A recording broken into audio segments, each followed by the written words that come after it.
round one, fight!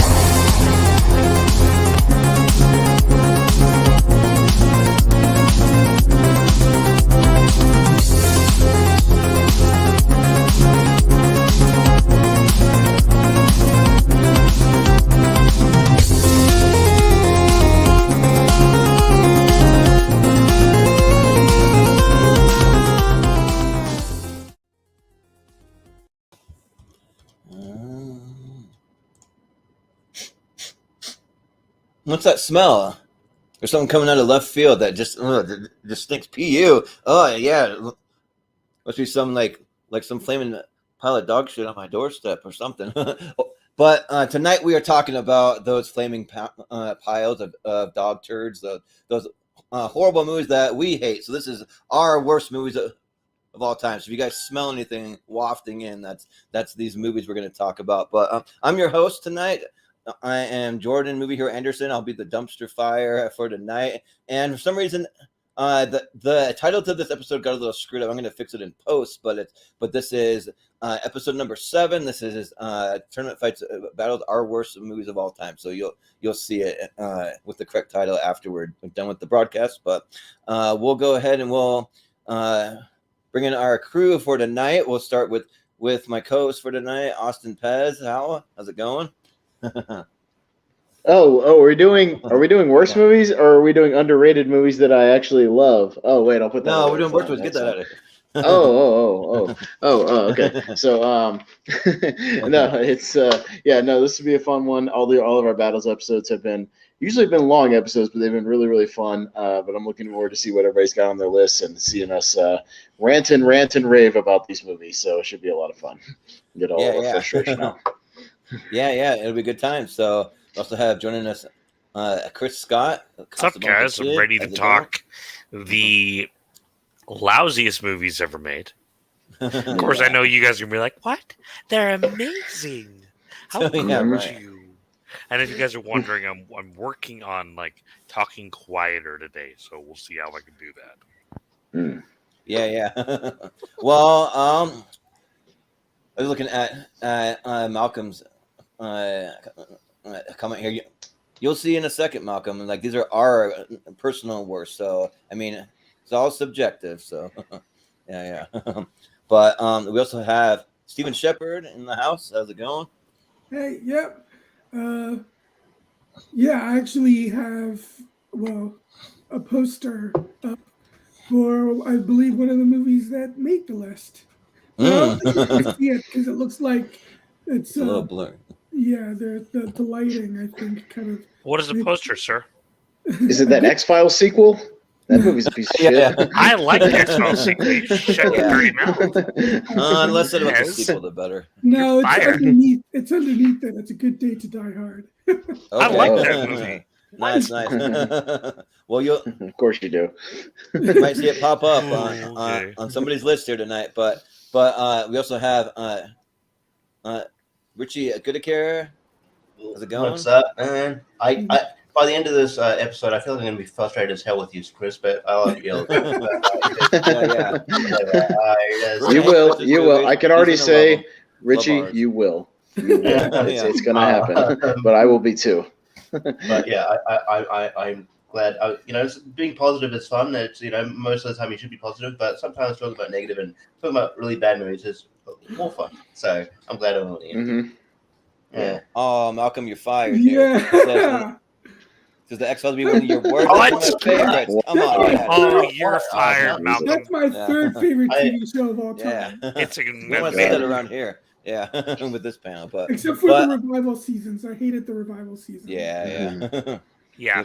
But yeah, we'll go ahead and we'll jump into it if you want to break it down, Austin, of how it's going to work tonight. Yeah. Bring up So Tournament Fights Battles is slightly different than a traditional Tournament Fights, and we, like I said, we already did a Tournament Fights of worst movies of all time, kind of just in general consensus type of thing, movies with 0% Rotten Tomatoes, Razzie Award winners, things like that. We've already done one of those, and we voted for what we thought was the worst. We're going to be doing something similar here, but Battles is different because if you've ever seen one of our Battles episodes, it's everybody on the panel submits a list. So we all submitted a list of maybe some of the worst movies we've seen, or the worst movies we've experienced, or just ones that bored the shit out of us, or whatever it is. Ones that mean something to us that are bad. So we each submitted our own little list, and they all got randomized. So we don't know what's going to pop up. But obviously, when something pops up, the person will kind of claim it, explain why they hate it real quick, and then we'll all vote. But much like that other worst episode, we'll be voting for which one you think is worse of the two. So which one you think is the lowest of the low, and that's what we're going to try to get to at the end of the episode. So, I mean, you can vote another way just to throw some anarchy if you like, but generally speaking, we're going to be voting for the worst out of the two. So that's kind of how we'll go. So we'll start at the bottom of the ladder. We'll start with Richie in the first bracket here, and we'll go through and we'll try to get to a winner, I guess. The smelliest, like that. Yeah, the loser, the winner, whatever it is, we'll get there and we'll see what happens. So yeah, and we've got 5 people, so no need for tiebreakers as of right now. But if anybody has to drop out or anything like that, we'll go to tiebreakers. But for right now, we'll be good to go. So yeah. Yeah, Malcolm says he hopes Bucky Larson made the list. For me, I think it was on the other episode, actually. I think that was just one of the options on the other just general ones, I think. So unless anybody had a personal vendetta against it, I don't know if it'll be on this list. So yeah. I'm one of the weirdos that I'm a huge Nick Swartzen fan, so I kind of like it. I don't love it, but I kind of do appreciate what Nick Swartzen is trying to do. But remember, this is everybody's personal picks. These are not just like ones we just threw off of lists. Like these are what, if for whatever reason we personally just had a bad response to the movie, or just really don't like it, or have something against, whatever. So we don't know what's going to be on the list.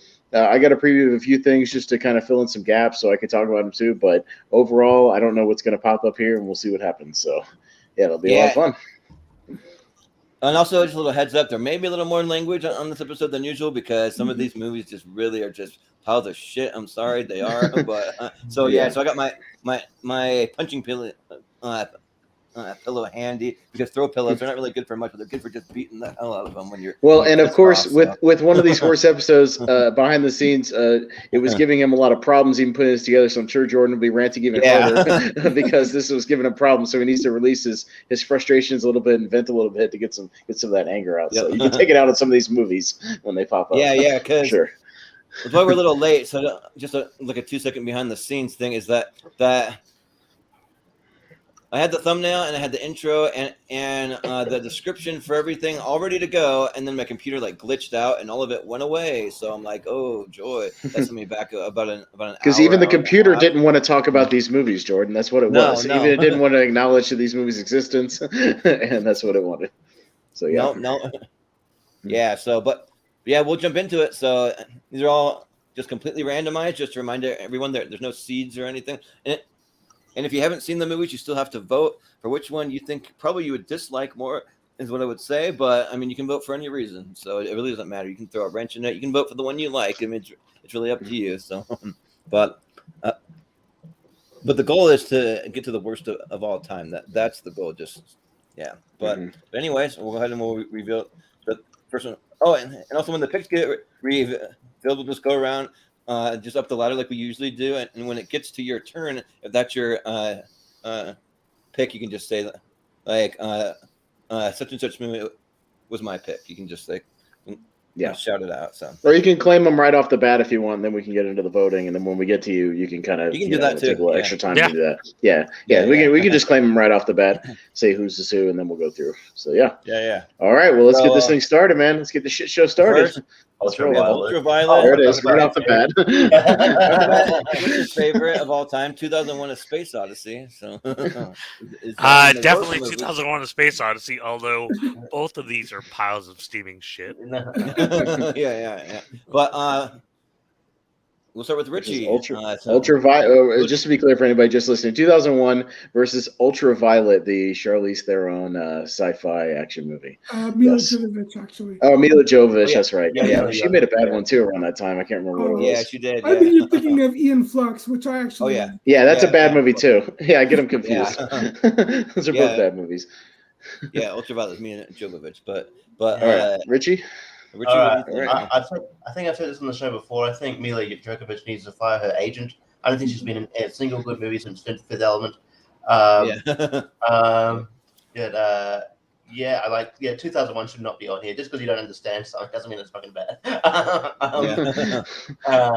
That is fucking the Ultraviolet's way the far worse movie than in 2001 Space Odyssey. This is kind of laughable. Yeah. Well, for me, I chose that particular poster because it says 50 years ago one movie changed movies forever, and like kind of on our show that like this movie like a thing because Chris hates it so bad and most of us like it. So yeah, and it's even in our intro for Podcast League now. Like we told him, like you do it like holding his nose and shit, like when it comes up, things like that. And that's what we do. So Steven, we'll go to you next. Yeah, Steven. Yeah, so Ultraviolet was my choice, on my list. It's directed by the guy who did Equilibrium, and I like Equilibrium a lot. No, Equilibrium's good. Yeah, it's all right. The thing is, Ultraviolet is basically a remake of Equilibrium, except whereas Equilibrium was awesome, Ultraviolet was complete and utter crap. Yeah. So like, I don't know why he decided to remake. Maybe because he had a bigger budget. I don't know. But even if he did, Equilibrium, even that movie looked better, and the action in that movie was awesome. Nothing about Ultraviolet was good. And as for 2001: A Space Odyssey, I liked it up until like the last 20 minutes. And then the last 20 minutes, I don't think made any sense to me. But I still would never even consider it to be even close to being one of the worst movies of all time. Yeah. So yeah, I'm going with Ultraviolet. All right. Chris. And I was gonna just point out in the chat really quick that there's just people chiming in. We got Mike here. He says, "And flips the movie. I felt bad about seeing it even in a cheap theater." Yeah. Yeah. There's a lot of movies like that. Theater. Yeah. Yep. Yes, Mike, definitely. But Chris, can you tell us why you hate 2001 so much? So I've seen 2001: Space Odyssey several times, and I even tried to rewatch it since, of course, it became part of like our movie channel zeitgeist for the thing that I hate the most. And I can't do it. It's way too bourgeois. It's way too like, oh my gosh. It's kind of like the Citizen Kane of black and white movies. That movie's horrible. This is right up there with that. I don't get it. I know that everyone's like, you have to be like really, really smart, and you want to be like talking about politics and everything else. It's a stupid ass movie. Yeah. No. I don't get it. I don't get the obsession with it. It's painfully boring. Like painfully boring. What do you think you think it's worse than Ultraviolet? Absolutely. Yeah.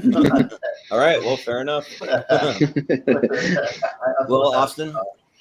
No, this is an easy vote for Ultraviolet as the worst. 2001. Now, while it's not one of my personal favorite movies of all time or anything like that, I've grown to really appreciate the movie ever since I also saw it on the big screen, which I would highly recommend because it's really kind of an experience. My 4K looks amazing. I get really sucked into it and just enjoying kind of it as an experience and kind of I just enjoy it for what it is. I like Stanley Kubrick, so. I don't love everything he does, like everything, but I think it's great. So, yeah, no, this is an easy vote for Ultraviolet. Sorry, Chris. No way. I agree, Mike. You have to be high to appreciate this movie. No, I don't. I've never been high. I've never, ever been high or drunk or anything to watch this movie. I think it's a great film. Yeah. Well, for me, this one's tough because I've never seen Ultraviolet, so it makes it a little tougher for me. And I don't really love 2001: A Space Odyssey. I don't hate it the way Chris does, but I don't really get just this like slow, like floating through space, slow moving, artsy kind of thing. Like it just kind of, I don't know. Like there's no way you'll like Ultraviolet more. There's no way. Well, I kind of don't really get 2001: A Space Odyssey, honestly. So I think just because I haven't seen Ultraviolet, and like it depends though, because I do. What? I should say that I don't really like movies that are in the same vein, Aeon Flux, or like Underworld. I kind of like put in that same genre, like those type of movies, I just don't really like them anyways. So I mean, it's tough, but I think I'll get on board with you, Chris. I'll vote 2001: A Space Odyssey because I don't love it. So yeah. Richie, it's okay. It's only 2 votes. Ultraviolet's going to move on. And Yeah, we'll it's only say 2 goodbye to votes. 2001 being Yeah, one of the worst movies of all Richie was time. almost getting So, hurt there. in this case, we're happy for the bad movie to move on. This is one of the cases we're happy for the bad movie to move on. That's we want the bad movies to move on here, just to remind everyone. I hope this one's a bit more challenging. Yeah. Well, next we have 2 If by C. Going Dennis up, Leary and Sandra Bullock. Clockwork Orange. There you go. I knew this was coming. Why is that on? Well, we'll find out why. All right, Steven? I'll claim this movie as well. Well, yeah, we know. Yeah, the Clockwork Orange. And 2 If by C is one of my movies as well. All right, Steven. Yeah, I actually have not seen A Clockwork Orange, so and 2 If by C is just really boring, unlikable, unappealing. There's I love Sandra Bullock and I like Dennis Leary in general as well, but they had no chemistry. So yeah, 2 If by C for sure. Yeah. But what's 2 If by C even about? Like, I've never even heard of it. So like, it's like they're on the run for stealing some paintings, and then like they go and squat in somebody's house, like by the beach in the Hamptons or something, and then there's just a whole lot of nothing happens. That's pretty much it. Yeah. Well, fair enough. Yeah. Chris, what do you think? Chris? So, years ago, I watched Clockwork Orange with a friend of mine. And like every other movie, I turned it on. I was expecting, everyone really likes this movie. There's got to be something to it. So I sat down and watched it. And as the movie kind of went on, it kind of got weirder and weirder. As we can talk about certain messed up scenes that are in this movie, that I eventually turned the movie off because it put me off so much. I was just like, that's way too effed up. Yeah, I don't get the obsession with this at all. Have you ever just come to the realization, Chris, that maybe Kubrick's not for you? Yeah. It sounds like he's not. Yeah. I like The Shining. The Shining's decent. Yeah. Well, Austin, what do you think? Yeah, I tried to watch a little bit of 2 If by C because I heard it was on Steven's list. I didn't even know what it was. I got like halfway through and just got bored. It's just a boring, like nothing happening movie. Like just it's like 2 people, if they were like talking in a commercial, like back and forth for like an hour and a half. Like it's just about nothing, just bantering about nothing, just talking and talking and talking, and like nothing happens. So it's a bad movie. I'll agree with that. Clockwork Orange is a fucking masterpiece. It's a masterpiece in character study.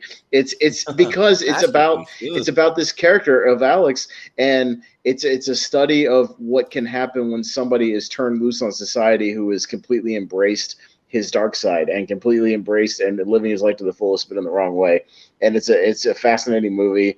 And yeah, all this stuff is supposed to disturb you because that's the way he intended it to be, a guy to see what can happen when somebody leans into all this stuff. And it's supposed to freak you out. It's supposed to disturb you, but it's interesting. I met Malcolm McDowell. I've got a signed 8x10 of him as Alex. Oh, nice. It's great. Cool. So yeah. 2 If by C. Yeah, gets my vote as worse than Clockwork Orange. Clockwork Orange is a good movie. Yeah. Well, this is kind of similar to the last one for me because I've never seen 2 If by C. I hadn't even heard of it until Steven brought it up, and I was like, oh, that's a movie, okay. But A Clockwork Orange, like I don't really love it because it's like Stanley Kubrick's really hit and miss for me because he always has some like crazy message he's trying to beat you over the head with over and over, and like in like all of his movies, there's always some big like deep theme, and it's like sometimes it works for me, sometimes it doesn't. And I kind of have to look at A Clockwork Orange from 2 lenses. So I look at it from the perspective of like how I look at like a killer in a horror movie. Like you don't always feel too disturbed by it. If you're a horror fan, you can like actually really love a lot of horror movies. You don't hate the movie because the guy goes around killing people. But at the same time, in this one, he's going around raping women. He's like beating the hell out of them. And like I don't like seeing that kind of stuff because it just really disturbs me. Like if they market this thing as a horror movie, then maybe, but they don't, and it's like we're supposed to actually root for this character, Alex, going around doing all this horrible stuff. You're not rooting for him. I told you this already. You're not rooting for Alex. It's a character study. You're understanding where he's coming from. It's not rooting for him. He's not a good person. But what he's not saying he's a good person. Who gives a shit about this character study? Who cares? It's like because it's a study of society. It's not a study of him. About someone going around raping and beating on women and stuff. I just don't care about that stuff. Because nobody had ever done it before. That's why it's fascinating. He's not a hero. That's why it's interesting. For me, that I loved that yes is very messed up is a movie with De Niro. Okay, fast forward, De Niro movie. Taxi, obviously. The movie's freaking amazing. Driver. Is it messed up? Yeah. Hell yes, it is. Yeah, Taxi. But it's good. It's an amazing performance. This just didn't do anything for me. I didn't. Yeah. I mean, even if Malcolm McDowell's character is messed up and vindictive, like there's no part of me that was like, oh yes, you know? Yeah. Yeah. There's nothing that like makes because even like the Saw I understand what he's doing. Yeah. I came from a messed up family and a messed up life, so like I'm okay with what he's doing. No, like I don't care what life you had. I'm not okay with what you're doing. I'm not okay with it. Well, just neither is the movie. That's why he gets That's why he gets caught. That's why they put the things in his eye. That's why they're trying to fix him. The movie isn't okay with it either. But okay, that's fine. You didn't understand it. I get it. I get it. Yeah, so I gotta vote for a Clockwork Orange here. Yeah, but Jesus Christ, Richie, do the right thing. I know if you do want the to right show, thing. If you want to show a fucked up character, you kind of got to show the fucked up shit he does. Gonna be honest, like you can't just gloss over it. Yeah, I don't know. Did you and Chris agree to tag on this episode or something? No. It's just like, I'll give him the benefit of the doubt. I have not. Clockwork Orange is great. It sort of definitely repurposed the Singing in the Rain for the longest time. Now I don't think of the actual movie Singing in the Rain. I think of this movie. Like raping in the rain. It's a great character study. I didn't know 2 by C existed until about 5 minutes ago. But yeah, I think Sandra Bullock's another actress who's like maybe sometimes needs a fire agent. Like you can see that she's a really good actress, but man, she's in a lot of bad stuff. So yeah, 2 by C would I even have to watch. I know it's probably it's the worst movie, so you'd have to be pretty good to kind of I would take so 2 by C. Yeah. Well. Welcome, Chris didn't pay me or anything. I swear we're awesome. We're like totally separate. So, yes, Malcolm, it is. Yeah. Right the voices of reason. It's the voices of reason versus the crazy people. Yeah. No, we understand. It'll be 2 by C. But I have seen Chris's list. I had to put it together. I'm not going to support him on everything. I'll tell you that. So okay. Yeah. But I don't care. That's fine. That's the whole point of this thing. No, that's fun. There's Good Day to Die Hard there. Speaking of that earlier, that's mine. Going up against Turbulence. So, Turbulence. Okay. Yeah. It's a movie I don't really know too much about, but we'll start with all right, Chris. What do you think? So I actually really like A Good Day to Die Hard. I think it's a hell of a lot of fun. I think it's a great sequel to the other movies. It's a movie I'm glad I saw in theaters. For that reason, I'm gonna have to vote on Turbulence to be the worst movie. Sure, yeah. Sounds good. Austin, what do you think? Both bad movies. I hadn't seen Turbulence in forever. I actually knew it was on Steven's list because we talked about it the other night. So I rewatched it because I think it was on Prime or something, or Hulu. And I hadn't seen it in ages. And like, what stinks, it just looks cheap. It looks cheap. It's boring. You got Brendan Gleeson doing like a Texas accent, which is weird. You know, like why isn't he just being Brendan Gleeson? Like I don't know why. Yeah. And it's Ray Liotta than just being unhinged and weird, but it just looks cheap. And like A Good Day to Die Hard is just, it's such a nosedive, even from the 4th one, which I like, Live Free or Die Hard. Like it just takes such a nosedive of like, in quality. It's got the Jai Courtney problem where we were just shoving him in every movie around that time. Yeah. And he's boring. The action scenes aren't good. The acting is not good.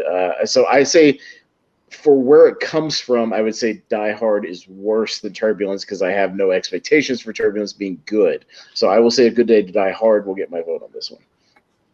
Yeah. Well, this one's already...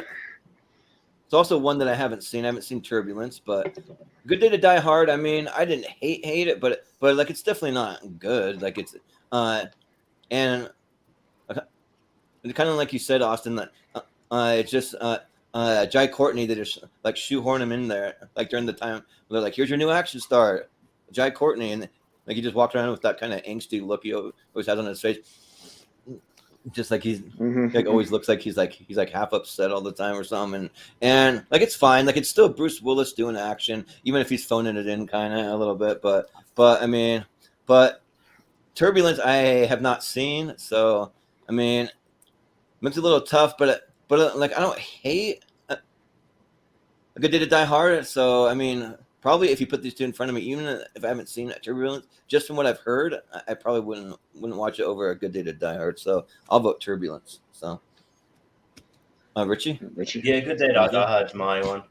Yeah, like there's such a like Austin said, such a nosedive. I think Jai Courtney is he's one of those actors where you can't just put him in. He's got to be the certain, he's good in a certain role. Like he's decent in Suicide Squad, but yeah, like I don't know. It's just like this is sort of the first instance from my guy. Like Bruce Willis just stopped caring. Yeah, and it was just like there's just nothing. It's just like Die Hard movie shouldn't be boring. I was bored so much of this movie. I was like, I could not understand why I was so bored. Like it's a Die Hard movie. It's an easy formula. Why are you boring? And then I hated it. Turbulence I've seen. I can't remember much of it though, but I did see it when it came out. So I mean, it's probably not a kind of movie because it didn't stick with me. But to me, Good Day Die Hard did for the wrong reason. It stuck with me for the wrong reason. So I'll go Good Day Die Hard. Isn't it weird that Jai Courtney's in the 5th bad Die Hard movie and the 5th bad Terminator movie? Isn't that kind of odd? Yeah, right. That's kind of interesting. Is he Terminator Genesis? yeah, like he's in that bad movie. So yeah, just a weird coincidence. Jenny Smith. But Steven? Yeah. So Turbulence is the worst of the two, in my opinion. It's the worst made, the worst acted. It's just a really, really bad, shoddy, crappy movie. But A Good Day to Die Hard was disheartening to watch. Because I love this franchise. I also even loved the 4th one. How do you make John McClane annoying? Because he was actually annoying. Yeah, that is true.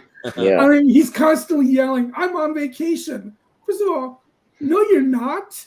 You went to Moscow because your son was going on trial for murder. Yeah, right. On vacation. I mean, nobody goes to vacation in Moscow. Nobody does now. Especially now. I will defend Jai Courtney though, because I like Jai Courtney, and I think he's not the problem with this movie. But yeah, even though Turbulence was on my list, my pick, and even though I think it is technically a worse movie, I will go with A Good Day to Die Hard because it killed a franchise I loved. Yeah. Fair enough. Yeah. All right. Die Hard's going to move on 3-2. Yep, A Good Day to Die Hard. Moving on. But I will say, like Jai Courtney isn't the worst actor. He was just bad in this. Like I actually like him as Captain Boomerang. Well, and again, it's the same problem with Sam Worthington. Like they just try to shove him in like every other movie, and then like he's got bland characters. And, like, in the right role, like Richie's right. Like in Suicide Squad, he's fun because he's given like something different to play. Like he's not playing the same character he played in 8 different movies. Like that's the problem. He was playing the same character in all the movies. Like, that's why it's bad. I actually really like Jai Courtney in The Divergent. He plays a good bad guy. He's not bad in those movies. He's like one of the better things in that movie. I'll be fair to him. And also I liked him in Jack Reacher. I guess like Hollywood wanted a Hollywood star like Chris Hemsworth or whatever, and they just couldn't get it. And like an Aussie Hollywood star like Chris Hemsworth, and then they picked guys who didn't really have a lot of charisma. I mean, like they had charisma just in the wrong roles. Like Sam Worthington's better in like supporting roles. Like he's good in that movie Cake with Jennifer Aniston. He's good in that. So like I don't know, I think it's just or if you get like Liam Hemsworth instead of Chris Hemsworth. Who's just bland as toast. Discount Chris Hemsworth. Budget Chris Hemsworth when you can't afford Chris Hemsworth. Chris Hemsworth, to be honest, has struggled outside of the MCU. Yeah. Sort of, yeah. No, he's got another. He's the brighter point in some movies, like Vacation, like that Vacation movie. And Ghostbusters. I thought it was the best part. Yeah, the female Ghostbusters. Yeah. He's not funny in Ghostbusters. Yeah. But anyways, moving on to the next one, we have A Wrinkle in Time going up against Turbo. Oh man! Oh, this one's tough. Oh man. Okay. And actually, Austin, you're first, so yeah, this is going to be tricky because Turbo is my pick. It's my pick because the first Power Rangers movie is a guilty pleasure. I think it was on our guilty pleasure list. Like, I enjoy that movie for what it is. It at least looks like a big budget Power Ranger movie. This one is like a TV pilot just thrown into theaters. It's terrible. It's cheap. It's garbage. It's poorly acted. It doesn't have any of the charm that the show has or the first movie had. It's a complete betrayal of the series. However, I watched A Wrinkle in Time for the first time like 2 days ago. This movie blows. Like, this movie blows. And I was sending videos of Jordan, because it's Jordan's pick, just to spoil, because I know it is. Yeah, it's my pick. And I was sending videos just being like, what the fuck am I watching? Like, what is this movie? Like, who wrote this? They don't explain a single thing. People don't talk like human beings or act like human beings. There's stuff that is completely just dropped and, like, not explained whatsoever. At least Turbo, I know what's going on for the most part. Like, it's boring and it's not good and it looks cheap, but at least I know what's going on. So much like Steven did in the previous one, I might have more of a passion for Turbo, but boy, maybe it's a recency bias. I'm going to vote for A Wrinkle in Time for being a worse movie because I never want to watch that movie again, ever.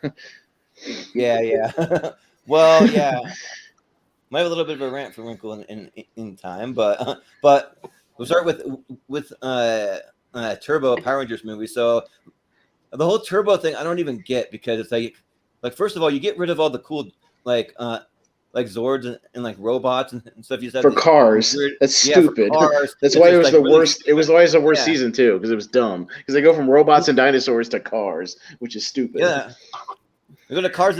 They like don't even look that cool. I mean, they're kind of, but they're not really that cool compared to these robots and dinosaurs that we had before. Then you have some like kid, like a 12-year-old kid playing the Blue Ranger. It's like, what the fuck? It's like really, like, what's that about? Like, I don't really understand why he gets taller when he morphs. Yeah, he stretches. Which is stupid. Yeah, like, it's just weird. It just feels really out of place compared to like all these other like older teenagers or like young adults or whatever you want to call it. Yeah, let's be real here. They're not teenagers, they're adults. But, but for Wrinkle in Time, this is one of the most atrocious theater experiences I have ever had in my life. Like man, I went to go see this thing. I had no clue what was even happening from start to finish. No clue. And they're just like, well, so I read the books when I was in I think like 5th grade, and the books are actually really, really good, but the movie like barely even touches on like anything that's in the book. You maybe have like some of the same character names and maybe a little touch of time travel. Then you waste Chris Pine, who's like one of the best actors in the whole entire movie. He's in it for like a total like 5 minutes, and then you have just like all these random actors that like I don't really get. You have Oprah Winfrey in like some weird role, just speaking like a bunch of like garbled up gibberish like talk. It's what I call gobbledygook. This movie's full of gobbledygook dialogue. Yeah, it's bad dialogue. There's literally a line where she says, horrible. "You don't tesser well." What the fuck does that even mean? You don't tesser well. Which there's like a tesseract in the movie, so they're like tessering is what they call it all over the place, like all over the universe, and like that's a real line in the movie, and it makes no goddamn sense. Yeah, that movie's terrible. And then Mindy Kaling doesn't really fit the role. I don't feel like even Reese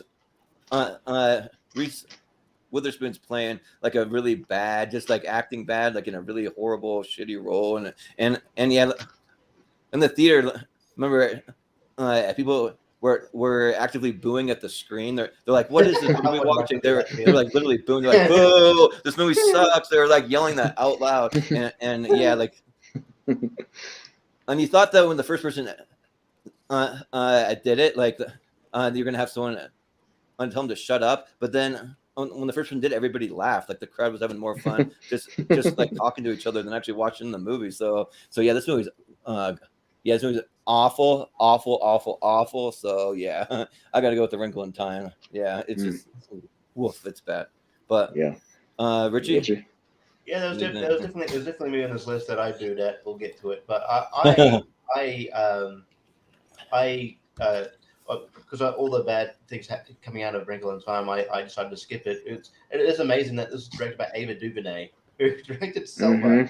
That's an amazing film. I just have to think. Yeah, Ava DuVernay. Come on. I have to think it's Disney that she didn't have as much creative control, because there's no way anybody. Ava DuVernay with creative control would create a movie that bad. But I have more emotional investment in Turbo, because I was one of my first best friends was a guy named Anthony. We bonded over Power Rangers, and like we saw the first one, and the first one, if you watch it, it's not great, but you have fun with it. But you can have fun with it. It's entertaining. It looks like a big budget movie. It's an upgrade from the show. Like you can tell, this one's a pilot. It's a freaking pilot. Yeah. It's a pilot, we watched this. We watched Turbo. We were so excited to watch Turbo. I think you might have watched it on VHS. I don't know. We might have done the movies. I can't remember, but I just remember.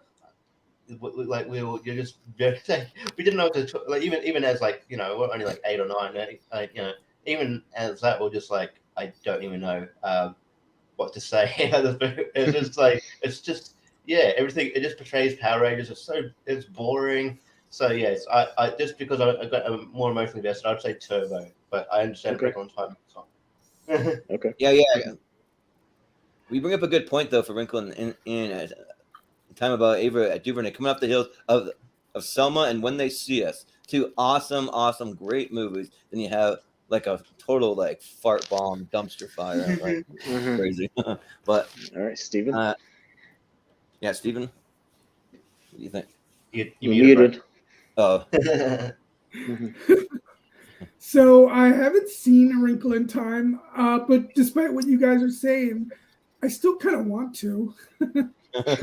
Yeah, I will say it's worth a watch to be baffled. Like if you want to be baffled and have no idea what's happening and be like, I don't know what's going on, WTF, like from scene to scene, like you can watch it. I would say it's at least worth a watch if you want to see how it's a perfect word for that movie. It's baffling. Yeah, it's perfect. Yeah, it's baffling. I gotta say, I don't know, for some reason when you think of Oprah, I'm surprised, but although she doesn't do a lot of movies, when she does, they're actually usually good. Like, like Beloved was actually a great movie. The Color Purple. She's great in it. So she's actually good. She's actually a good actress.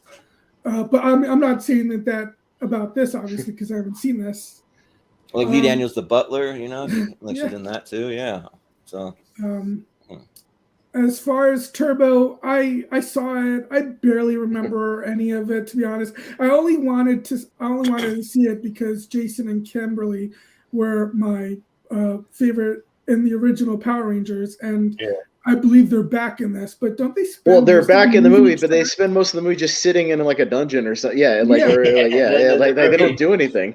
So it wasn't.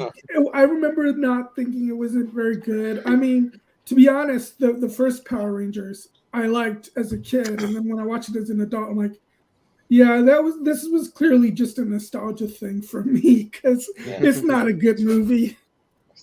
Oh, I guess Ivan Ooze is kind of a fun villain, but apart from that, it's not good. But but I'll go with Turbo. Yeah, and all right.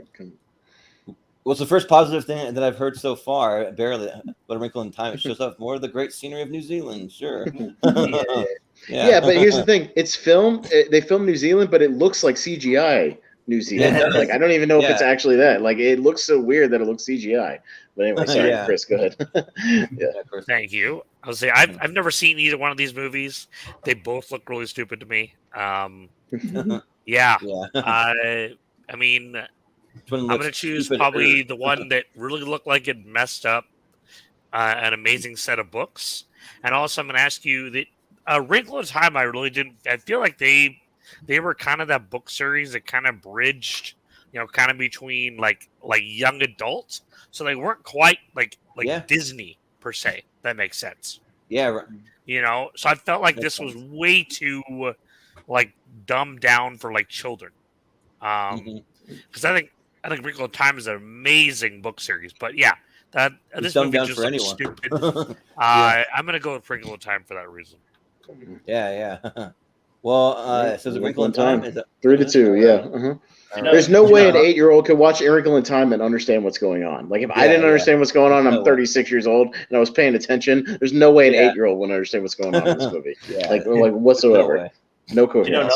You know another movie that shows off great New Zealand scenery? Lord of the Rings. Much better movie. Go watch those movies. Much better. And it's all practical and walking around and you get to see a lot of it. Yeah, it's really good with good music.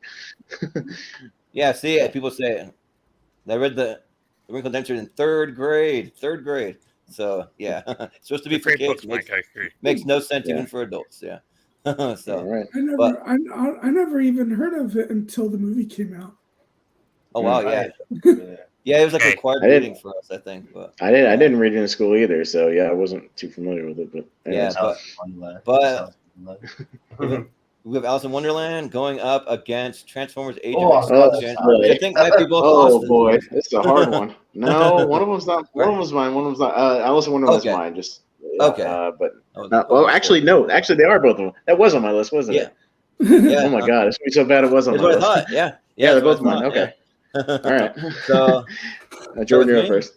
Yeah. Yeah. So, this one's maybe a little easier because I actually kind of enjoyed Alice in Wonderland just a little bit. I mean, I'm not going to say it's a good movie because, it was just all over the place too. It's another movie that just kind of like everywhere. But that's kind of what Alice in Wonderland is, though. If you watch the original cartoon, it's all over the place, and it's kind of just like these crazy bonkers characters, and it's Alice just going on like a crazy acid trip through this crazy world. So I mean, it wasn't great. It didn't blow me away by any means, but I enjoyed it. Like I'm actually one of the few that actually kind of likes the sequel even a little more.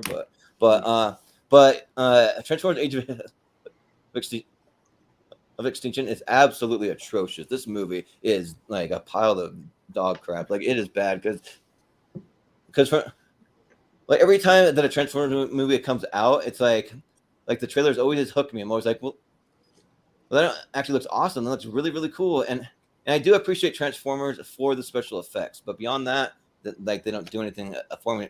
Then you bring in Mark Wahlberg to kind of freshen things up. You bring in, I forget the name of the new writers that they got some like new writers that didn't even make a lick of difference at all. And then you have side characters. You have T.J. Miller just randomly just freezing to death and dying like a quarter of the way through it. Then you have the Dinobots. You have the freaking Dinobots, and they don't show up till like the last 10 minutes of the movie, or something like that. Yeah, like a quarter away before the end of the movie, and they're just totally wasted. They don't do anything. Like they're some of the coolest Transformers. When I was a kid, the Dinobots were my favorite Transformers, and they just wasted them. And this movie just doesn't make any sense. You have Stanley Tucci just running around doing weird stuff that doesn't his character has never made sense in any of the Transformers to me, and it just doesn't work at all. And so for me, I gotta vote for Transformers. So yeah. Richie? Yeah, this is pretty. I do remember what's the Transformers? I had a huge argument with my friend because he was going to be I was planning to go to the movies anyway, and then he was going to be in the area getting his car service or something. So he had time to fill. So I was like, just come see Transformers. He's like, no, the other ones are shit. I don't want to see it. And it's like, just come hang out. We didn't hang out in ages. So just got this big thing. Then he finally relented. He's like, okay, but if it's bad, and then I think it was 15 minutes into the movie. I'm like, yeah, I'm sorry, man. I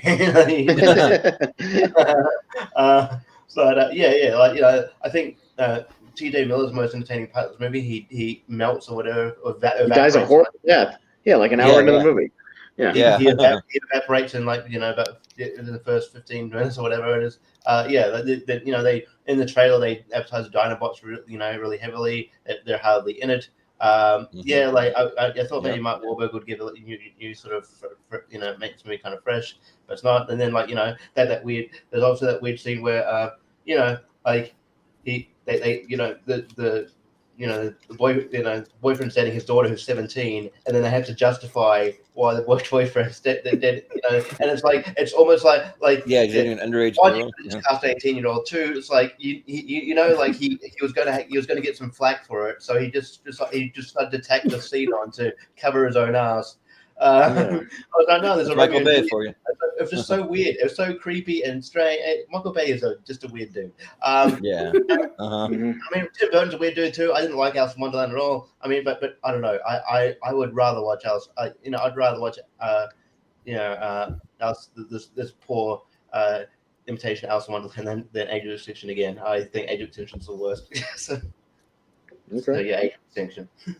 All right. You have even heard podcasts of like people talking about even being in like Michael Bay directed commercials and like they're just being yelled at the entire time. Get on your mark. Get on your fucking mark. What are you doing? It's like really? Okay. That's how you're gonna direct. Interesting.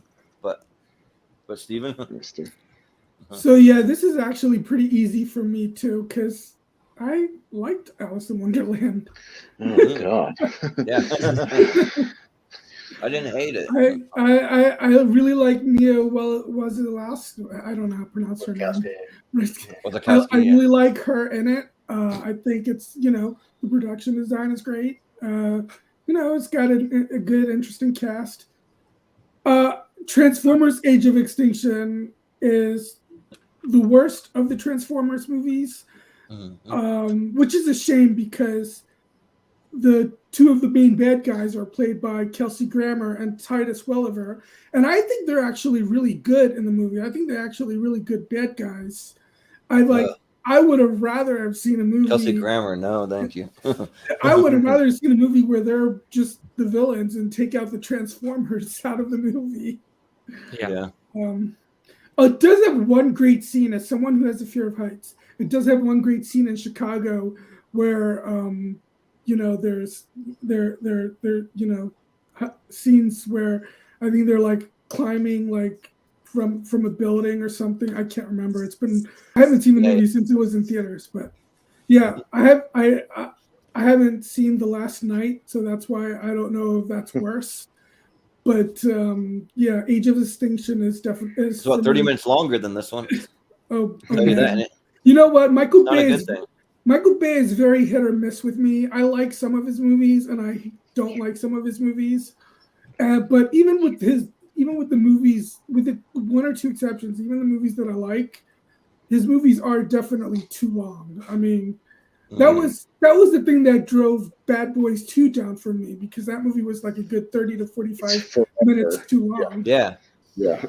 But I'm going with Transformers: Age of Extinction. Yeah, I tried to squeeze in Bad Boys 2 before I had a work shift, and I thought I could do it, and then I had plenty of time, and I had to bail like 30 minutes before it was over and go to work. But Chris, tell us why you love Transformers. I know you like Transformers. I actually really like Alice in Wonderland. The Transformers movie was all right. I mean, it wasn't incredible. It wasn't horrible. It was just kind of but it wasn't the best of the series. When I rewatch it again, no. But I would say that the best elements, I agree with you, Stephen, were Kelsey Grammer and Titus Welliver as the villains. But I love Alice in Wonderland. So I got to go with Transformers. Yeah, sure. Yeah, I thought it would go the other way, but yeah, that sounds good. But Austin? Yeah, these are both mine again. Alice in Wonderland was just a miserable movie to watch. Like, I just think this movie's drab. It's ugly. It's not creative. I think it's Johnny Depp and Tim Burton like kind of at some of their worst. Although I have a worse movie from them on here that we'll see at some point. But it's like it's Helena Bonham Carter at her most irritating, like doing whatever she's doing as the queen. I will never understand how that movie made $1 billion. I will never understand that. I don't get it. And Transformers, it just never ends. This movie just goes on and on and on. And then they get to China and it goes on for some more. And then the Dinobots come in and it gets on some more. And just keeps going and going and going. And I was so irritated. Like, I was just like, just end. Like, oh my God, can we just end? Like, it's just a never ending experience. It's terrible. And actually, I'm going to end my life. Last Night is 10 minutes shorter than Age of Extinction, because Age of Extinction is 2 hours and 45 minutes. Yeah. Really? Yeah, it's shorter. Even last night feels longer. Yeah. No, I just looked it up, Yeah. but yeah, I this is the movie where I swore off Transformers movies. I said I'm done. I will not. You will not sucker me into the theaters again. I didn't watch last night. I even refused to watch Bumblebee. I was like, I don't care if you say it's good. I'm not doing it. I refuse. I just will not go back. So I know, but I didn't care. It was Transformers, and I swore it off. I was like, you're not going to trick me. I'm done with this shit. So so because Alice in Wonderland is an hour shorter than Transformers, I'll vote for Transformers because it's fucking longer. So yeah. Well, Mike Schaefer said that he got a good nap in watching Alice in Wonderland. Yeah, I did too. Right? Yeah. Movie is right, so it's a clean sweep for Age of Extinction. So maybe it'll make it pretty far in this tournament. We'll see. Age of Extinction. We'll see. Yeah. We'll see. But so we have up next. We have Alien versus Predator. Going up against the Town. Interesting. You know who put the Town in there? Yeah, but you're kidding me. Have you seen these movies? I have. I've seen both of them. That's why I picked them. Yeah. Well, we'll start with Richie. Yeah. Okay, The Town is a great movie. The Town is one of Ben Affleck's better movies. It's one of his best. I think The Town is fantastic. It almost made my top 64. Honestly, oh wow, it's a very good movie, and one of Blake Lively's better performances, I think. And AVP Requiem is very boring, and from what I remember, it's very dark, like not dark in a sense. I rewatched it recently for me and Henry's show. Yeah, you can't tell what the hell is going on. And I've got a 4K, great television, and like I can't tell what a goddamn thing's going on in that movie.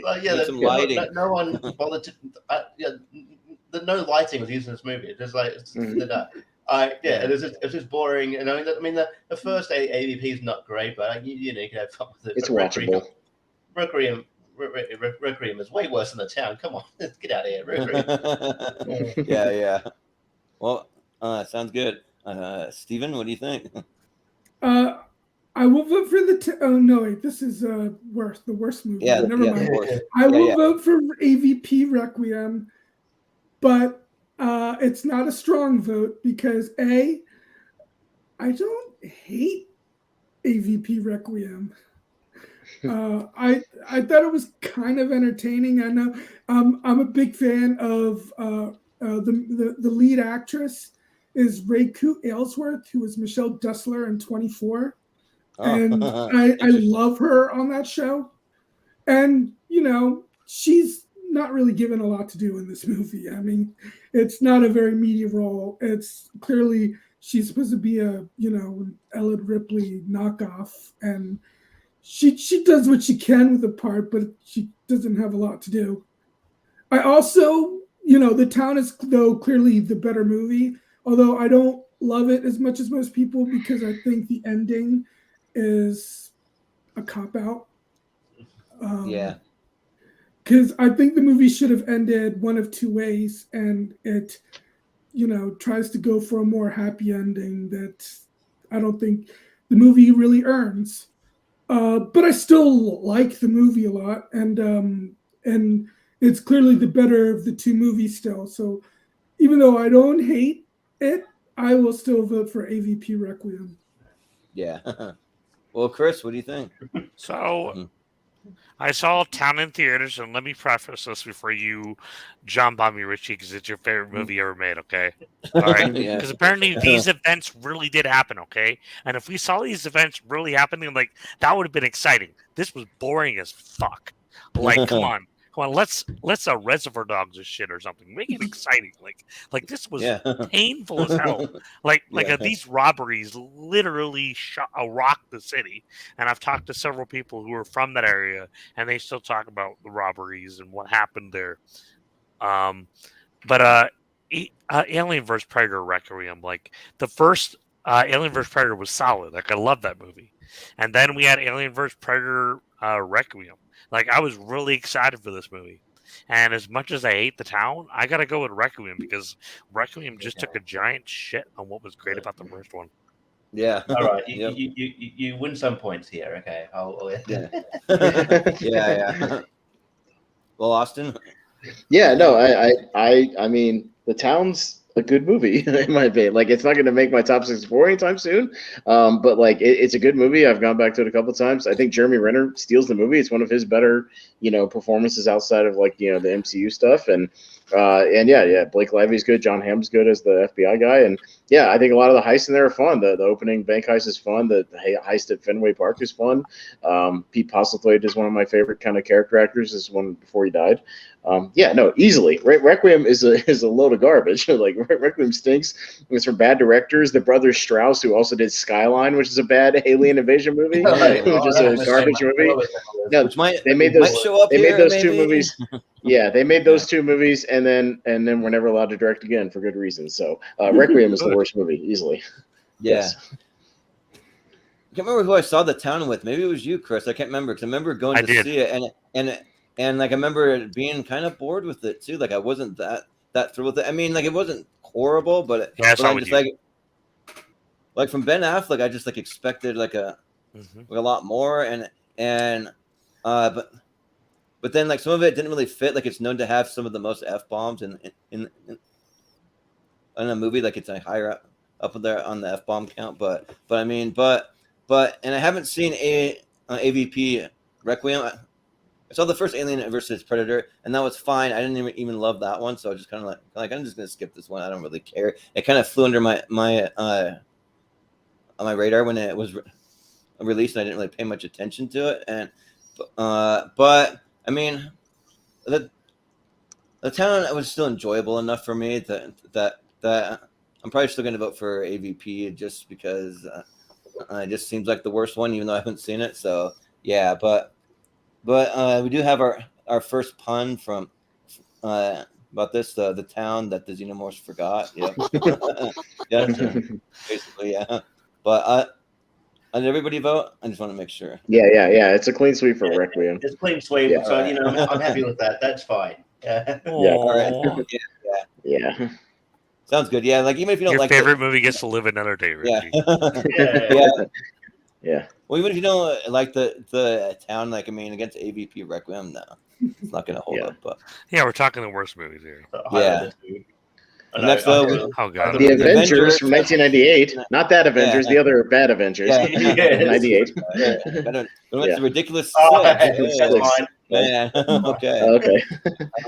All right. Well, it's Steven, right? First, is that? All right, yeah, Steven first on this one, yeah. So Ridiculous Six versus the 1998 Avengers, the one with Sean Connery and Ray Fiennes. Not Steven Wright first, like it's Steven Wright. Yeah. Yeah. I just all right, Steven. Yeah. Yep. Yeah, so I never saw the Ridiculous Six because it looked so bad from the trailers. And it has some shockingly good actors. I mean, isn't Nick Nolte in this? Yeah. Yes. Yeah. Yeah. Like, how does Adam Sandler keep getting all these great actors to appear in he gets a lot of great movies? ones. Yeah. Because he pays them a lot of money, because they pay him a lot of money to do these movies. He made $100 million Netflix deal. He's a very rich man right now. Yeah. So the Avengers was on my list, and the only good thing I can really say about it is that it looked kind of cool. It looked kind of colorful. Some of the special effects are okay, but it's so flat. And I don't know. Ray Fiennes is usually such a great actor, and here he gives such a lifeless, such a stilted, such a wooden performance, and Uma Thurman as well, and even Sean Connery seemed disinterested for most of the movie, and it's just a really badly directed movie. And they had Thurman and Fiennes had no chemistry. I mean, it's just a lifeless, totally flat mess. So I'll vote for the Avengers since I have not seen the Ridiculous Six. Yeah, sounds good. Chris, what do you think here? I don't know. So I'm going to be probably the only one here that's going to say I actually kind of dig the Ridiculous Six. It's kind of like watching Beavis and Butthead. You're not going into it expecting some masterpiece, but it's fun. I mean, at the same time, I don't really hate the Avengers either. I don't really remember being that boring, but You know what? Just because I kind of actually liked Ridiculous 6, I'll actually go with the Avengers as well. Yeah, sounds good. I know I Chris, talked myself in circles there. Shout out, Richie. no, you're fine.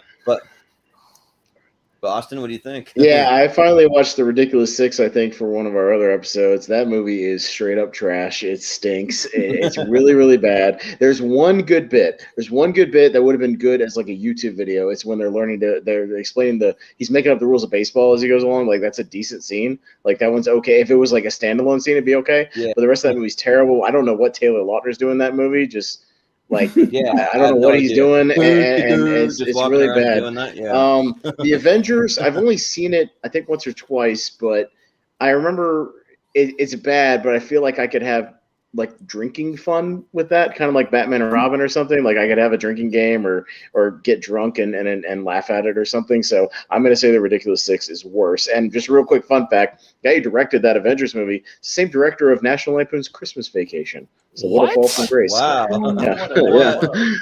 Yeah. Yeah. That's almost as Jeremiah amazing as, Chilchick. that's almost as amazing as the guy who wrote the Jack Frost straight to video slasher flick. Also wrote the screenplay for Identity, which is a movie I love. What? I love Identity. Oh my god, that's I crazy. actually watched it recently. Yeah. Crazy. Yeah. All right, Jordan. Well, yeah. So I don't know if I've ever seen Avengers all the way through. Like I remember catching it on TV, and I'm like, what? There's some other movie called Avengers, and like, but it was back before they even made the current one. Though I saw it back in like in like early 2000s. I think I caught it at like a hotel or something like that. It's just one of those random movies that was on. But so I mean, it wasn't very good. It was just boring. Like I mean, I didn't really even watch the whole thing, so I haven't seen it all the way through.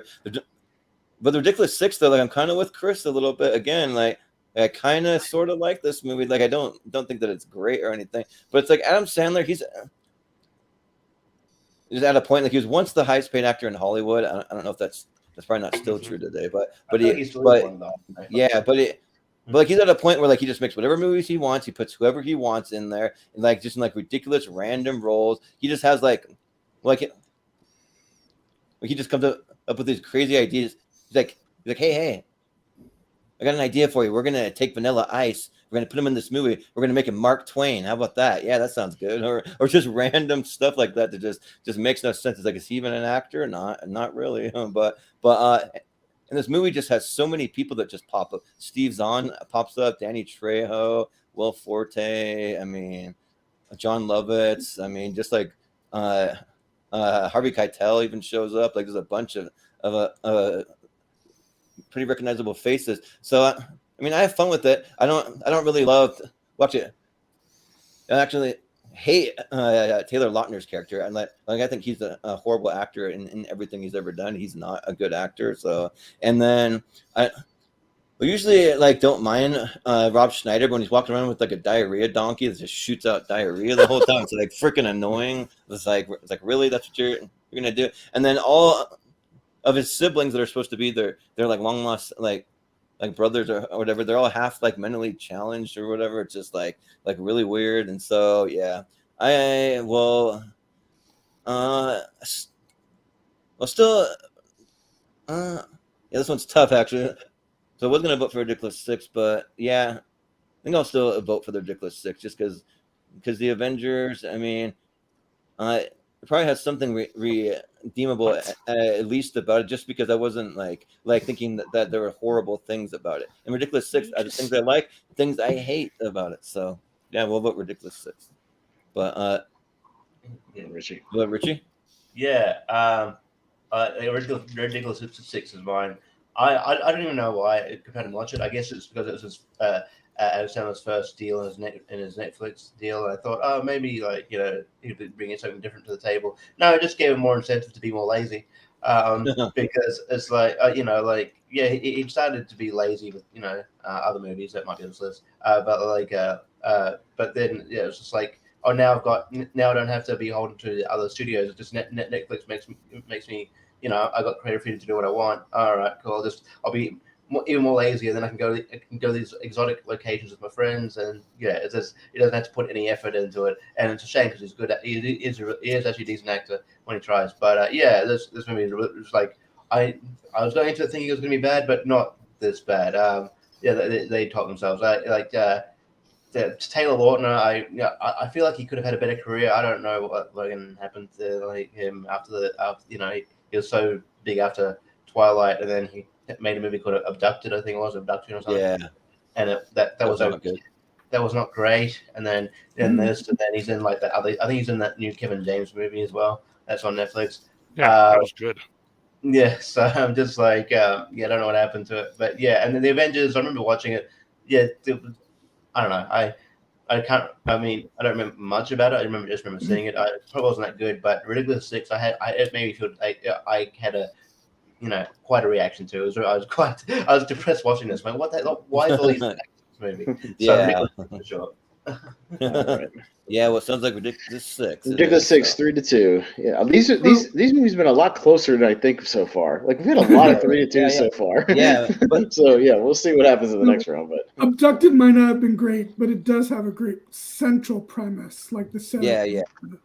Yeah. No, I saw that movie in the theaters. Abduction. Yeah, that's what Abduction. I mean, what if you found out that you were that you found your name and your face in a I mean, that's a cool premise. Yeah. It sounds like a piece of workout equipment. The abduction or whatever. Yeah. But like I don't understand like Netflix sometimes. It's like they won't give these great, amazing comedians sometimes. They won't give them deals, so they have to put out their like comedy specials on the Netflix and stuff. But they'll let Adam Sandler make the Ridiculous Six and these crazy weird movies that he makes. I don't get it. Yeah, so. The only Netflix movie I have any interest in that he's done is the murder mystery. That was good. Cool. Oh yeah. And I'm excited for the sequel. If you're judging it based fine. on Adam Sandler's schlock, it's not standards. But, yeah. They're doing a sequel to that movie? Oh, yes, they are. They're doing a sequel. I don't know what to think about that, but but next though, we got Baby Geniuses. I forgot about this movie. Going up against the Mortal Instruments. Yeah. Going up against the incest movie. Yeah, right. What? Yeah. Yeah, they're both got some weird kind of sexual innuendo stuff in it, but Chris, I guess you're up first, so. Mm-hmm. So I've never really seen either one of these movies, but based on just the cover, Baby Geniuses looks like it would be the stupidest one. Yeah, I think right. I think in the poster they like CGI'd out a backpack or something because it looks like he's playing with his nipples or something weird. I don't know what's going on. It looks really weird.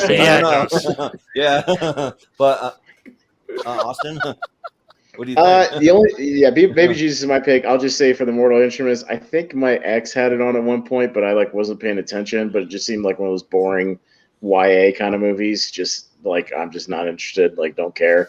But Baby Geniuses is actively atrocious and one of the worst ideas and one of the worst movies ever. You have like babies doing judo throws on a grown man. It makes no sense. They have them implying baby sex. Like it's really bad and disgusting. Yeah. And they've got that robot baby at the end of the movie that's nightmare fuel. Everybody in this movie's bad. It's like one of Kathleen Turner's last movies before she disappeared for a while. And I can't believe this movie is directed by Bob Clark, who did both A Christmas Story and Black Christmas, which are great movies. And he did this movie too, which is it's just a stain on his career. Yeah. I have to easily vote for Baby Geniuses because there's no way Mortal Instruments is a worse movie. I'm sorry, there's no way. So yeah, Baby Geniuses. Yeah. Well, on the Mortal Instruments, City of Bones, it just kind of looks like one of those kind of throwaway YA movies that no one really cared for. Just kind of flew under the radar. Nobody really saw it. And if they did, they probably didn't say good things about it, if I remember back to that time. But so I never saw it, so I don't really know very much about it. But yeah, Baby Geniuses is absolutely atrocious. You have the poster there where like Christopher Lloyd and Kathleen Turner look like they're confused and it's why they're even there. Like why are we here? Why are we in this movie? What is happening? It just looks bad.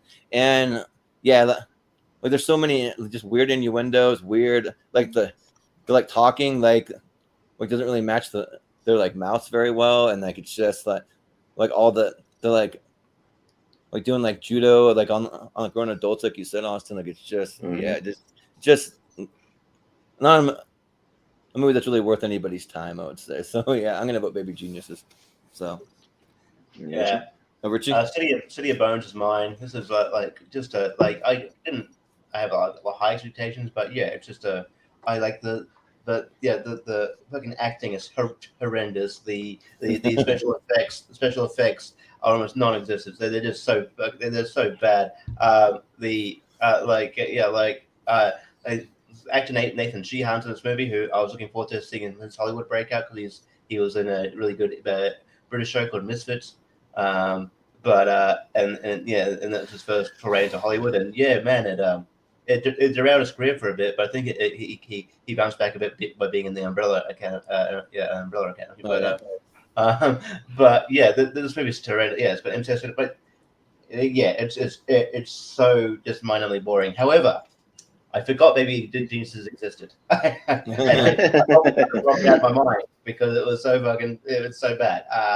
Yeah, I feel like the producers saw Look Who's Talking. It was like, hey, we could one up that. Yeah, right. It's like Look Who's Talking wasn't a great movie either, but it's fine. But yeah, I'm going to go against my own pick and say Baby Geniuses. Yeah. It's okay to go against your own pick. I went against my own for Turbo versus Wrinkle in Time. It's okay if there's a worse one that happens to go up against. Yeah. All right, yeah. Yeah, Steve. Okay. The one of the comments says that Mortal Instruments was about mechanized cities that walk around and fight each other. That's a different movie. Yeah, I think that one was produced by Peter Jackson. I don't remember. That's the Mortal Engines. That's a different movie. Oh yeah, the Mortal Engines. You're right. Yeah. It's a different movie. That's also a bad movie, though. That could be on this list. Yeah, it's a bad movie too. I thought that movie looked cool, actually, but I never saw it. The one with Sean Bean that was on like Disney Plus. Everybody crapped all over it. Yeah. I don't remember. Yeah. I'm pretty sure I have seen the Mortal Instruments, City of Bones, but I don't really remember it. Yeah. I think I might have seen it, and I think I might have thought that it was, whatever. Perfect word is forgettable for this movie. Yeah. Forgettable. Then I think I've seen it because I do remember. Wait, don't the two love interests find out like they're siblings or something? Yeah, they don't really care about it. Yeah, they're not bothered by that at all, Richie. They don't seem to mind. They don't seem to mind. It's like, whatever. We're in an apocalypse. That being said, doesn't matter. It's okay. That being said, although I have not seen Baby Geniuses, I never bothered to because of how awful it looked. It looks unwatchable. I even though I haven't seen it, I'm going to go with Baby Geniuses. All right, fair enough. All right. Well, it's a clean sweep for the Geniuses. Yeah. Geniuses are smart enough to move on. Even with Richie's pick, it was a clean sweep. It's that bad. It could be a favorite to go all the way. We'll see. All right. Yeah. Well, next we Barbed Wire. Barbed Wire. I love Barbed Wire. Barbed Wire going against the Love Guru. The Love Guru. Ooh. All right. Well, oh boy. Me first. Yeah, this is a tough one. Both bad movies. Bad comedy versus bad like sci-fi dystopian action with a bad lead actress. I don't know. They're both about on the same equal level. They both killed each other's movie careers. That's true. Yep. Both of them killed movie careers. I'm gonna say I think bad comedy is worse than bad action. So I'm gonna say The Love Guru, just in my estimation. Like a bad comedy is worse because you're stuck with it. At least Barbed Wire is like somewhat interesting to watch. And yeah, anyways, so Love Guru. Yeah. Well, for me, it just comes down to which one of these movies did I piece out of first, because both of these I turned off halfway through because I couldn't take it anymore. So, but probably The Love Guru I actually turned off a little sooner. As soon as I saw like Justin Timberlake's character like Jacques Lecoq Grande just like doing a bunch of weirdo stuff it just like wasn't even funny. It was just stupid and you can tell that they're like kind of like almost doing like an Austin Powers like style like rip off kind of. I mean, in a way, that's a different character, but it has like the mini me, as like all that stuff, and so yeah, like and yeah, I would agree with that statement that a bad comedy is probably worse than a bad action movie. So yeah, I'll vote for the Love Guru. Yeah. I mean, Love Guru is mine. I felt bad. I think this was brought up in the best a tier rank of best winter sports movies or something, and then like Ross brought it up because he liked it. I had to fucking break his heart saying, "No, this is an F." Yeah. I think we all voted F except he voted like a C or something, and then we just dragged it. Oh man, I'm sorry, dude. I'm glad you found enjoyment out of it, but I just cannot. I think it's food. You're watching the actual like disintegration of a career while watching it. You're like, this dude can. I don't know if he can come back to the movie, and he still is trying to come back from it to this day. Yeah, he still hasn't. Yeah, nope. It's a horrendous comedy. There is something more offensive about like bad comedies. And Barbed Wire, honestly, I've seen it. I didn't it was about what I thought. To be honest, I don't expect much from a Pam. What do you expect from a Pamela Anderson action movie? Yeah, like I don't know what you're expecting. You're going into. Were you expecting a masterpiece? Yeah. But I don't know. At least you can stare at Pam Anderson's boobs for 2 hours. At least you can just do that. Yeah. Right. Yeah. But like Love Guru, I just felt bad for everyone involved. So I'll go with my pick this time instead of Love Guru. Okay. Yeah. Sounds good. All right, Steven? Yeah. Yeah, I have not seen the Love Guru. It didn't look very good. I mean, but I do like my. Maybe I'll get around to watching it eventually. I don't know. Barbed Wire. First of all, it's been a long time since I've seen it. I didn't even realize at the time that it's technically a remake of Casablanca. What? Oh wow! All right. That's what I hear. I'm like, I guess it's been a long time since I've seen it because I didn't even realize that. Oh, yes, it kind of is. Yeah, I'm reading the description right now. And here's the thing. Damn, yeah, it is. It's he's a Casablanca kid. No, I'm actually not. Like I don't hate this movie. I think this movie's hilarious, and I think it's kind of a fun movie. It's a good B movie. Like I don't know, like you're expecting something spectacular, but Love Guru is a horrible piece of shit. And I'm sorry if I just interrupted you, Steven. It's fine. I did. It's all right. It's all good. Here's the thing. I actually think Pam Anderson is pretty good at comedy. Yeah, she did this maybe. sitcom called Stacked that I thought was actually kind of a funny show. And even watching Stacked. They had one of my favorite bands called Lit. They were in an episode and they actually did like a live performance on there. So I tuned in for that. Cool. Yeah. Oh yeah. And I think she was actually pretty decent in that. And even on Baywatch, I thought she had some good, funny moments sometimes on that show. What about VIP? Oh yeah. You know what's worse than VIP? The PlayStation 2 video game. The game. It's even worse. Yeah, it's horrible. What? All you do is press directional buttons the whole time. It's terrible. Okay. Yeah. Barbed Wire was just dreadful and boring, and even even the sight of Pam Anderson wearing skimpy clothes or in some cases no clothes, somehow they screwed that up too. And it's just lifeless dreck. It is one of my picks, and I'm choosing Barbed Wire since I have not seen the Love Guru, and Barbed Wire is just awful. Yeah. Well, it's based on a comic book movie, and I'll just say that we're doing our poll of comic book characters who would win in a fight. I did not include Pam Anderson's character, just so y'all know, because you should have. No, we're good. She would absolutely win in a fight. She might win. She could, distract. Disarm somebody. Yeah, disarm it in a way, and then take you out. Yeah, like Species or something. Maybe one of the funnier matchups. Yeah, but Chris, what do you think? So I already kind of jumped in there, and I kind of interrupted Steven earlier, but I actually think Barbed Wire's fun. Like, I think it's a fun, stupid B movie. Yeah.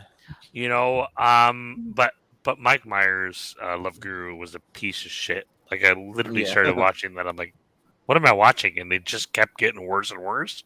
And it was one of those movies that I wish I turned it off sooner, because it definitely trashed his career. There's no saving it after that piece of shit. Yeah. But I gotta throw in Mike Schaefer's comment here. Of all the labs in all the world, you had to walk into mine. Yeah. Yeah. Yes, he has, Mike. Basically, yeah. But the Love Guru. No, we are. But Love Guru moves on. Yeah. That's right. You were first, yeah. So the Love Guru moves on. All right. So next we have Charlie and the Chocolate Factory. Going up to Libertine, which are 2 Johnny Depp movies. So yeah. It's kind of interesting, but all right. So I guess I'm up first. So Charlie and the Chocolate Factory was my pick, and the Libertine, I've never seen it, so I don't really have much to say, so it makes it pretty easy here. But I'll just say that I picked Charlie and the Chocolate Factory because you have Willy Wonka and the Chocolate Factory, which is like one of the greatest, most fun movies from it came out in the 70s, right? Is that when it came out? Or was it 71, I believe. Okay. Yeah. So one of the best movies to come out from that era, and it still holds up great to this day. Like, it's really fun to watch. It has some like borderline kind of horror, kind of creepy elements to it that are actually fun, that actually kind of work. And Gene Wilder's great. Like, there's so many great things you can say about the original. Like, they did the Oompa Loompas, right? Like, all that stuff. But then you have Charlie and the Chocolate Factory that just takes a hot, steaming diarrhea dump, just like all over. It's just horrible. Like Johnny Depp looks like a woman. None of the songs are like even remotely interesting or even fun to listen to. My nieces and nephews have a thing about this. Charlie and the Chocolate Factory. They have on one of those screens in their van that they can pull down so their parents can kind of get a break from them while they go on road trips, and they watch Charlie and the Chocolate Factory on repeat, like, just constantly. And it brought some up and coming actors that play some of the kids. I don't have the cast list pulled up or anything, but I mean, I know Anna Sophia Robb's one of them. There's a couple other ones in there, but yeah, like, it is just.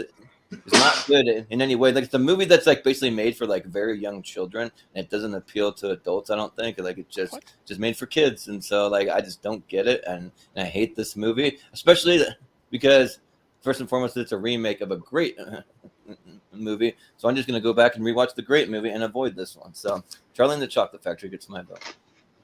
Richie? Yeah, I mean, I remember like there being decent reviews for the Libertine, so I haven't seen it personally, but like I don't know, I am surprised to be it's on this list. Is it a Chris one? It's all right if it is. No, no, it's a Steven pick, I think. Never seen Libertine. All right, fair enough. I don't want to lump you in. I don't want you to lump in every time I see a surprising thing. 9 times out of 10. But Charlie and the Chocolate Factory is really bad. I think Johnny Depp looks like a woman. I think he's cosplaying as Marilyn Manson in the mob scene video clip. he's Marilyn Manson. And if you look at the making of this movie, Marilyn Manson was actually considered for this role. That would have been weird. But yeah, really this movie is just like, I don't know. Like, I understand, like, maybe the original, like, Willy Wonka and like what was maybe a bit of an eccentric weirdo, but I think Johnny Depp kind of just takes it a bit too Johnny Depp. Like, I don't know. I just feel it goes a bit too far. Too much, like Johnny Depp wackiness in this. Yeah. I don't think like the wackiness needed to apply in this movie. Like Gene Wilder was a bit more subtle, and I like that. So I will say Charlie and the Chocolate Factory for sure. Yeah, but there's one more thing that I got to throw up here. He says, sidebar, did you know that the author of Charlie and the Chocolate Factory wrote a porn? Look up Uncle Oswald sometime. All right. Yeah. Well, we'll just pause the show for a minute so we can all watch. We're gonna go watch it. My Uncle Oswald novel by Roald Dahl. It's a 1979 adult novel. Oh, Wow. okay. Interesting. Yeah, I'll read up on read a it little on bit the air. while y'all are voting. I'll do a little research while Steven's talking. Well, hopefully, it has nothing to do with the characters like Aunt Georgette and like Grandpa Joe. Like nothing to do with that. Right? Or does it? Yeah. Or does it? Yeah, maybe. but Steven, what do you think? So The Libertine has a 33% on Rotten Tomatoes and You can't see it. 44%. The cover looks so weird. Mhm. And 44% on Metacritic, which, quite frankly, is way too high. What? Yeah. I think this movie is drab and dreary and just not fun and boring. And I didn't even realize until now that these are both Johnny Depp movies. Yep. I mean, okay. I don't like Johnny Depp in Charlie and the Chocolate Factory, but fortunately, the movie is called Charlie and the Chocolate Factory, not Willy Wonka and the Chocolate Factory. Charlie is the lead character of Charlie and the Chocolate Factory, and I think Freddie Highmore is actually really good in it. That's who it is. Yeah, from The Good Doctor. That's probably why I liked it. Yeah, Willy Wonka is weird and unappealing, and in this very much in this movie. But fortunately, he's more of a supporting character, and Charlie is the lead character. I think I think Tim Burton made the right move by doing that, and I enjoyed the movie. Yeah. So I will easily go with The Libertine, with my pick, The Libertine. Yeah, sounds good. Of course, Brian, you love Charlie and the Chocolate Factory. You gotta throw it up there. No. Of course, yeah. I need to rewatch. To each Willy his own. Wonka. So it's all good. I need to Chris? rewatch Willy Wonka and the Chocolate Factory because I don't remember liking it, but that was such a long time ago that I need to rewatch it. Yeah, you should rewatch it. Yeah. All right, Chris. I think it holds up. But So I've never seen Libertine. I kind of looked it up. I was like, it doesn't even look really good. But yeah, I also agree with you. This movie was so messed up. It really didn't know the tone it was taking. It kind of took like a dark, psychotic version of this character, which is the polar opposite of the character in the original one. I mean, he was very sarcastic. He definitely wasn't like happy and go lucky. And the original is amazing. This is just a steaming pile of shit. I agree. Yep, I would agree. Austin, what do you All think? right, I'm voting for Charlie and the Chocolate Factory. Now let me read the summary of My Uncle Oswald by Roald Dahl. Yeah, right. All right, Sure. so on Wikipedia, quote, this is one long sentence. When Uncle Oswald discovers the sexually invigorating properties of the Sudanese blister beetle, he devises a plan. He devises a plan to steal the semen of great men and sell it to women who want to have children fathered by geniuses. That's the plot. And so he goes around, I guess, I don't know if there's time travel involved or whatever, but he goes around and steals the semen of Pablo Picasso and Igor Stravinsky and Claude Monet and Sir Arthur Conan Doyle and Albert Einstein and Sigmund Freud and Rudyard Kipling and a host of others, like by taking it into a condom. That's really weird. Really weird. Wow. Same guy who wrote James and the Giant Peach and Willy Wonka, folks. And Charlie and the He wrote he apparently wrote a lot of adult novels. Yeah. I read many of his books when I was like 6 and 7. You read his adult novels as a child, obviously. Well, I'm glad I didn't read into that when I was that young. The man who wrote Matilda also wrote this book. Yes. Weird. Also. Yeah. And the other one is called like the something bitch. And I'm like, seriously? Wow. Interesting. Yeah. Well, so Charlie and Chocolate Factory then, right? Yeah. Anyways, Charlie and Chocolate Factory is worse. It has to be. Read Jacob Barber's comment. I wonder if there's an audiobook. I want to listen to it on Audible. Right? Yeah, Jacob said, y'all need to leave my boy Johnny. He's made some bad movies, bro. I'm sorry. He made some bad movies. Mostly with Tim Burton. I'm sorry. He's made good movies with Tim Burton and a lot of bad movies with Tim Burton. Sorry. There's some... And also, everybody makes bad movies, bro. This is the last time Johnny Depp's going to show up here, so just a little. No, it's not. No, it's not. No, it's not. It is not. Oh yeah, no, it's not. Yeah, it's not the last. Oh boy, I can't wait to talk about this movie, Richie. Yeah, I watched it for you. So countdown going up against Leprechaun. the Leprechaun. What? Leprechaun on this? Are you What's insane? The Leprechaun. So yeah. All right, Richie. Richie. I got this gut feeling that Austin liked it. Anyway, but anyway, Countdown is mine. It's probably not on people's radar. It just sort of came and went. But yeah, this movie's got a great concept, but fuck, it is boring as shit. I hate. There's some of the decisions these characters make is fucking ridiculous. I hated this movie, and yeah, like the only best part is like right at the end, Tom Segura and Christina P make a cameo appearance right at the end, and Tom Segura eats it. It's pretty funny.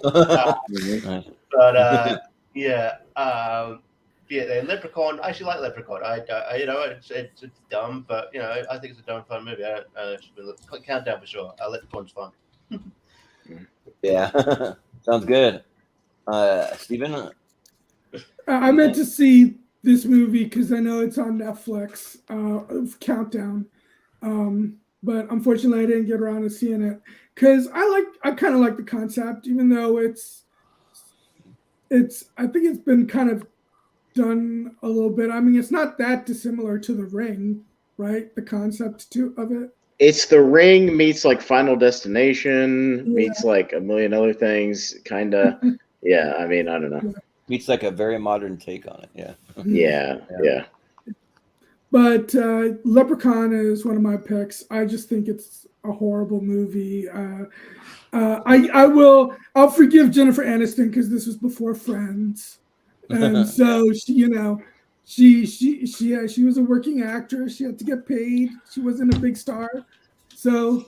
But I think the Leprechaun franchise might be the. I mean, I only saw the first two. After the second one, I was like, I'm not watching any more of these. Yeah. Well, can we forget those are the good ones? I don't know. Those are the good ones. Yeah, right. Oh, try it. Trust me. You would appreciate the Leprechaun series more if you watched all the Hellraiser movies. You'd really appreciate Leprechaun. Trust me. I only saw the first 3 Hellraiser movies, and the Hellraiser movies are all right. No. I mean, I bet all of them. Like when you get past number 3. No, trust me. Yeah. Although I think Bloodline was released in theaters. Yeah. I just want to see the Leprechaun where it goes to the hood. Like, I'm waiting to see that one. There's 2 of them. Right. They're great. Yeah, there's 2. Yeah. They're hilarious. I love them. Yeah. They're comedies. They're I haven't seen comedies. them, so. Isn't there one in space too? Yeah, there's Leprechaun 4 in space. The second or third one of the 2 is in Vegas. That one's fun. And then there's one with what's his name from WWE, the Leprechaun, Hornswoggle. Yeah. There's just nothing frightening about the Leprechaun. Yeah. Apparently, Garth from Wayne's World gets pretty scared of this movie. Yeah, but Chris. So I love the Leprechaun series, and the first one actually kind of scared me. I mean, but a Warwick Davis is freaking incredible as the Leprechaun. And yes, I know it doesn't become him later on, but these movies are so much fun. I don't know how you can hate these movies. It's insanity. But the Countdown just looked like a washed up version of Final Destination, which I love that whole series. Yeah. So, yep. The Countdown gets my vote. Yeah. I'm very curious. So I know you hate all those movies, right, Richie? No. I'm kidding. I'm curious about. So Jordan clued me in because he said Richie has a bad horror movie on the list. I said, "Oh, what's the name? Yeah. Oh, tell me. I gotta watch bad horror. Like I love bad horror." Yeah. So he told me Countdown, which is one I'd wanted to watch. Man, this movie's stupid. This movie's so stupid. Dude, just to give you the thing, this demon creates an app in the App Store that you have to download, and then he kills you. But even before you download it, you have to agree to the terms of service. It's so stupid. So even the supernatural demon can't get past lawyers, which is so dumb. So he's even got to come up with a contract. So stupid. Yeah. And then you can't like undownload it. Don't agree to the terms of services. It just goes away. So if you don't agree to be killed, you don't agree to be killed. As soon as you agree to it, you agree to be killed. It's in the fine print. That would make the people that die stupid. It's really dumb. It's really stupid. Yeah, bad character decisions, dumb characters. The one bright point, like Richie said, Tom Segura's in a couple of scenes. He's actually okay in the movie. Like he has like 3 scenes and he's okay. Like he brings a little bit of levity and a little bit of spark. But yeah, the movie's really dumb. And yeah, I like most of the Leprechaun movies. Like I know they're kind of bad, but like they're fun bad. I like them. So Countdown is worse. The Countdown's way worse. Definitely. Yeah.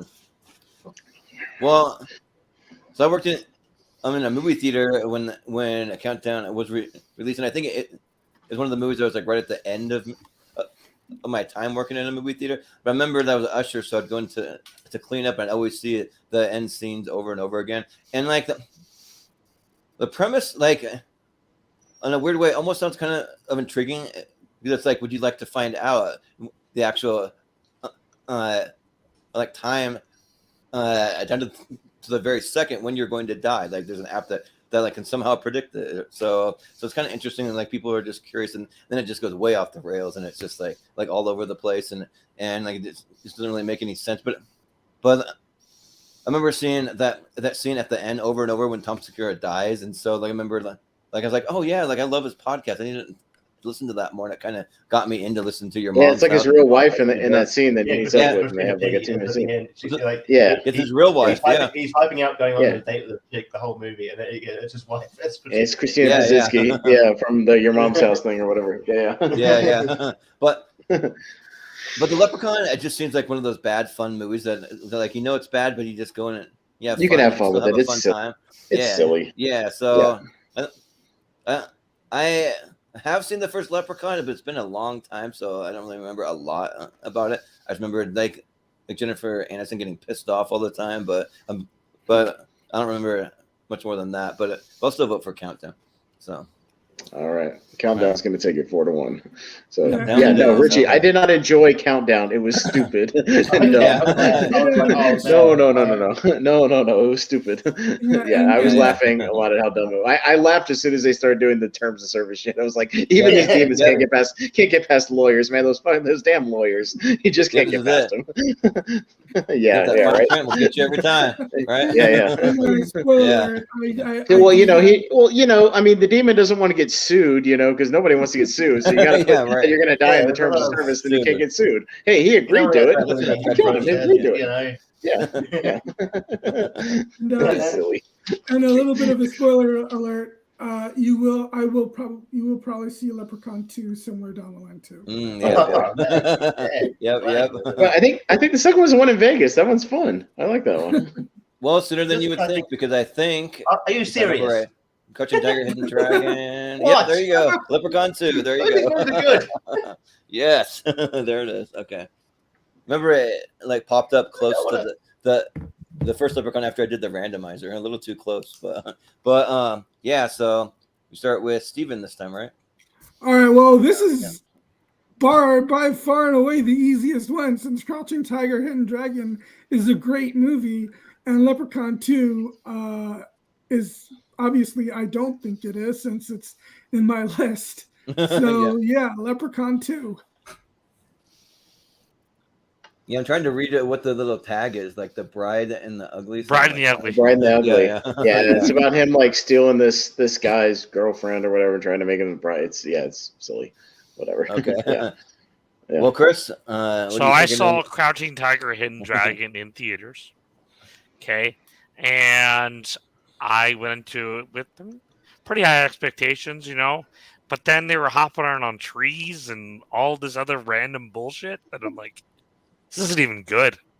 It was really painfully boring. Like a little wonky. The only positive thing was it ended. Like Yeah. it was over, and I was like, okay, are you gonna give me my money back? No, okay, well, never mind then. So there go Crouching Tiger, Hidden Dragon is one of the shittiest movie going experiences I've ever had in my life. Yeah. Yeah. Fair enough. Austin, what do you think? This one's tough because I could have a little bit of fun with Leprechaun. I don't like Crouching Tiger either. I think it's some wire food bullshit, and I don't like that movie. I don't like all that shit, and like I hated that movie too. And like, so while I realize it's a better made movie than Leprechaun 2, I'd rather watch Leprechaun 2 than go watch Crouching Tiger again. So I'm gonna vote for Crouching Tiger because I hate that wire shit and then flying around in trees. I don't like that. I don't like that stuff. I hate any movie that's like that. And I did not enjoy Crouching Tiger either. So I know it's a better movie, but I'd rather watch Leprechaun 2. So you're switching with Jordan this time. Yeah, right. Yeah. So sorry, Richie. This is one where I'm going to agree with Chris because I don't like Crouching Tiger either. Yeah, sorry, I don't. Well, I don't like Crouching Tiger. For me, obviously, I haven't seen the Leprechaun 2, but also Crouching Tiger, like it was just fine to me. Like I didn't really love it, but I didn't really hate it. Like I just thought that it was a movie that had some weird wire stuff that like looked really, really bad. Like they didn't even try to make it look realistic. And I don't know if it was supposed to look realistic or if it's supposed to look the way that it did. I have no idea. But it looks like they're doing like a dance on top of the trees, like more than like actually like doing actual real wire work. I don't give me that rage shit where they're fighting. Yeah. I want to see people fighting, right? Like getting down and getting brutal. Like not this dance ballet bullshit in the trees. Yeah, fuck all that. Yeah, like I don't mind that because The Matrix, that's one of my favorite movies of all time, and they did a ton of wire work in there, and it actually looks cool in that movie. It looks badass, yes. Yeah, but in this movie, it definitely doesn't. So probably just because I think that it'll probably have a little more fun with the Leprechaun, I'm gonna vote Crouching Tiger. Sorry. So, but Richie, what do you think? That's an evil laugh. What the? Because this might be the course, quote unquote, good movie we put through to the round for being worse. Yeah, like this might be. I guess. I mean, like I like both these movies, so it's hard. I don't know. I've been. I can't put Crouching Tiger through. I'm sorry. I would vote Leprechaun 2, but I guess we're going. Crouching Tiger's moving on in the worst movies list. Yes. If that makes a poll, you're fucking going to get bombarded. Yeah, right. Yeah. All right. Yep. Well, that's the first one. I know I'm going to get a revenge vote now because moving on. Yeah, right. This is one of Richie's favorite movies. Oh yeah. Just he didn't say that. It's my favorite movie. Yeah. I never said favorite. Yeah, he didn't say that. I've never used the word favorite. Yeah. But he just said he liked it. He can like a lot of movies and not love them. Yeah. But up next we have Dark Shadows. There we go. That's tough. That's tough. Oh man, both movies I fell asleep in. All right. So, Chris. All right. What do you think, Chris? Easy vote. Dark Shadows. I hate the show, and the movie was dumb. Yeah. I know you guys love the show. Dark Shadows is my pick. This movie sucks. Like this movie is boring, drab. This is literally like the point where I got fed up with Tim Burton. Like this even after I was wondering when I was like, bro, I'm done with you, man. Unless you make something like I don't know, completely different or whatever, like something like Big Eyes, like he did later. And this shit is just like. Nobody's saying no to Tim Burton, and like he's just doing whatever dumb shit he wants to do in this movie, and like I hate it, and it's boring, and it takes forever it creeps along. It's terrible. Like The Gallows is bad. Don't get me wrong. Like I saw The Gallows in theaters. It's a terrible movie, but like I'd much rather watch like bad horror movies that are like stupid than like watch boring like gothic nonsense, like especially from Tim Burton. So I'll vote for Dark Shadows as being worse. Yeah. Yeah, it was kind of tough for me because like I went in with a little higher expectations maybe for Dark Shadows, but remembered that I went on a date and both me and my date both fell asleep. So like that movie was just boring. Like Well, even having like Michelle Pfeiffer in there, like she couldn't even save it. Having like I think Grace Moretz is in it. Just like, I mean, yeah, like they just can't really do anything to liven up this movie that seems like a total Tim Burton a type of a movie that he could really do a lot with, but like he really didn't. Like, all I really remember just all the scenes of them sitting around the dinner table. I don't remember anything else from this entire movie. So there's that, and then the gallows was also like a horrible, just like it looked like somebody from like their film school or like their film class or so, made this thing for like a very, very low budget. Like, it had to be like a very low budget movie because it just takes place in this high school, and there's this play, and then they take someone to the gallows, but then somebody actually dies, and then it's haunted. And the school ends up being haunted, and it's just like really bad though, just boring. Just I don't know. So this one's kind of tough, but I think just because the one that had more potential was Dark Shadows, and it just the Dark Shadows is 2 hours long. The Gallows is 75 minutes without credits. Yeah. So it's short. At least it's short. I will say, yeah, like, and on the Gallows, I don't really expect much from it, but I did from Dark Shadows, and it was just as boring as the Gallows. So I'm gonna say Dark Shadows. So, Richie. Yeah, I haven't seen the Gallows. I've seen Dark Shadows. I don't remember hating it, but it's also very forgettable. Like Jordan said, I don't remember anything about it. I do remember Michelle Pfeiffer and Chloe Grace Moretz did what they could with the movie. I was sort of a bit checked out of Johnny Depp at this point.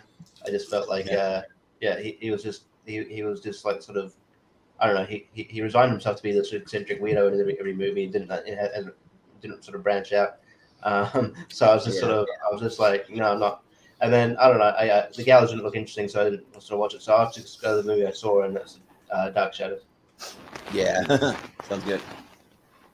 Steven? So I haven't seen either of these movies. Neither of them really piqued my interest. Although I do generally like Tim Burton, so I will probably check out Dark Shadows at some point. So I will probably go with the Gallows. Or you'll check out Dark Shadows. One of the two. Yeah, you might check out. Yeah, but by hanging. Yeah. So the dark. Just to get going. Dark Shadows.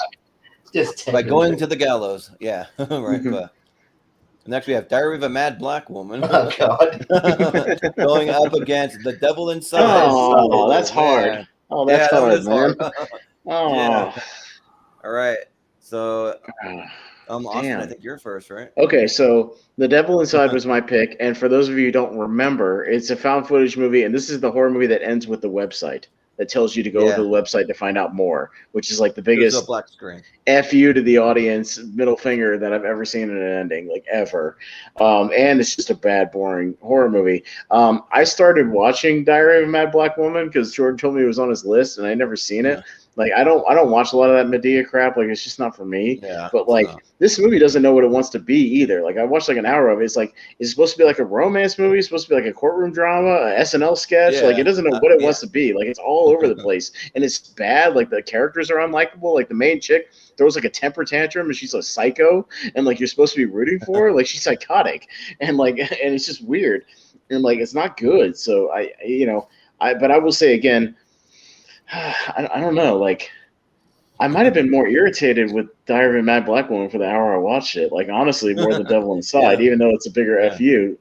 This is tough. You know what? I'm gonna switch and go with the Medea. I'm gonna go with Medea. Yeah. That was irritated me more, even though I only watched an hour of it. So yeah, Devil Inside sucks, but again, it's bad horror, and I can at least stomach some bad horror. I guess I don't know what Diary of a Mad Black Woman was supposed to be. Like it's just all over the place. I have no idea. All right, so yeah. All right, Jordan.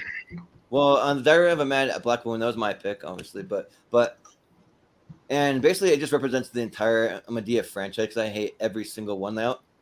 The one that I kind of wanted to put was like the Boo or Boo 2, like a Medea Halloween or whatever. She's popping out of like weird places trying to like do these like practical jokes on people or weird stuff like that. But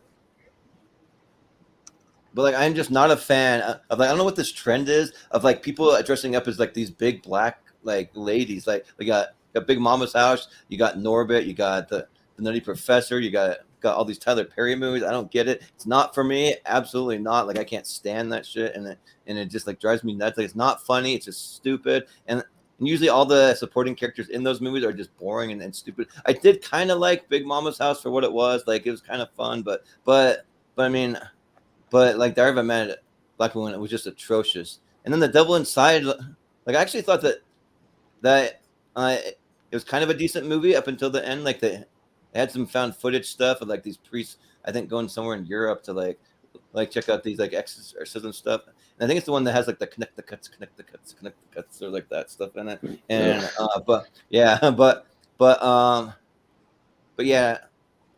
I just think that The Devil Inside, like despite the ending, like I could go back and actually convince myself to watch this. I will never go back and watch another Tyler Perry Medea movie like in my entire life. You can't pay me money to do it. So yeah, I'm voting for Diary of a Mad Black Woman. But Richie? Yeah, I've checked out one Medea movie. I don't know if it was this one. I think it had a similar title, but I don't know if it's this one. They all sort of was it that together. I Can Do Bad All by Myself or whatever? Oh yeah, there's that. Yeah, I can't. Way too many of them. Is this one that has the dude from Criminal Minds in it? Somehow they make money. Oh yeah, the dude from Criminal Minds and SWAT. He's on SWAT right now and that sort of thing. Yeah. The Shamir Moore or whatever. Yeah. Is he in this one? Yeah. Yeah. Well, then I have seen this one. They're not for me. I don't get them. I think they're doing a new one. Demographic. They're doing a new one with a crossover with what the people think Malcolm writes. So Mrs. Brown's Boys. You know the thing.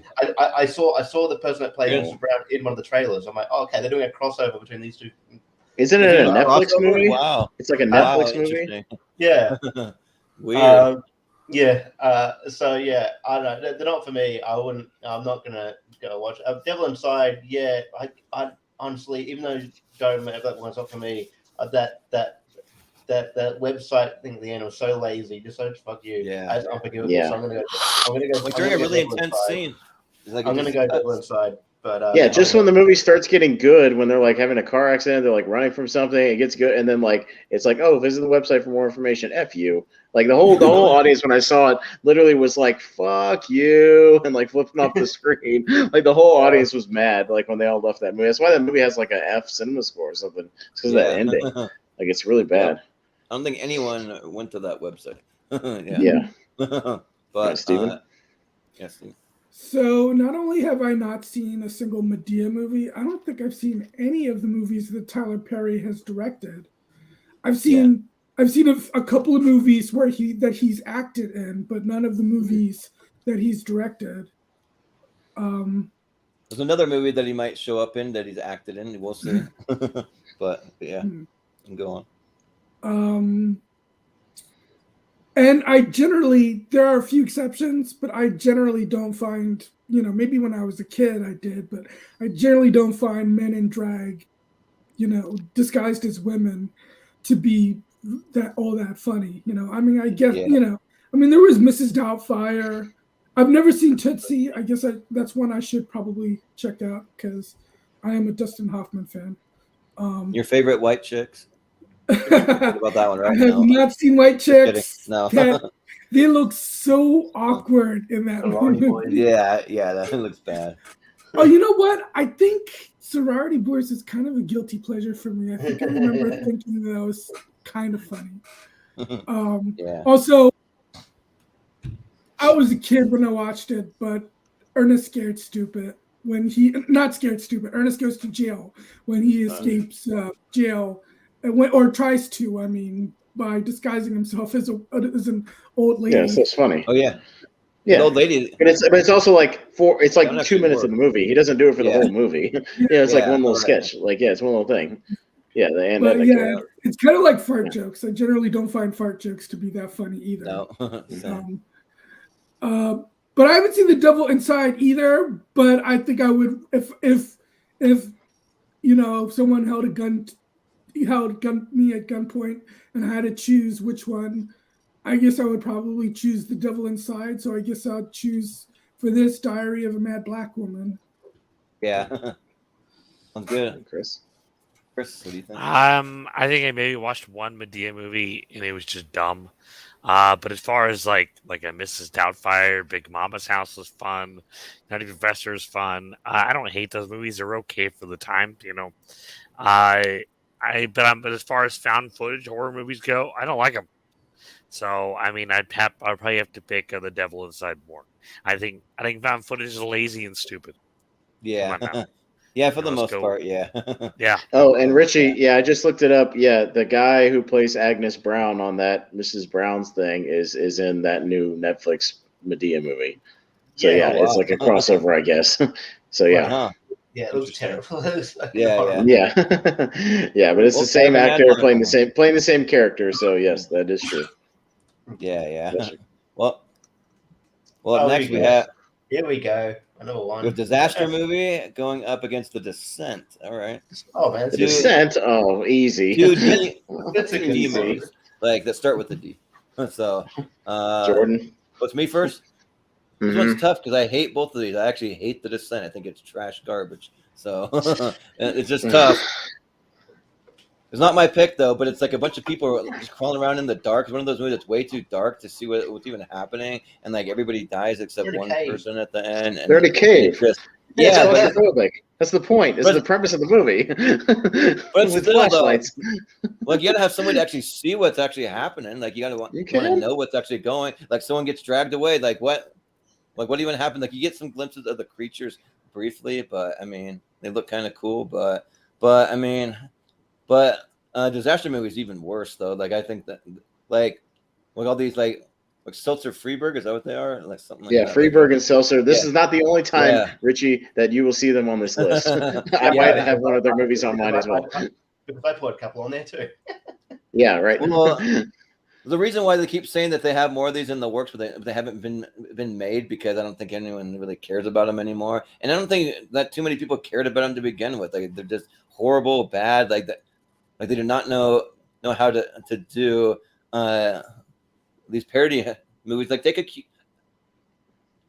cue from Mel Brooks. You can't just have people being wacky the whole entire time. You got to have one person doing jokes and maybe being a little wacky, and you have one totally straight person. You got to play it straight, and they don't do it. They don't do it right. So it's just like, so I think that I got to pick a disaster movie, even though I don't like The Descent, but the disaster movie is worse for sure. So yeah. All right. Yeah, disaster movie is mine. This is horrendous. I just a miserable theater experience. It's like you know the parody movies of like you know like the 80s, even early 90s. You know like you know they got it. All this movie is references. It's just references. Yeah. I'm going to reference this in pop culture. There's no jokes. Just all people playing characters. It's got like that's the movie, and then they've got this terrible like song at the end where they're all playing. It's just like I don't know how this was greenlit. I think Seltzer and Freeberg should be blacklisted from Hollywood. I think whenever they turn in the script, it should be just go right in the bin. They're not talented. Like, yeah. They're two of the Scream Movie One. Right in the garbage. Scream Movie One is fine. I think it's guilty pleasure. But if they're the two of the five writers, they're the two writers that did nothing. They did add nothing to the script because they're probably the worst writers like I've ever seen. Like I think they were going to do like there was rumored a few years ago they're going to do a Star Wars one, which would have been worse because I was like I'm just so glad that didn't happen. The Descent is a good movie. I like it's a good British horror movie. I like The Descent. So this is very easy. Disaster movie. Yeah. Yeah, by the way, and on the thing, they were supposed to make it in 2017. It says, the wiki says, as of February 2022, there are no further updates on either of their projects because they were going to do a Taken thing too. But maybe finally somebody woke up and said, no more movies, you two. Yeah, like no more. For you. Maybe finally somebody like did a smart thing in Hollywood. So yeah. So there you go. You want to lose millions upon millions of dollars? Go ahead, right? Well, that's the thing is the only reason they were able to make movies because they all cost like $10 million and would somehow make like $30-40 million. So they would turn a profit because like they would make money on opening weekend or in 2 weeks, and then they would keep making movies because like Date Movie made like $50 million. You know, and same with Epic Movie made like $40-50 million, and they had low budgets. So I mean, like they were made for nothing. So they would just make money. So yeah. What's the definition? Yeah. Well, like somebody who like doesn't care that they're just in it for the money. They don't care that like we're gonna put out whatever we can just like some random ideas would come up out of the top of our head to try to make money. It's not about like they actually like enjoy what they're doing or like love like want to make something good. You can tell. Yeah. But, all right, Steven? So there are two filmmakers that I'm surprised I didn't have any of their movies on my list, because I'm counting Friedberg and Seltzer as one. And that's them. Yeah. And surprisingly, I don't know why, I don't have an Uwe Boll movie on my list. Oh yeah. Yeah. Those would make the cut. Yeah. Although I almost put one of their movies on my list, but somebody that will be coming up because it was made someone else's list later on. I think The Descent is overrated, but the first 45 minutes of that movie are intense and really gripping and incredibly claustrophobic. And then it turns into an average creature feature to me. It's not a bad movie. It's just average. Yeah. That being said, it's still a billion times better than Disaster Movie. Yep. So yeah, even I can admit that. So while I wasn't a huge fan of The Descent, I will still not vote for that one and easily go with Disaster Movie. Yeah. Chris? Well, Chris, yeah. This The Descent is on my list. Surprise, Richie. I know you're like, oh my gosh. It's a miracle. But The Descent is hands down one of the worst. Another one of my worst movie-going experiences. I hated this movie so much. Like the trailers actually made it look interesting, like it was going to be good. But then they just kind of had like Gollum, so they were just fucking lazy, and it was stupid as hell. Like I kept expecting something like really good to happen, and it was horrible. I think I even walked out of this movie. It was so bad. So definitely The Descent. Yeah. Fair enough. Austin? Yeah, I've ranted about Friedberg and Seltzer on other shows enough. You will see them again, Richie, because I have one of their movies on mine, so have no fear. They're also represented. They are a scab on humanity. They are a scab or a wart on humanity. Like, they're awful. And, terrible. I will vote for this one of these movies over almost anything. Like, these movies are the worst of the worst of the worst. And The Descent is awesome. So yeah, the Disaster movie is way worse because The Descent rules. So yeah. Yeah. Well, Disaster movie it is. All right. Mm-hmm. So moving on, we have Dragon Ball Evolution. Oh god. Going up against the Apparition. Okay. Here we go. All right. Yeah, Richie. All right. You remember earlier on where I said there was a movie where I actively booed at the the movie finished. Dragon Ball Evolution is one of them. This movie the director knows nothing about Dragon Ball Z or Dragon Ball, and it's just horrendous. This is just cringy. I was looking forward to this, but yeah. I said Justin Chatwin. I think he sucks in this movie. Yeah. And just none of them makes sense. This movie sucks, but the Apparition also is pretty bad, but it's more forgettable for me. So I don't know. I guess it's because I had more of an emotional connection to Dragon Ball and Dragon Ball Z, the anime and everything, the cartoon. So, and just seeing what how something that can be sort of like Hollywoodized can just trash the whole experience. So yeah, Dragon Ball Evolution for sure. Yeah. Steven, what do you think? Yeah, Dragon Ball Evolution is pretty bad. There was another movie that was, I don't know, seemed kind of similar to me at around the time that's even worse, like Street Fighter: The Legend of Chun-Li. Oh yeah, that movie was even, in my opinion, even worse. But this is still a bad movie. I haven't seen The Apparition, so I will go with the one that I have seen, Dragon Ball Evolution. Yeah, sounds good. I'm going to go with Dragon Ball Evolution. Yeah. I think I brought up the Austin? Apparition before. It's my pick. Yeah. This movie just makes me angry. Like it's just so dull and boring. And it's like the trailers lie to you about the premise of the movie because the trailers say like, oh, once you believe you die, it has nothing to do with the movie. The poster right there is the final shot of the movie. So F you for that. It's kind of like Quarantine. Wow. The trailer shows the scene of the movie, which is bullshit. And if you really like people like walking down hallways for most of the movie and just like looking around corners, this is the movie for you. This movie stinks. It's one of the worst horror movies I've ever seen. Richie, I'd rather watch Countdown. That's how bad it is. I'd rather watch Countdown again because at least it has a couple of Tom Segura scenes that are fun. This one has no fun whatsoever. It's terrible. The Apparition gets my vote because I have no investment in Dragon Ball. I never watched the show. Yeah, I watched the movie. It's stupid, but like it didn't make sense to me anyways. So like I don't have any investment in it. So it's nothing against it. It's a bad movie as well, but I have no investment in it. I'm not a Dragon Ball fan, so Apparition gets my vote.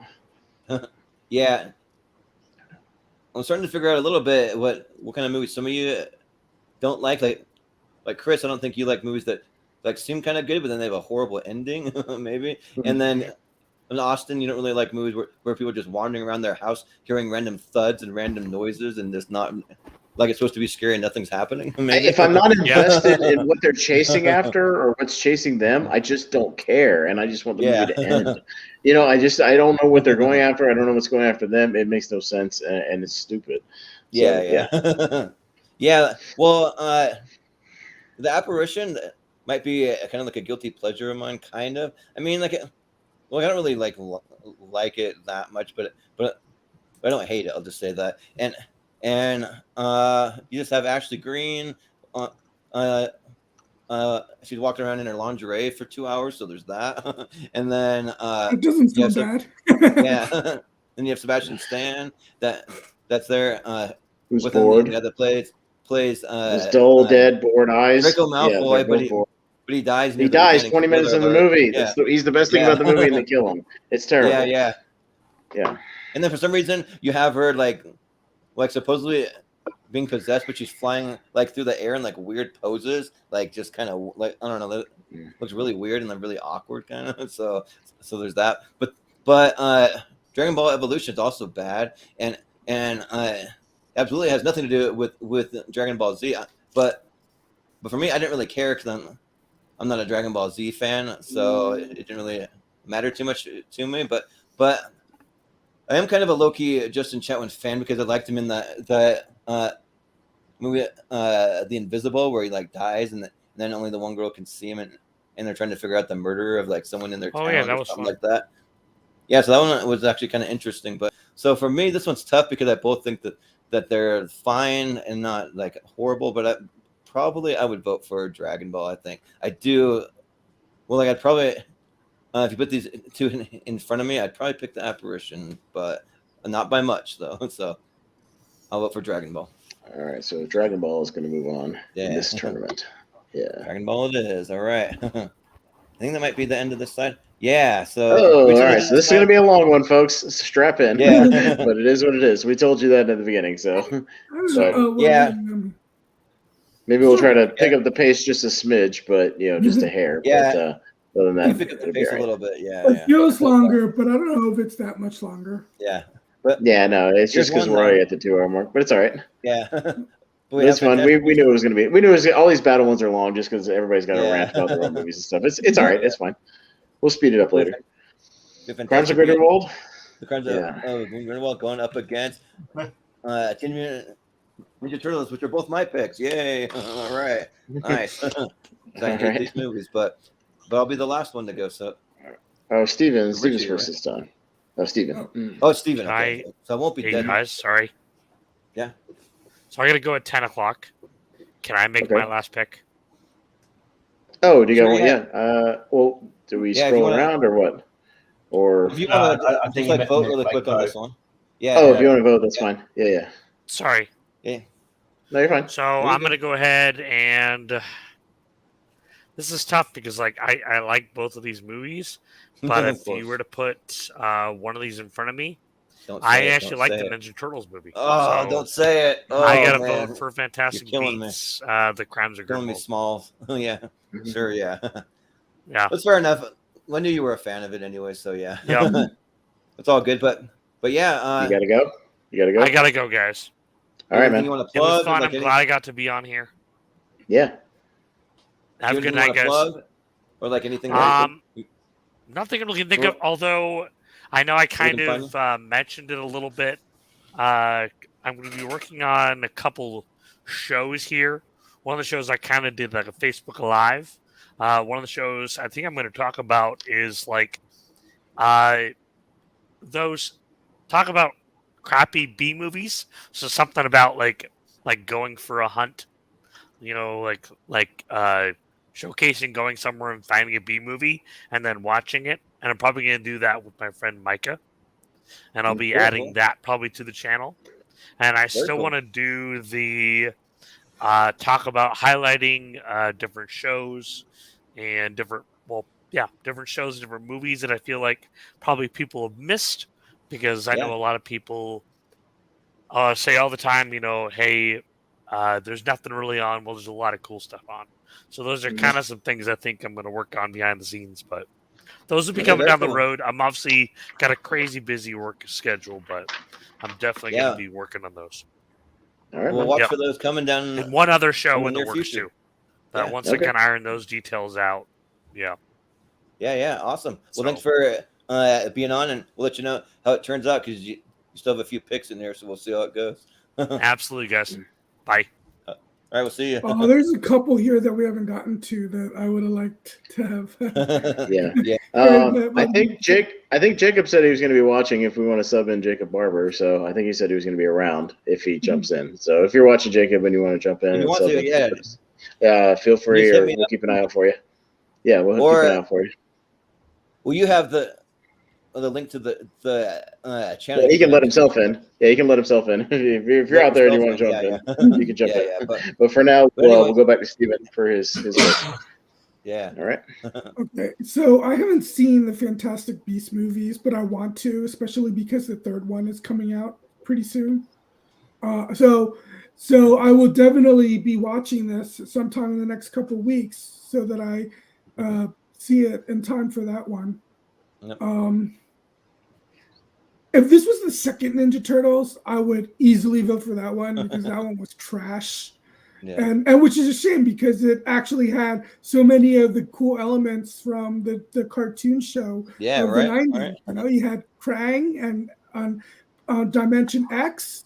And so hey, there he is. What's up, sir? What's up?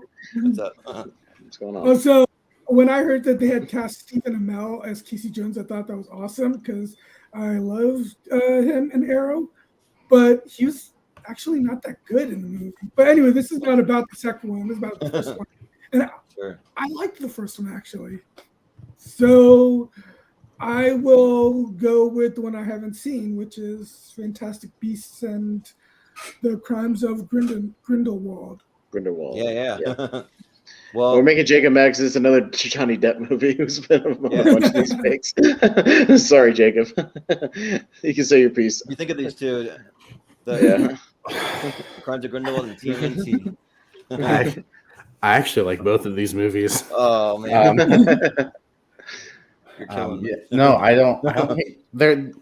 They're fun. Like, am I going to put them anywhere near like the top of my favorites? Absolutely not. Am I going to turn them on and have fun with them? Yeah. Which one do I have more fun with? The Turtles. We're going for the worst one here, so you want to vote for the worst? Yeah. I know. I've been watching, Jordan. He's been watching. He knows. Making sure. Yeah. So my vote will go to Fantastic Beast. Yeah. Sounds good. Austin? I kind of like that 2014 one. Like, I don't love it, but I thought it was okay. Like, I would put it on and have an okay time with it. I think the characterizations are good, and it's okay. Yeah, the sequel, not so much, because Stephen Amell playing Casey Jones, he has no gruff to him. He's like smiling the whole movie. Like, that character needs to be rough, like Elias Koteas played it. Sorry, he's a goof. but he's a goof. So yeah. We're not talking about that movie. We're talking about the first one, which is fine. I'm not a Harry Potter person, so I would much rather watch Ninja Turtles than Fantastic Beasts. I didn't even like the first one, so yeah, Crimes of Grindelwald gets my vote, definitely. Yeah. Well. All right. Well, this is one of the ones I got to get my angry throw pillow for, because I might be beating the hell out of something here. Because, but we'll get to it in a minute. So we'll start with the Turtles. So the Turtles is like my entire childhood. Like, I'm a huge Turtle fan. You can't really see it very well, but I have a Turtle van back behind me. So if you zoom in, maybe you can maybe spot it in the background. But like, I'm a massive Ninja Turtles fan, and it's like they just took my entire childhood and took a huge steaming dump on it, and like they just like completely like ruined it. And it's like, you can still go back to the original. Like, I understand that, but it's like still they make it these big hulking creatures, and then like, why? Like, that's not what the Turtles are supposed to be. And then all the cool stuff they had in the sequel, they didn't have the Turtles van, they didn't have Casey Jones, and they didn't really like do much with very many of the characters. April was just a waste. Like, you're gonna have Megan Fox play freaking April O'Neil, one of the worst actresses working today. Like come on, it's like, really? Like, it's just. And whoever they got to play Shredder was just horrible too, because you think that it's going to be William Fichtner, and it ends up being somebody else, and it's just like all over the place. And yeah, like, these movies are just horrendous. So like, it just makes me look forward so much more to the Seth Rogen ones. Hopefully he doesn't ruin the next Ninja Turtles. We'll see what happens. But yeah, and the second one, like, it's hard to say the second one was really worse for me, because they added so many more elements. They added Baxter Stockman. They added like just like different things that actually I thought kind of worked a little more for me. But I still didn't really like the second one. But then Fantastic Beasts might be the worst movie I have ever seen in my entire life, period. This movie makes no freaking sense. And it's a movie that I was really, really hyped on. It just like made me so freaking angry in the theater. Just because I had no idea what was even happening. I didn't know like which characters were which half the time. The main character, like, he's only in it for like half the movie. That's supposed to be Newt Scamander or whatever. He just disappears for whatever reason. And the only character that I like from this whole entire series, forget the actor that plays a sidekick, the guy that's kind of like the Muggle guy or Dan whatever. Fogler. Yeah, Dan Fogler. He's not in it very much either, and he's one of the more enjoyable characters. I have no clue what Johnny Depp was even doing in this movie. Like halfway through, I looked at the person I was with in the theater, and I was like, "Do you want to get out of here? Like, this is like absolutely horrible." But she wanted to stay, so we sat through this thing, and like, yeah, it was just like a horrible mess, and I was physically angry afterwards. So yeah, I got to go with Fantastic Beasts. This movie is just god awful. I'm sorry. So yeah, Fantastic Beasts for me. Right, but yeah, I haven't voted yet. I'm with the majority here. I like the Ninja Turtles movie. I thought it was good. I actually, I get enjoyment out of it, and especially like I don't know what's good about it.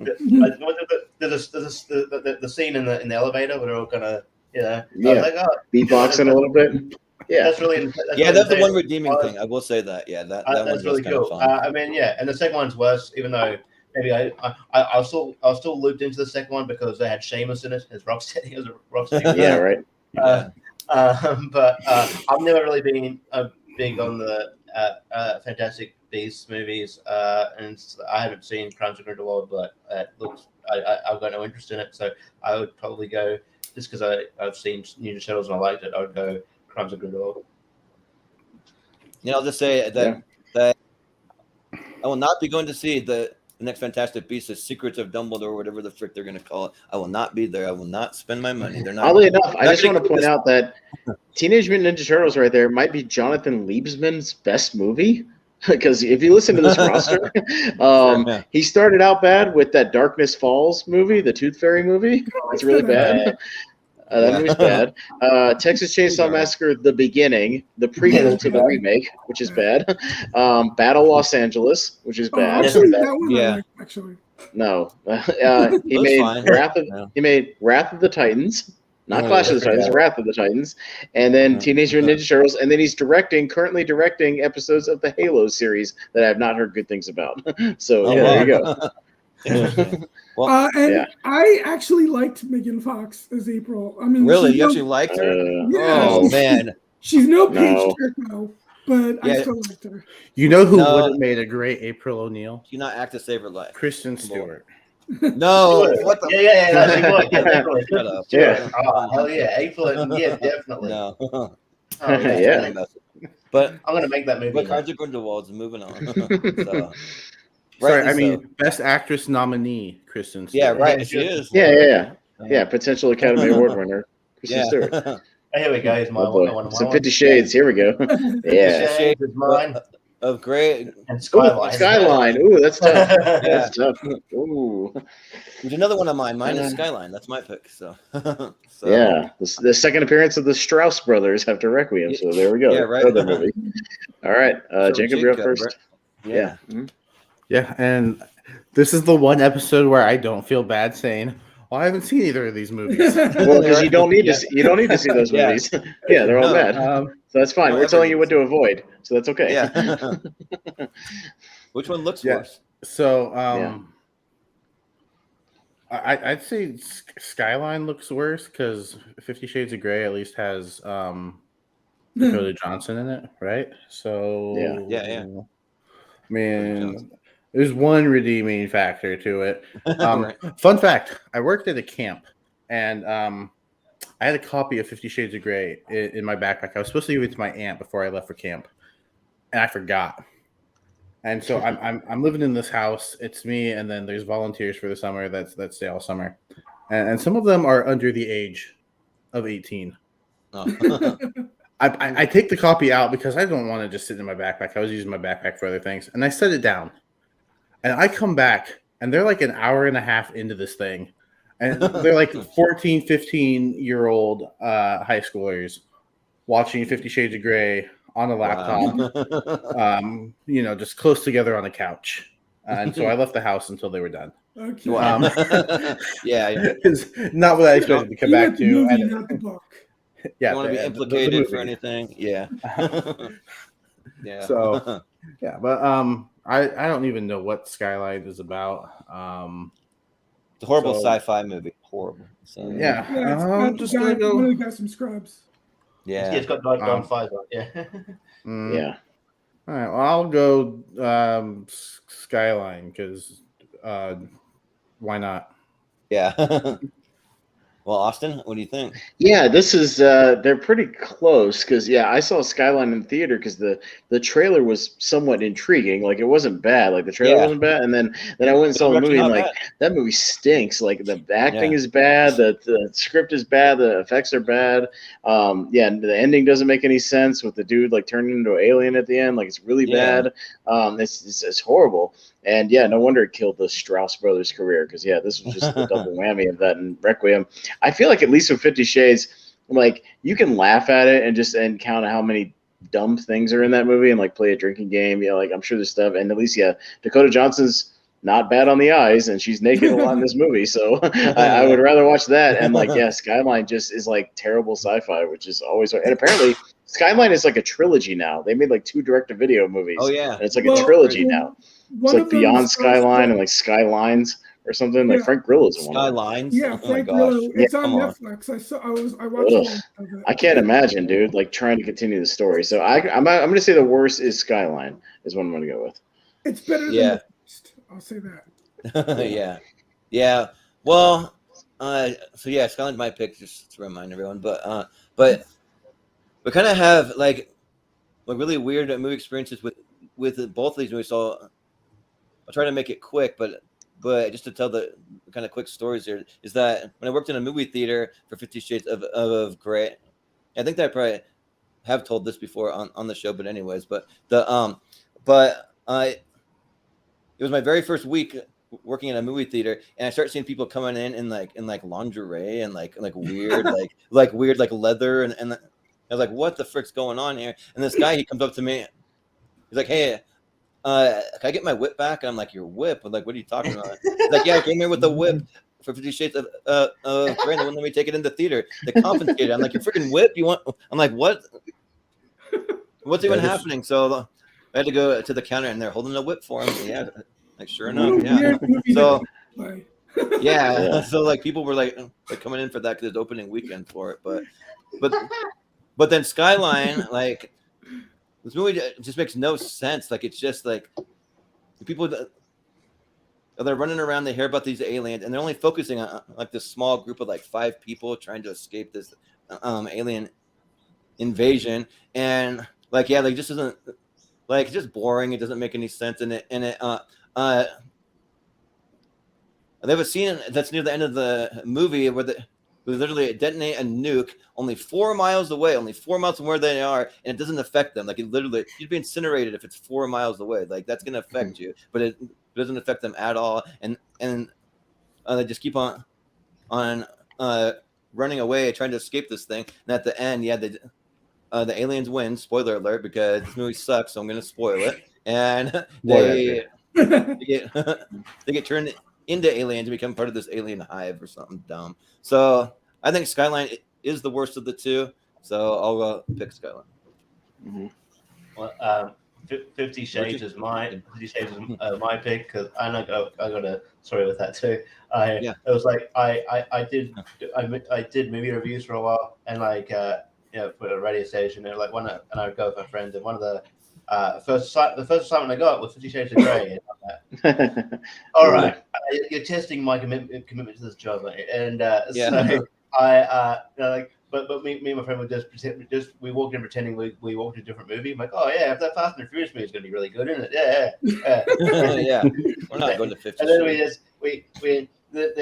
we just hated it, and the whole way through. Then like we got caught in a conversation with this old lady. It's like, oh, do you like it? I'm like, oh, not really. She's like, oh, you just didn't really get the story. I'm like, okay, what?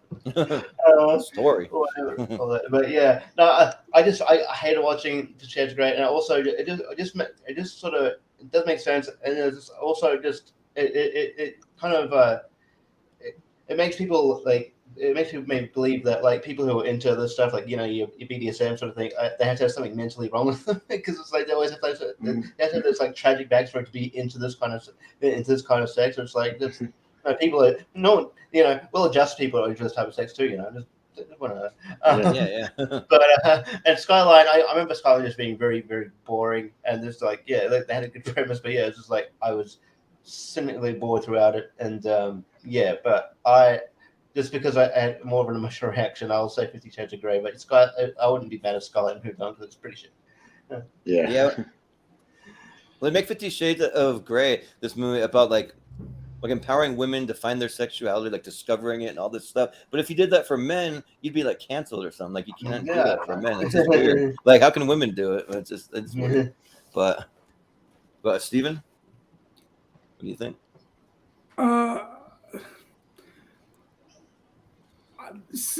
I know these are based on books, but there shouldn't have been 2 other movies besides 50 Shades of Grey because, the movie ends with them breaking up, and that would have made perfect sense. Since, that's because the box office would disagree to you because that movie made a shitload of money. Heaps of money. So when it makes heaps of money, it's on to the sequel. But this was like this was a pretty toxic relationship that she was in. So it made sense for her at the end to break up with him, Y'all just don't care about spoilers, do you? No, sorry. Then they get back together. I never saw the second and third one, but they get back together in the second one. I mean, it doesn't, whatever. I don't get it. I'll still vote for Skyline. I think Skyline is the worst of the two. At least 50 Shades of Grey has some sex scenes, and Dakota Johnson is hot. And Dakota Johnson and Jamie Dornan are actually pretty good actors, and they've moved on to better things. I mean, Jamie Dornan is actually really great in Belfast. He's also in this TV show in Australia at the moment called Tourist. and he's really good in it. Yeah. So, Well, just to clue everybody in, 50 Shades of Grey, $50 million budget worldwide, made $560 million. So that means green light for the sequel because it made a $500 million profit, $500 million. And then even the sequels made less, but it's still on a $40 or $50 million budget piece. Each made $360 million or something around there. So yeah, those movies made a ton of money. So yes, that's a hell of a profit. So yeah, most of that money went to a the cleaning books crew. were big sellers as well. So that makes All financially it right. makes sense from a storytelling perspective. The fact that but in this case, Skyline is moving on. The Strauss brothers cannot catch a break tonight. Is moving on. And And also something kind of funny related to the comments here. He says, "Wow, I would not want to clean those seats after that." Yeah, right. Yeah, the thing is though, I wasn't there for it, but there was an usher that actually found a vibrator in one of the theaters for that. Freaking vibrator. That is gross. That is disgusting. I'm sorry. So yeah. Shades of Grey made by Aaron Taylor Johnson's wife. Pretty sure it was. Yeah. But you can't bring a whip in. Okay. Yeah. I should have watched this movie. Yeah, Sam Taylor Johnson. Yes. Yeah. Yeah. Mm-hmm. Well, next we got the Garbage Pail Kids. I forgot about this movie. Going up against Safe Haven, one of the Nicholas Sparks movies. So yeah. Oh, good. So it's my turn. Oh, yeah. I think I've told the story before, but we used to do these road trips for wrestling, Richie. Like we were all piling in this van that I had, and I used to have like a portable DVD player. And one of the wrestlers like put this movie in, but it was like on the way back. So it was after everybody had wrestled and like everybody was tired. And like driving by myself, everybody else fell asleep. But he left the movie in the DVD player, but it was way in the back. So like everybody was asleep. So like and the volume was turned all the way up. I couldn't reach it. I couldn't turn it off. Like I had to listen to this movie, and like it was the most irritating bullshit. Like it's like a half a musical. Like it's disgusting. It's gross. Like the character designs are nauseating. Like this, because I went back and like saw some of the visuals of it because I couldn't see it, and like this movie's disgusting. Like it's gross. Like the trading card thing, that's fine, but like I can't believe they made a movie of this thing. Like it's awful. It's a horrible experience when you watch it. And like I would much rather watch some bland Nicholas Sparks bullshit than watch that movie again. So my vote sticks with the Garbage Pail Kids on this one. It's a nauseating, disgusting movie experience. So yeah. Yeah, like, I don't even understand the trading cards really. Like, what the appeal is, I don't get it. But it was just a '80s niche thing. Like it was silly. You know, like weird, ugly, disgusting Muppets or something. yeah, it's like ugly, disgusting, like troll dolls or what was the babies, the baby dolls thing, the Cabbage Patch Kids. It was kind of a takeoff of that. Yeah. All right. Well, Safe Haven was my pick just because I cannot stand Nicholas Sparks movies. I hate every single one except for The Notebook. The Notebook's actually kind of decent, but besides that, though, they're just all bad. And like, let me tell you the premise of every single Nicholas Sparks movie. And I've done it before, but just for anybody that might be tuning in, is that two people meet from some unforeseen circumstances. It's like one person comes from out of town, or they live on the opposite side. And they meet, they fall in love, but for some reason they can't be together. Either somebody gets really sick, or someone has to go off to war, or there's some kind of tragedy, like somebody in the family dies or something happens, and so they can't be together. So there's this huge journey for them to get back together, and then they eventually make it back together and live happily ever after. And then every once in a while, you get a weird twist at the end, like Safe Haven. That's why I picked that one, because I think that's the worst of all of them, because in Safe Haven, so spoiler alert, I mean, you can tune out, but this is a horrible movie, but I'm going to tell you the twist here. But, the girl ends up being a freaking ghost at the end. So the whole time, like, he's like going up to this girl, she's being a freaking ghost. It's like, how stupid is that? It's like, what are we, like, we're trying to make a rom-com / Sixth Sense movie, or like, what are we doing here? Like, it makes no sense. Like, now I kind of want to watch it. Yeah, like, crazy that is. It was really bad. Yeah. Like, but you do get to see it. What's the actress name? Something Hugh. I forget Julian the first Huff. name. Julian Julian Huff. You see her in a bikini for like a good portion of the movie, so I guess there's that. But yeah, and I've not seen the Garbage Pail Kids, and I'm kind of afraid to even try to watch that. So no, be afraid. Be very afraid to take a look at the why. Yeah, be very afraid of that movie. Probably just because I haven't seen it, I'll have to vote Safe Haven. All right, it's okay. You're okay, Jacob. Jacob, Yeah, you're okay, Jacob. Put your headphones back you're on. good. It's over. Thanks. Yeah. It's over. Spoilers So are the over. The twist is no. I'm just kidding. Yeah. Yeah. Here's the twist. I haven't seen either of these movies, but I've seen enough. Like, I think there's so many YouTube movie pundits, Reviews of Garbage Pail Kids. Like people do. Like Nostalgia Critic, Carry On the Garbage. Like they all just like kind of highlight why this movie's so bad. I am intrigued to I'm intrigued to watch just how bad it is. But I don't know. I know what to expect with a Nicholas Sparks movie. It's like you said, it's the same format. So I'm not going to go in there with much expectation. So I'll go with Garbage Pail Kids movie. Yeah. Steven? Okay, I'm sorry. I have to clarify something. So I'll put my thumbs up to indicate spoilers. Unbelievable. And when you see my thumbs down, Well, I don't care anymore. You sure? Yeah. All right. It's a horrible movie. The way Jordan described it, he made it sound like it's Julian Huff's character who is the one that is revealed to be dead. It's not her character. No, it's the girl from How I Met Your Mother. I can't remember her name. That's the other girl. Okay. Kobe Smulders. Yeah, she's dead, and she is actually the wife of Josh Duhamel's character. Whoa, and, wow. It was like she's been watching over her family this whole time. That's what it is. Okay, well, it made no sense to me. So it's like the movie Always with the Spielberg movie, where it's like Richard Dreyfuss edging somebody to marry somebody else, or like watching over their relationship. That's weird. That movie's weird too. So I don't know. So, anyways, I watched this movie not that long after my mom passed away, so that might have something to do with it. But while I understand why this twist sounds stupid on paper, I actually found it kind of moving. And so I'm going to vote for the Garbage Pail Kids, even though I haven't seen it, because I kind of like Safe Haven. Yeah. Well, fair enough. Jacob?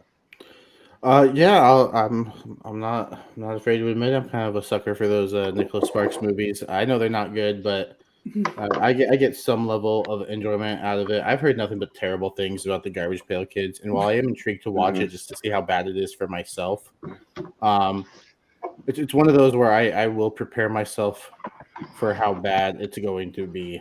I'll vote the Garbage Pail Kids for this one. Yeah. So what are the votes at? Yeah, Garbage Pail 4-1. I'm just going mobile for a second to get some water. Garbage Pail moves on. Garbage Pail. Okay. But I was trying to bring up something really quick, but if I can do it here, I may have to just close out of the tournament for a quick second. But I want to show you just like something kind of interesting about Nicholas Sparks movies. So give me one quick second. Yeah. The thing showing all the posters, they are the exact same posters. So I didn't have enough time to actually bring up the actual good picture of it. I'm sorry, it's kind of funny. I know Austin's getting water for himself, but it sounded like he was taking a piss. Yeah. So you can see up here. No, I was pouring water out of my sink. I'm sorry. I know it sounds like that. Okay. Yeah. I'm refilling my bottle. Turn off your mic. No, but yeah, you can see them here though. They're the exact same poster for every single freaking movie. So yeah. Anyway, I just wanted I wouldn't even call Safe Haven the weakest of this because the Lucky One is not that good. I never saw the last song. Yeah, that one's got Miley Cyrus. But yeah. I'll bring back up the tournament. And even though it's and Knights and Rodanthe got bad reviews too, okay. but that one stars two actors I like a lot. Richard Gere and Diane Lane. Oh yeah. But moving on, we have Halloween 2 going up against Robin. You got the wrong poster. That's the wrong Halloween 2. It's the Rob Zombie one. Rob Zombie. Yeah. I was about to say. There's another Halloween 2. Yeah, there's two. That's why it's I didn't know confusing. that. Yeah. Oh It's yeah. Rob So Zombie's Halloween 2 versus the sequel to the John Carpenter Halloween 2. No, yeah, Yes. I like we the should have John pointed it out. sequel Yeah. to John Carpenter. Yeah. We'll still represent that because I had no idea. So yeah, maybe next time. That's why, clarify. Stephen, when you send stuff to Jordan, I always put the year in the parentheses. You have to do that. I thought I did put 2009. I'll have to look that up. Okay. Yeah, no, this is completely Jordan's fault, and you didn't. You might have. Yeah. Right. Well, anyways, we'll still represent it though. We'll still talk about the 2009. So we're talking about Rob Zombie's Halloween 2 versus. You scroll down all the way, but it's Robin Hood with Russell kind of Crowe. good. Yeah. But so who's up first then? I think it's you. Jordan. Yeah. Well, so I have not seen the Rob Zombie Halloween. I was gonna say with Halloween 2, I was gonna say that movie's actually like kind of good, and I have seen it, but Yeah, it is. But the Rob Zombie one, I haven't, so I have to kind of abstain. But on the Robin Hood, it wasn't my pick. I actually had it on my list, but I removed it because this is a movie that I walked out of because it's so like so boring, like one of the most boringest movies I've ever seen. It's like Robin Hood just walking around in the woods talking to people. There's barely any action in this thing, and for me, there's kind of two sides to Russell Crowe. There's like the fun kind of action, kind of like where he has like more personality. Then there's the Shakespearean side where like he's just dull and boring and like worthless to watch for me. Like just puts me to sleep every single time. Like Master and Commander, like that kind of stuff just doesn't really appeal to me at all. So yeah, so I walked out of this, and then somebody they gave me a copy of the Robin Hood movie for my birthday. And my dad's one of the few people I know that actually like this movie, so I gave it to my dad. So he has it. So I'm gonna vote Robin Hood. But Richie. What do you think? I'm a big defender of the Rob Zombie's first Halloween movie. I think it's I think it's got some like good qualities. The second one, however, is fucking garbage. It's a terrible movie. It's just so boring. It doesn't. I hated it. Robin Hood is boring. Yeah, I don't have that sort of emotional connection to Robin Hood lore as I do Halloween. So I'll go Halloween too. But Robin Hood is not a good movie. I'll admit that. Steven? Okay, this is very easy for me. I mean, the Robin Hood Ridley Scott one is not nearly as good as Robin Hood Prince of Thieves. Yeah, the Kevin Costner one. I love that one. But the Ridley Scott Russell Crowe one, I thought it was perfectly okay. Not bad, not great, just okay. And Russell Crowe, he's got a commanding presence, even though he's more Maximus than he is Robin Hood in this. Yeah. Halloween 2, the Rob Zombie one, is horrible. It totally destroys and craps on the John Carpenter creations. They're these versions of Laurie Strode and Dr. Loomis. And I like Malcolm McDowell as an actor, but he's horrible in this. And yeah, I just hated this movie. So Halloween 2 easily for me. Yeah. Sounds good. Yeah. If I submitted a list for this episode, Halloween and Halloween 2 probably, Rob Zombie's Halloween and Halloween 2 probably would have been on my list. I don't like Here's a picture of it. There we go. There's the right one. That's what we're going with. Yeah. I liked it when it first came out, but as I've watched, the original more, I realized that the remakes just suck. They're not great. I haven't seen Robin Hood, so unless the movie I've seen is one that I like, I'll probably just end up voting for the one that I've seen. That's terrible, and so Halloween 2 gets my vote. We want a good nap. Just throw on the Ridley Scott Robin Hood. Go right to sleep.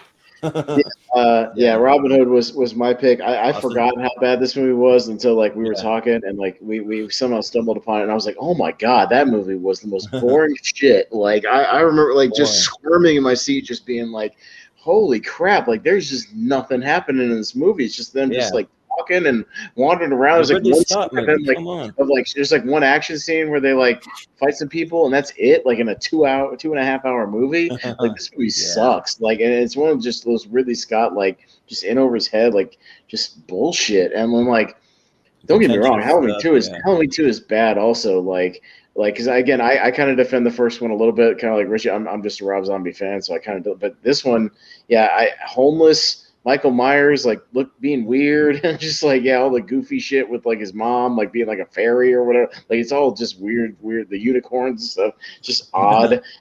But like I gotta go with the movie that bored the absolute piss out of me, so I gotta stick with Rob on this one. Yeah. I mean, I will say the worst offense a movie can be, in my opinion, is boring. It's boring. Yeah, I think it's boring is worse. Yeah. He doesn't sing in that movie, does he? Yeah, right. He does not. No. Okay, good. But even with that, Rob Zombie's Halloween 2 will move on, even though the poster for the Mick Garris one is not the same movie. Yes. We'll just save the graphics. We can throw it up there every time. But that's fine. I mean, we'll make that clear. That's fine. But yeah. But right. Halloween 2. So. This Watson up next. Oh boy. Going up against Quantum of Solace, which is Chris's pick, I'll say. So, but he's not here now. Okay. You know what? Like that's a fair pick. That's a fair pick. Out of Chris's picks, this is probably the least offensive. It's fine. It's, right. I get why it's on this list. Richie, you're up first. You're up first. So you can talk about Holmes and Watson. So this is my pick. This movie sucks so like it's just like we'll take advantage of Will Ferrell and John Travolta's chemistry and we'll do Sherlock Holmes thing. Okay, but they just like none like the humor is so cringeworthy bad. Like it just felt like almost like an Adam Sandler sort of movie where they're just like this movie's gonna make money, so we don't have to work on like the script or anything like that. It's just it's just so terrible. And then they'll do modern jokes, but like they're supposed to be set in like Sherlock Holmes times. But you got like selfie jokes. It's like it's just so bad. Like the acting is bad all around. Even like I'm a sucker for when wrestlers appear in movies. Like Braun Strowman's in this movie. That doesn't save it. This movie's so bad. Quantum of Solace is probably like the worst Daniel Craig Bond movie. Nothing happens in this movie. I feel like it was affected by. I think there was a writer's strike going on when this movie was made. I don't know if that affected it much, but it was definitely one of the more boring James Bond like movies, especially of the Daniel Craig era. But Holmes and Watson is far worse in my opinion. So Holmes and Watson. Yeah. Well, Steven, what do you think? I liked Quantum of Solace. I actually like all of the Daniel Craig Bond movies. I have not seen Holmes and Watson because it looked really bad, and but I will go with Holmes and Watson. Yeah. Jacob? I haven't seen either of these movies, so I will vote for the one that I have no desire to see at all. It's Holmes and Watson. I love Step Brothers. I love Talladega Nights, but this one it looked like it was going to miss the mark, and apparently it did. Yeah. Austin? I watched Holmes and Watson for the first time like 3 days ago, and it's almost and it's funny because I was with it for the first maybe 5-10 minutes because there's a couple of decent jokes. There's one thing where he comes out of like a room and he's just like, "Oh, nothing like a spot of cocaine in the morning to get the brain going" or something. And like it starts out it starts out okay, and then there's another joke later about like somebody's sick, so he's like, "Oh, would you like a spot of heroin or something?" Like there's a couple of jokes about that old-timey medicine that are okay, like the period piece jokes. But then it gets into like weird modern stuff and like modern humor that makes no sense. Like they can't even stick with their own premise, and then like Will Ferrell just gets irritating like with his accent. Like it starts out okay, and then it just becomes like anti-comedy later. Like it just goes on and on and on, and it's less and less funny as it goes. And Quantum of Solace, if you watch it as a part of the whole series, it's the least interesting and the least out of all, but like it's still competently made and competently acted, and all that. It's still watchable especially if you put it as a part of the series. Definitely Holmes and Watson by like a mile here, like easily. Yeah. This one's kind of tough because I actually kind of like both of these. I don't love them, but I mean, Quantum of Solace. I kind of get why Chris put it on here because you have James Bond kind of pining over this girl, and then he gets kind of mopey, and he goes to the bar, and he's like drinking himself about a girl, and like that's not James Bond. James Bond would never do that. Like it's just like really out of character for him. But for me, the worst James Bond movie was actually Spectre. I didn't like Spectre at all. I thought that was terrible. But besides the few little scenes, I actually kind of like Quantum of Solace. And then I watched Holmes and Watson actually this morning for the very first time because I wanted to watch it in prep for this, and like the movie's just all over the place. Like for me, like there were some jokes that actually worked, but there are some that did not work at all. That were just cringeworthy bad. But some of the like modern stuff, like I didn't really like it.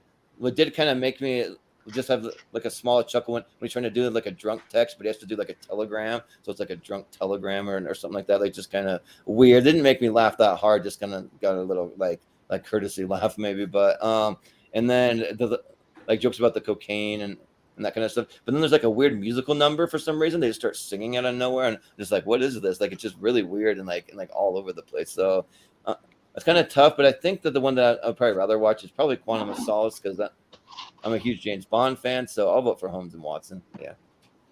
So, all right, it's a sweep for Holmes and Watson on this one. Yeah. All right, Holmes and Watson it is. So moving on. All right. Then next we have Home Alone 3.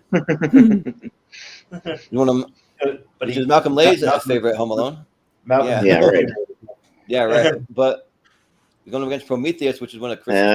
This is easy. This is easy. Easy. Yeah. But all right. You want to go on the horn? I mean, I guess we'll go around the horn, but Prometheus is a much better movie than Home Alone 3. By leaps and bounds. I have takes on both these, so we'll go on. Yeah. We'll go around the horn real quick. Steve, we can make it quick, Steven. Yeah. Steven. Haven't seen Home Alone 3, but it looked really bad.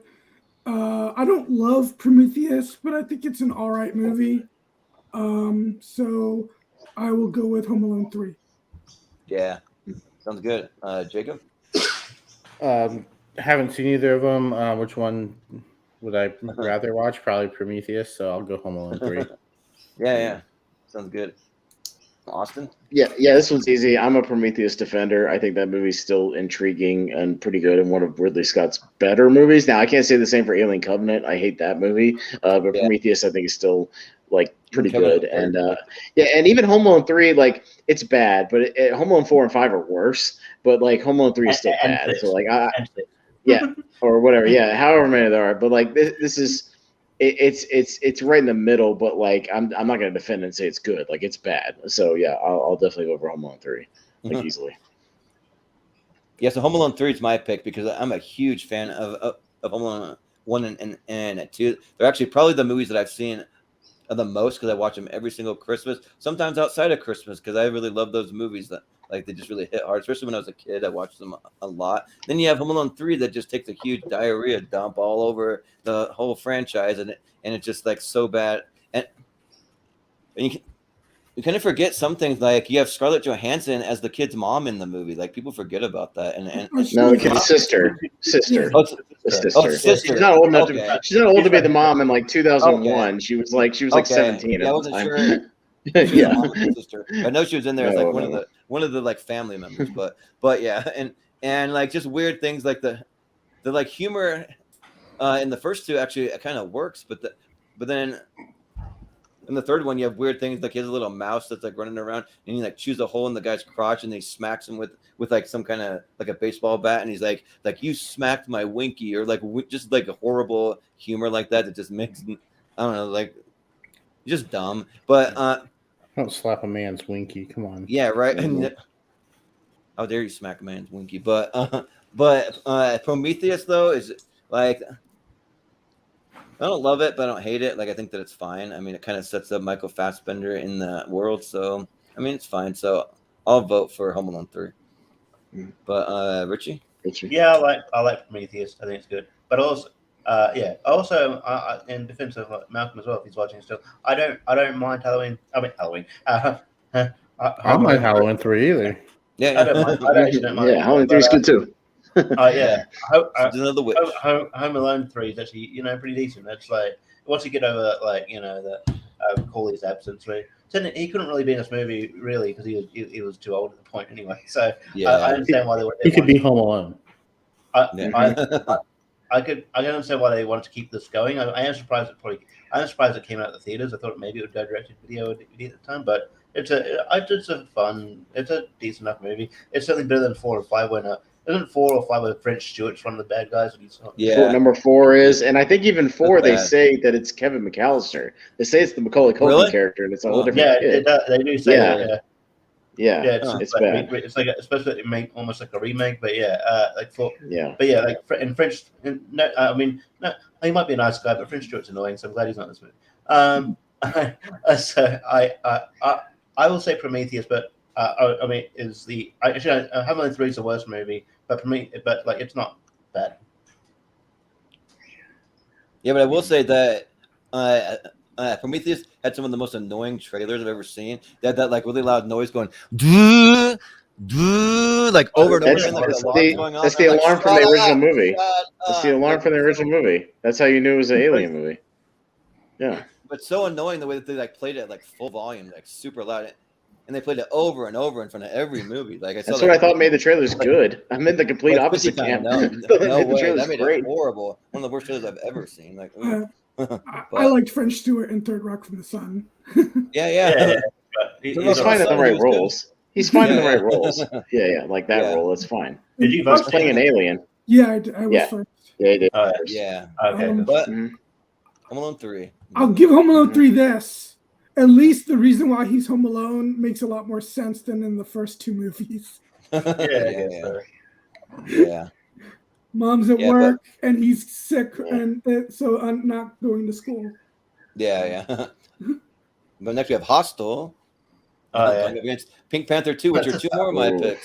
So yeah, but all right, Jacob, you're first. Yeah. I think it was Austin who said it earlier. Bad comedy just doesn't. It's just not. It just doesn't land. It's not. It doesn't work.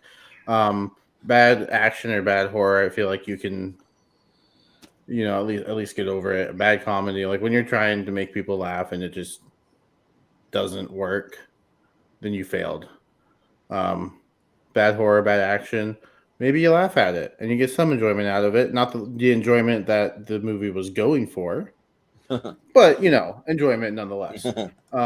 So I'll go Hostel. I don't even think Hostel's like terrible, but the Pink Panther 2 definitely is. Yeah. So are you going? Wouldn't you vote for Pink Panther 2 then? Because we're waiting for the worst one. You see, I was just testing you guys, and if you were paying attention, Pink Panther 2 gets my vote. Richie was paying attention. Maybe I don't understand why I'm having trouble remembering the rules. Yeah, fucking bad movies or what? Yeah. All right. This one's gonna be an easy one. Pink Panther 2 is worse. And again, I didn't like even the first one. And I thought this is easily one of Steve Martin's like worst decisions. Like, I don't know how you have these like Peter Sellers, like even if the sequels aren't as good as that original Peter Sellers, like he's committed to the role, like he's doing something interesting, and like it's like a parody of the Pink Panther. Like I don't even know like what he was thinking when he did these. Like it's just awkward and not funny. And Hostel, like I don't love the Hostel movies. Like they're okay, but like the second one I think is worse than the first one. And I think the first one at least has a couple of bright spots, a couple of interesting ideas. So yeah, this one's gonna be easily Pink Panther 2 for me. Like easily. Well, this one's tough because these are both movies I walked out of. So that's tough because like Hostel, like I've never thought that I should have known going in that there's like things that I never want to see with my eyes that I cannot unsee, like people getting their Achilles heel clipped with with freaking wire cutters or like taking drills and like drilling into people's kneecaps, and it's just torture porn. Like that's all it is. And it's like these people go on like some vacation to Europe, and then like I heard there's a cool spot over in Eastern Europe, and then this guy just takes them and just tortures the hell out of them, and it's like really like hard things to watch for me, especially when I saw it at the time. I just like couldn't even take it anymore, and like I had to leave because like I can handle some blood and gore, but like this is probably like most over the top thing I've ever seen. I'm sure they definitely don't watch the second one because the second one's worse. Like there's literally a scene where they hang like a girl upside down. Yeah. They hang a girl upside down and then like slit her throat, and the woman like literally bathes in her blood like in a bathtub. Like it's even worse. So like definitely don't watch the second one. The second one, those movies are not for me. She cuts a guy's penis off. Yeah, it's worse. Nope. Yeah. It probably shows it all too. It's probably full. Like just shows everything. Yeah, but yeah. With the Pink Panther 2, though, like I tried to rewatch this thing this morning just to see if I could get through it, and the second time I could not do it. Steve Martin's one of the like greatest comedic actors, and like he has his voice though, like his fucking voice, I can't take it. My name is Inspector Clouseau. I would like to buy a hamburger. Like I would like to do that. Like the voice is just so grating, I can't take it anymore, and I just lost my headphones. But anyways, like I just can't take it. Like his like literally his voice alone ruins the entire movie because he's doing the worst French accent on purpose too. Like I think that he's purposely doing it bad to be some kind of parody to like make it sound bad, and it just like drives me absolutely nuts. And then just the Three Stooges comedy, which actually works with Peter Sellers, but here it just does not work, and it just drives me absolutely nuts. I couldn't take it. Like he's giving me literally like a migraine headache just from his voice alone. So I like, man, like this might be the toughest one of the whole thing for me, but I think that I probably gotta go with Hostel because like there's just stuff in Hostel that I can't unsee, and like literally like that's the kind of stuff that gives me nightmares, that kind of stuff. So no, so yeah, how about Hostel? All right. But, usually I vote for bad comedy over like a horror movie or whatever, just because it's more cringy. When they obviously they're attempting more things like trying to make you laugh. It doesn't work. It's cringy. However, I'm actually with you. I don't like the Hostel movies. I think they're just torture porn. I don't think Eli Roth's a really talented director. I think he relies on blood and gore as a crutch because he doesn't have to tell a good story. There's no redeeming quality. That's why I've always said Eli Roth's best movie is not a horror movie. It's that House with a Clock in the Walls movie. That's actually like a decent movie. Yeah, it's like it's one good movie because it's not like a horror movie. It's got horror elements, but it's not a horror movie. It's his best one. Yeah, and so this is pretty disturbing, and also the second one is far worse. It's just like it's like we tortured men in the first one, then let's torture women. There is a third one, but I don't. I've seen it. Yeah, it's just bad, like direct to DVD bullshit. It's not even Eli Roth. It's just boring, same old. It's like in Vegas. It's a Vegas thing, so it's stupid. Yeah, it's just dumb. Yeah, I watched it. I watched it so you don't have to, Richie. I took the hit for you. I'll vote for Hostel here actually. So okay. Yeah, well, Eli Roth is set to direct the upcoming Borderlands movie with like Jack Black and Kevin Hart and Bobby Lee and all. Kate Blanchett, Jamie Lee Curtis. So like hopefully that's good. I mean, it's not going to be. Maybe it'll be better just making these bigger like budget, bigger movies that are just like straight up movies and not horror movies. Like maybe he'll make decent movies because they'll have like somebody telling him like you can't do that. You know what I mean? Or keeping him under control. Yeah, right. Like I don't know. Yeah. So we'll see. Can't go there. Yeah, but Pink Panther I think is moving on. So. No, Steven hasn't voted yet. We got a tie right now. So we got to Steven. You haven't voted. Oh, okay. Well, we'll see. Yeah, well, I actually liked Hostel. I thought it was actually suspenseful and exciting. The second Hostel, not only is it more gross, not only is it grosser than the first one in the gore, but it's not as exciting either because at least with in the first Hostel, Jay Hernandez like escapes the place, whereas in the second one, she's from a rich family, so she's able to get out of there by negotiating her a higher price and getting in on So, and that's just not nearly as exciting as, him having to escape. Plus, I like Jay Hernandez. This might be a real hot take, but I actually like him better as Magnum PI than Tom Selleck. That is a very hot take. Very hot take. You don't have a mustache for that. Right.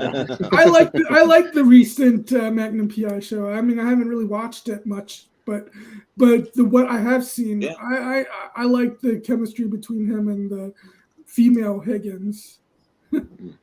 But I have not seen Pink Panther 2. It looked bad, although I do love Steve Martin. So maybe because you won't anymore after you watch him in this. I'm sure I'll still love him, even if it is as bad as advertised. But I'll go with Pink Panther 2. Okay. So Pink Panther does go through, but it's close.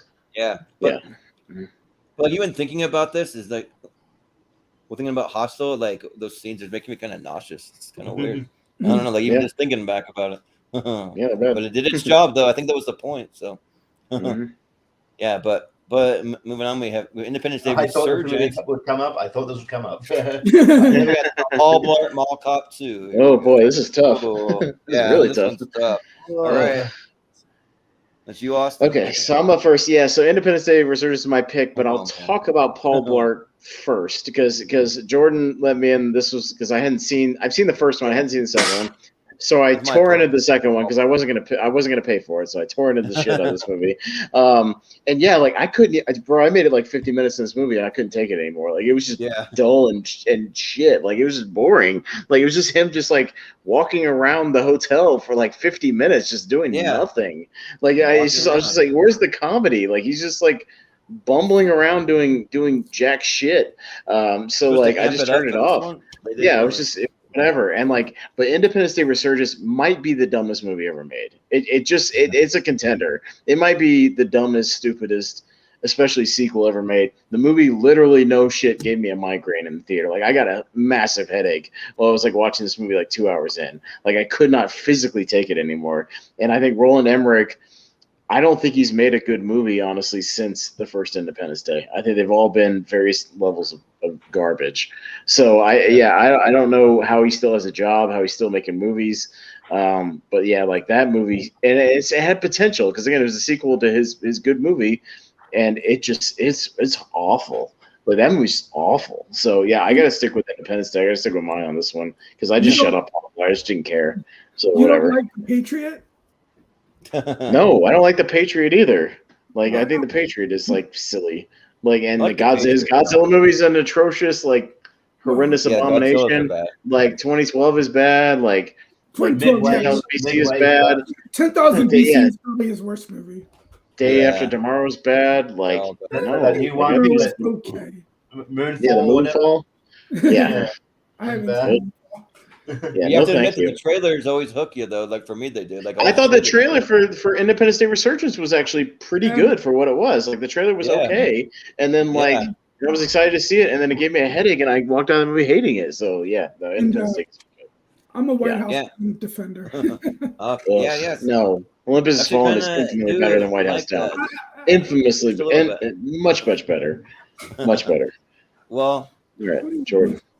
For me, like for as much as I hate Paul Blart Mall Cop 2, and that's my pick, like I really wanted to actually have Independence Day Resurgence on my list, but I saw Austin had it, so I didn't put it on. So I think this might be one of those things where I switch my vote actually, just because Independence Day Resurgence is atrociously, horrendously bad, especially with all the hype going into it. It's like we're finally getting another Independence Day, because I love the first Independence Day. Like I love it. That movie's in my top 64. I just say that. But yeah, the second one was just horrible. Like they're supposed to be the guy that's like playing Will Smith's son, and like he can't act to save his life. He's horrible. He cannot. Then you have Liam Hemsworth thrown in there for some reason. The guy that's like the lesser than like they couldn't even get Mae Whitman, who's still acting, who was in the first movie to play the grown-up daughter. I don't know why they recast her. Mae Whitman isn't acting. She's still acting. Like why couldn't you get her? They recast her. It makes no sense. You got like just have her. You got freaking You got freaking Jeff Goldblum and Bill Pullman back, and you can't get her. Yeah, just kind of weird. But yeah, this movie was just like so bad. Like I had no idea what was even happening. Like mostly for me, like the movies that I tend to hate are the movies that they're just confusing as shit and just don't make any sense, and I have no idea what's going on. And that was this, like 100%. So, but with Paul Blart Mall Cop 2, when it came out, I did work in a movie theater when it came out, and so like we always had to like draw straws to like see who didn't have to go in and like see the end of it while they cleaned the theater, because nobody wanted to even experience just like even a second of that. And like I would always walk around complaining, why did they make a sequel to Paul Blart Mall Cop 2? Who was asking for that? Who? And because the first one made a lot of money. Yeah, that's why, because it made a lot of money. Yeah, it just blows my mind. Who wants to see like a movie about fat people falling down and a bunch of fart jokes and someone walking around a mall? Like it just, I just don't get it. I don't get why that's interesting to anyone on this planet. Like there's a YouTube show that I watch on a regular basis, and they're doing a campaign because they love Paul Blart so much that they want to make a Paul Blart Mall Cop 3 and like try to actually finance it. I don't get it. I just don't get it. But yeah, but even so, I'm gonna vote Independence Day Resurgent. I'm gonna switch off on my pick. And I haven't voted yet if you're dragging over. Nobody else has voted. Oh, no. Yeah, it's all right. No. Yeah. I think you're going to drag it over for a second. No, it's all good. It's all good. No, it's all Richie. good. No. Even though, I remember, like, I think Independence Day Resurgence came out still in the Collider Movie Talk days. I just remember, I think they all went out for like Dennis Zing's birthday, and I've never seen them trash a movie so hard. I was like, holy shit, okay. And then so I'm like, like John Stepp just spoke one of those huge rat. I'm like, you know what? I'm not against my better judgment. I'm still gonna watch it. And holy shit, this is this is embarrassingly bad. Like what the I don't like. Yeah, his roundabout. Like, That's pretty funny. you can argue like there's other bad movies like whatever, but like, he had the blueprint to a good movie here, like in the first one, and he fucking just he's like no, I'm just gonna show why I'm not that I'm not that talented as a director. And just shit up, like and then Paul Blart Mall Cop I didn't have as much expectation for because I didn't like the first one. I mean, honestly, and I'm sure the guy's a nice guy. You could put like Kevin James' entire filmography on here. Super Hitch. That deserves to be right. Super Hitch, and then the best thing he's done is King of Queens, but Independence Day, I didn't really care about Paul Blart Mall Cop, so Independence Day Resurgence would get my vote. And the thing is that like nobody was really saying bad things about the original Independence Day, and then you had Independence Day Resurgence, and it made everybody actually rethink and go back and say no, the first one was actually not a good movie, and everyone liked it. Why do we like it? It's just weird. Like this movie was so bad it made people actually dislike the previous movie. So it's kind of weird. But Steven? I mean, the problem with Kevin James is that he teamed up with Adam Sandler and the Happy Madison whole thing. That's what I think kind of took his career down.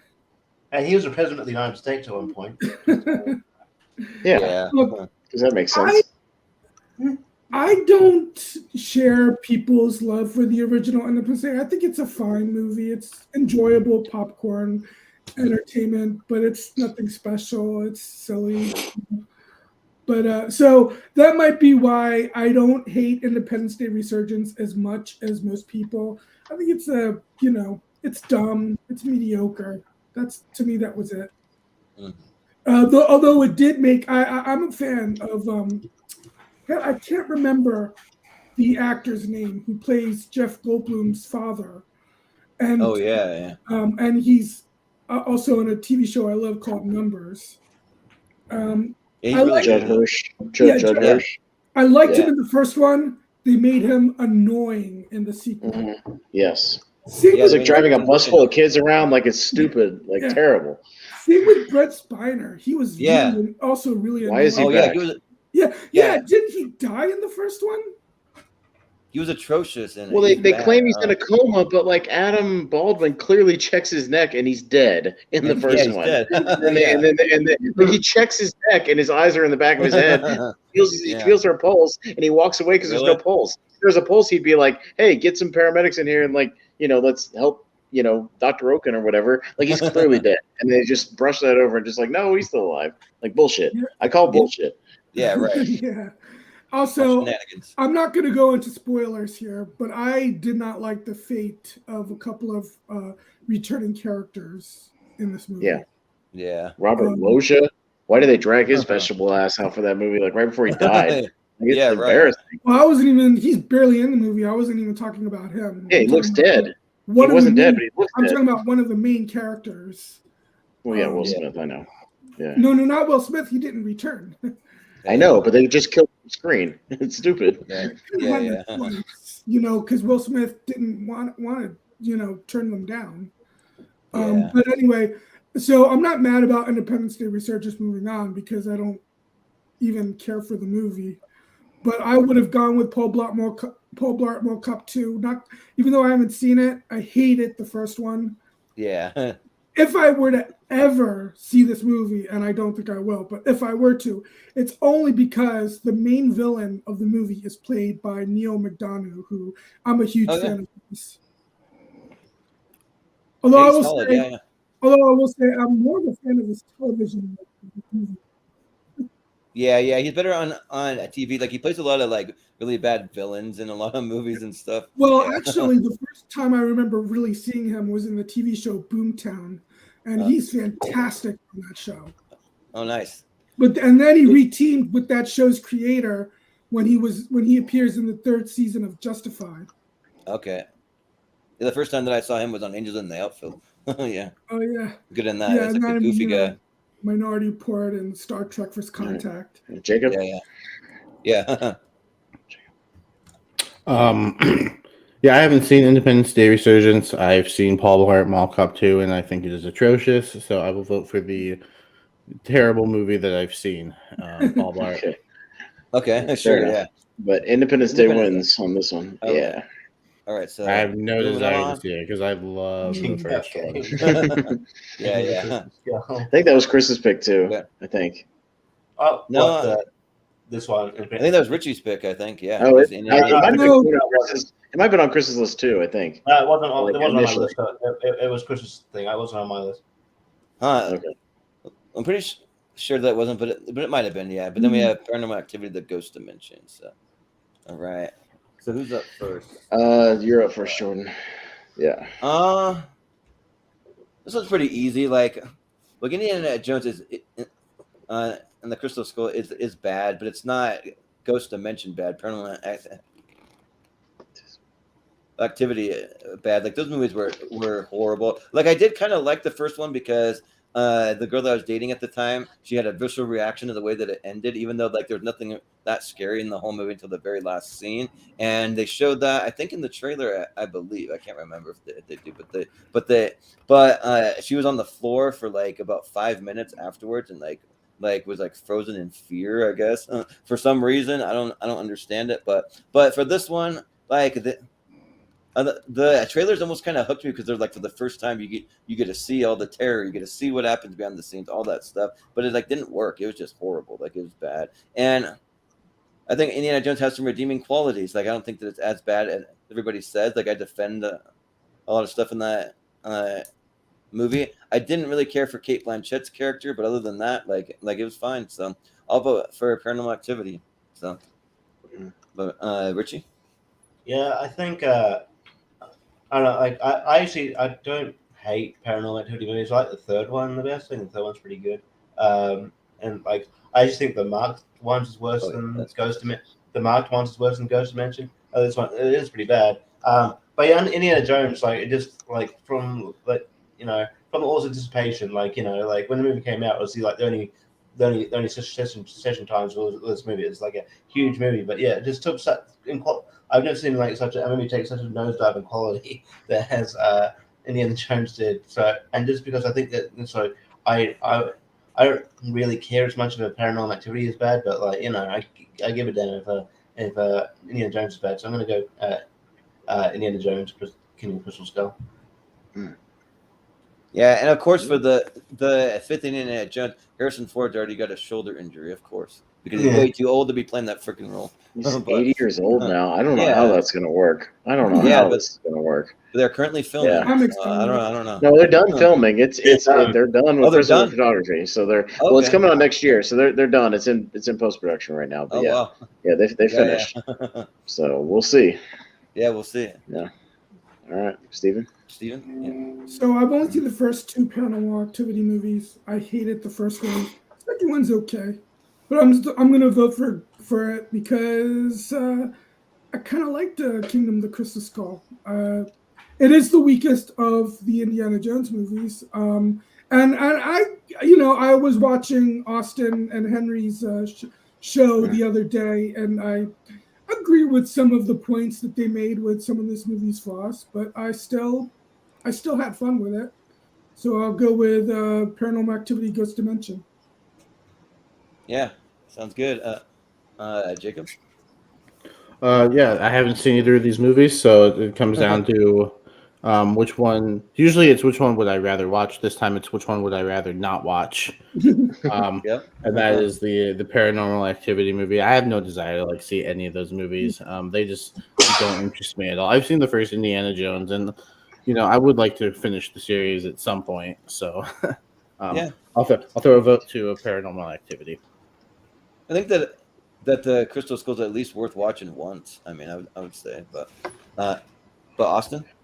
Yeah, this Paranormal Activity is the worst one. I'll get the Indiana Jones out of the way. I still think it's somewhat bad, but I don't think it's the worst movie ever. Like some people think it is. I think there's some okay. There's a good movie in there somewhere. It's basically kind of what I said. But this one is the 6th movie. And they can't even get their premise right. It's a period piece in the 80s. So the thing is, they find these videos of this family in the 80s, and they can't even get the premise right because they put on these videos, and they're complete high-definition, widescreen, pristine videos, which would not be on a camcorder in 1986. It's clean, it's crisp, it's edited well. They can't even get the premise right. They've got this demon in the movie that somehow wants to possess somebody, take over their body, but they're doing anything they want in the real world anyways. I made a video about it years ago when I was doing movie reviews with a buddy of mine, where I just went to my car and I just ranted about this thing for 10 minutes. I'll have to dig it up and post it in the group or something, because I went on for 10 minutes about all the shit I hated about this movie. So yeah, this movie made me angry, really angry. So yeah, I'm sticking with Paranormal Activity on this one because there's at least a few redeeming qualities of Crystal Skull. It's not great, but there's at least a few things. So yeah. Well, it's fun to hate on those movies that make you angry, So yeah, it made me angry. Yes, it's bad. I'll have to dig up that video and post it again, and share it with you guys. So I'll have to find it somewhere. Yeah. Well, up next we got Jack and Jill mine going up against Open Water, which is mine. This is this is hard. Who's first? Yeah, Richie. Yeah. So go ahead.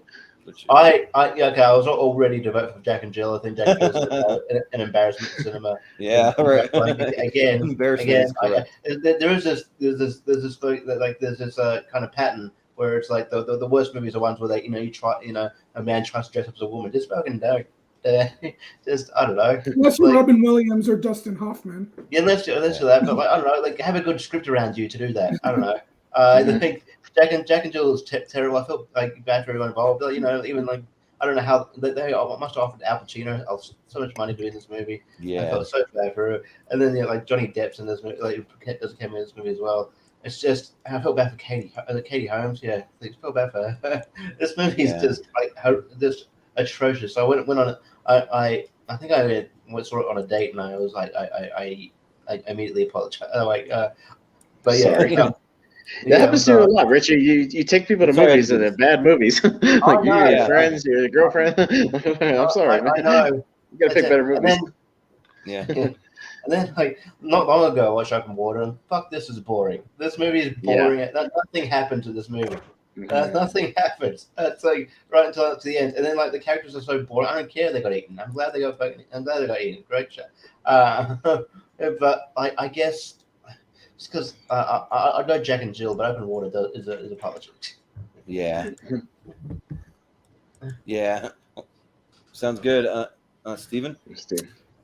Yeah, so this is very easy for me because I think Open Water is actually really great. Oh God, no. It's probably after Blair Witch, my favorite found footage movie. Ugh. I just think it's really intense and gripping, and Man, I felt sleep. Yeah. I wanted to shoot myself in the head. There's many reasons to vote for Jack and Jill. I've already said how, generally speaking, I don't find Men in Drag to be funny. Yeah. And then there's the other another main reason, Dunkachino. Yeah. Oh. I mean, look, Ooh. I still love Al Pacino, but at the time I watched this movie kind of changed the way I saw him, and not for the better. Yeah. I just felt embarrassed for him. Just like I felt embarrassed for Robert De Niro when I saw him in Dirty Grandpa. Mm-hmm. Yeah, it's bad. Yeah. So yeah, Jack and Jill easily. Yeah. All right, Jacob. Yeah. I haven't seen Open Water, but it did give us Ralphie May does a good bit about the movie, and so I find that funny. So at least we got that because of the movie. Look that up. I Jack and Jill sucks. Yeah, it's really easily sucks. got my vote here. Got my vote here. Yeah. Well, Austin? Yeah, this is tough because they're both terrible. I kind of feel like, but like I knew Jack and Jill was going to be terrible from the trailer. Like, did anybody think this movie was going to be good? Like, seeing the trailer, right. like at least with Open Water, like it's an interesting premise. It's a shark. People stranded in the ocean. They're gonna, whatever. Like, it had potential, and like I don't mind found footage movies for the most part, as long as they execute. And like, yeah, that movie is the most boring pile of shit next to Robin Hood. So yeah, like and it's short, and it still feels like 3 hours. Like they're just sitting there. Yeah, it's bad. And then it's just like they both die. So whatever, who cares? Like, Jacob, you don't want to see it anyways. They both give up. So yeah, I feel like Open Water's the bigger disappointment because I don't expect Jack and Jill to be good because Adam Sandler is making shitty movies. So I'm gonna go Open Water. Well, yeah, but this movie came out before I had, but before he really started, or maybe around the time when he really started going downhill. I don't know. I think I'm going to go through his filmography and probably disagree with you. Give me just no. This was made before. We'll take a little look. I feel like he started going downhill after Little Nicky, to be honest. Yeah. I don't like Little Nicky. Yeah. Well, I know. I mean, when was he ever going uphill? Indifferent to Little Nicky, but I mean, Happy Gilmore. That was good. I liked Anger Management. I liked. Big Daddy, The Water Boy. Like, come on, Click is bad. I mean, it's one of my favorite. He had Grown Ups before this. He had Just Go With It before this. Bad. Zookeeper, that's My Boy was right after this. Like, this is when he was really starting to eat shit. Yeah. So it's like right in the middle. Yeah, of his. Well, when Jack and Jill came out, he's already had 4 or 5 bad ones. I feel like. Hey, at least he's got Uncut Gems. Yeah, Uncut Gems. Well, no, he's good now. Love. He's good when he does drama, just not comedy. Yeah. Well, it's up to you, Jordan. Well, so for me, like, I had one of the like worst movie going experiences when we went to see Open Water. So like literally, like we're sitting in the theater and you start to hear audible groans or like what's happening? Like oh my gosh, what? Like, is this even a real movie? Like, is this just someone's home video camera that they just like put on screen? And then literally, like right in the middle of the movie, this guy he gets a phone call and he's like, "Hey, does anyone mind if I just take this?" And he takes it on speaker, like in the theater while the movie's playing. And might be more. His conversation might be more interesting than the movie, to be fair. Yeah, so who he's talking to.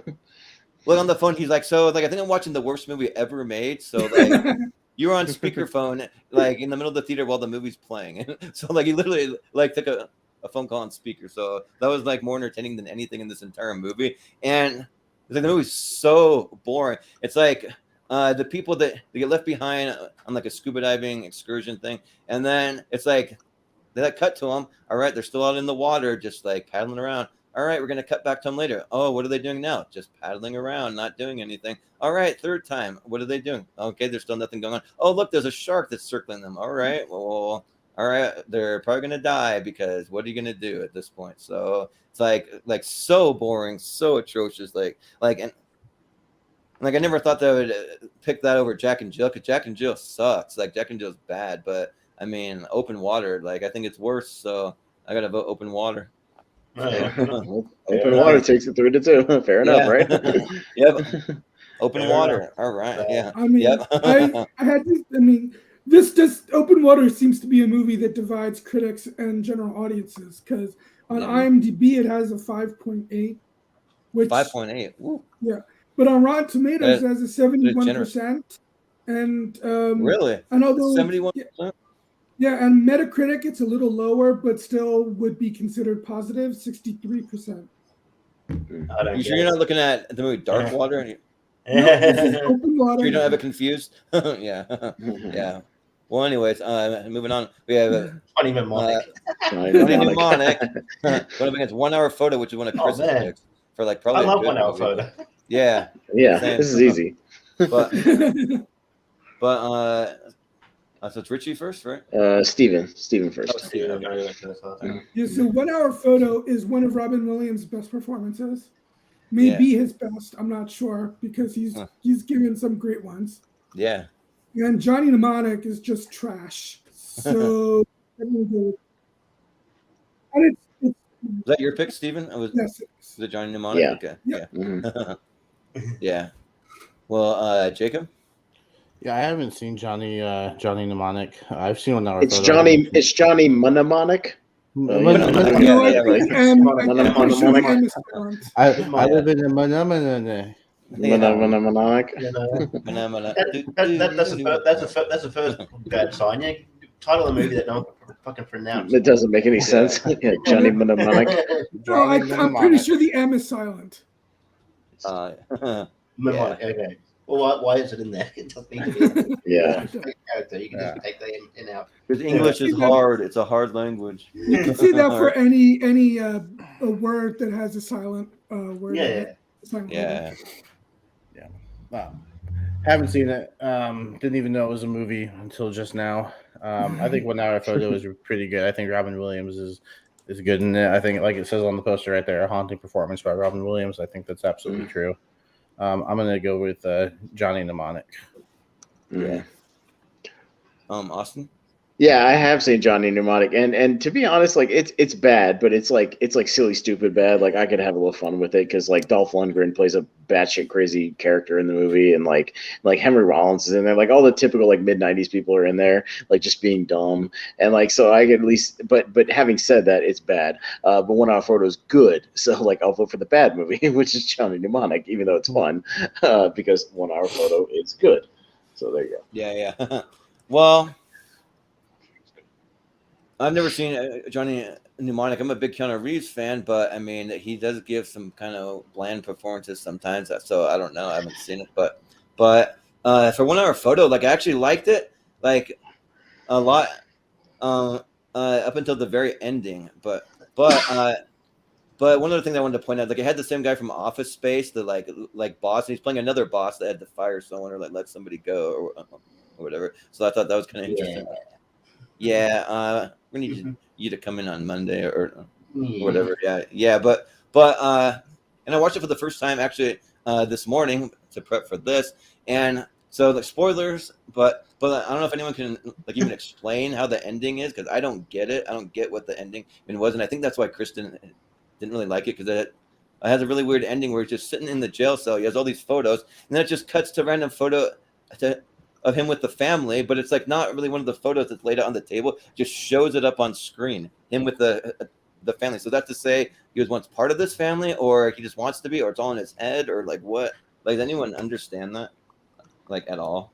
Because I don't. I have to watch the movie again to kind of feel it. Yeah. So like, the ending kind of sucks, but it's a lot better than Johnny Mnemonic. So I'll vote for 1 Hour Photo. So. Yeah, Johnny Mnemonic's bad, but like I think during the 90s, like it's Keanu Reeves and I feel like he didn't redeem himself till John Wick. Like it's like he's in these bad movies, but like he's so like captivating on screen. You just kind of watch it. He's like, so he was never in these like Speed is great, but he's for the most part he's never in these cinematic classics. But like Keanu Reeves has this sort of presence on screen that you kind of you engages you. So yeah. But like when Photo is like I think it's a great movie. It's one of Brosnan's best performances. I don't. Yeah, each to their own. I wouldn't put this on this list, but it's that's a good thing. But yeah, I'll stick Johnny Mnemonic. Yeah. Mm-hmm. Well, Johnny Mnemonic it is. So. Johnny Mnemonic's a good drunk watch. I'll say that. It's a bonkers. Sure. It's kind of like there was a lot of those weird like bonkers mid-90s like sci-fi movie like that, and like Lawnmower Man, like just like weird movies that are just like bad, but they're kind of interesting bad, because of how stupid they are and how silly they get, and there's like bad CGI effects and shit. Like Johnny Mnemonic is that. So like if you're ever curious, like it's interesting. I never saw Lawnmower Man, but I remember watching the trailer for Lawnmower Man 2. Yeah, that was even worse. But yeah. Nice. Well, up next we got Jupiter Ascending going up against Old Dogs. Okay. Oh man. Another easy Johnny Mnemonic is on Netflix, by the way, if anybody's morbidly curious. I love how John Travolta looks confused as to what he's doing there. Why am I in this movie? Hey, it's another Robin Williams movie. This time it's a bad Robin Williams movie. Yeah, right. So there we go. Yeah, you should be confused as to what he's doing there. Robin Williams too. Yeah, right. Yeah. Jacob. Yeah, I voted against Robin Williams last time. I got to vote for him this time because I have not seen Jupiter Ascending, but I have seen Old Dogs. One time. I know that I've seen it one time. I do not remember anything about it because I do remember not liking it, though, and just waiting for it to be over. And that was probably the best part of the movie was it ended. Yeah. So, I'll vote Old Dogs here. For some reason, Seth Green's one of the old dogs. I don't know. He's not that old, but he's one of them, I guess. But Austin? Yeah, Jupiter Ascending is my pick. I just remember being just baffled by how bad this movie was, and I don't know what's his name, the guy who won an Oscar who's in this movie. Eddie Redmayne. Yeah, Eddie Redmayne is so bad in this movie. Like I don't know what he's doing. Just he's talking like this, and we gotta go. I'm gonna kill you. Like what is he doing in that movie? Like that's stupid. And Channing Tatum with his dumb dog ears, and like Mila Kunis scrubbing toilets. Like this movie just sucks.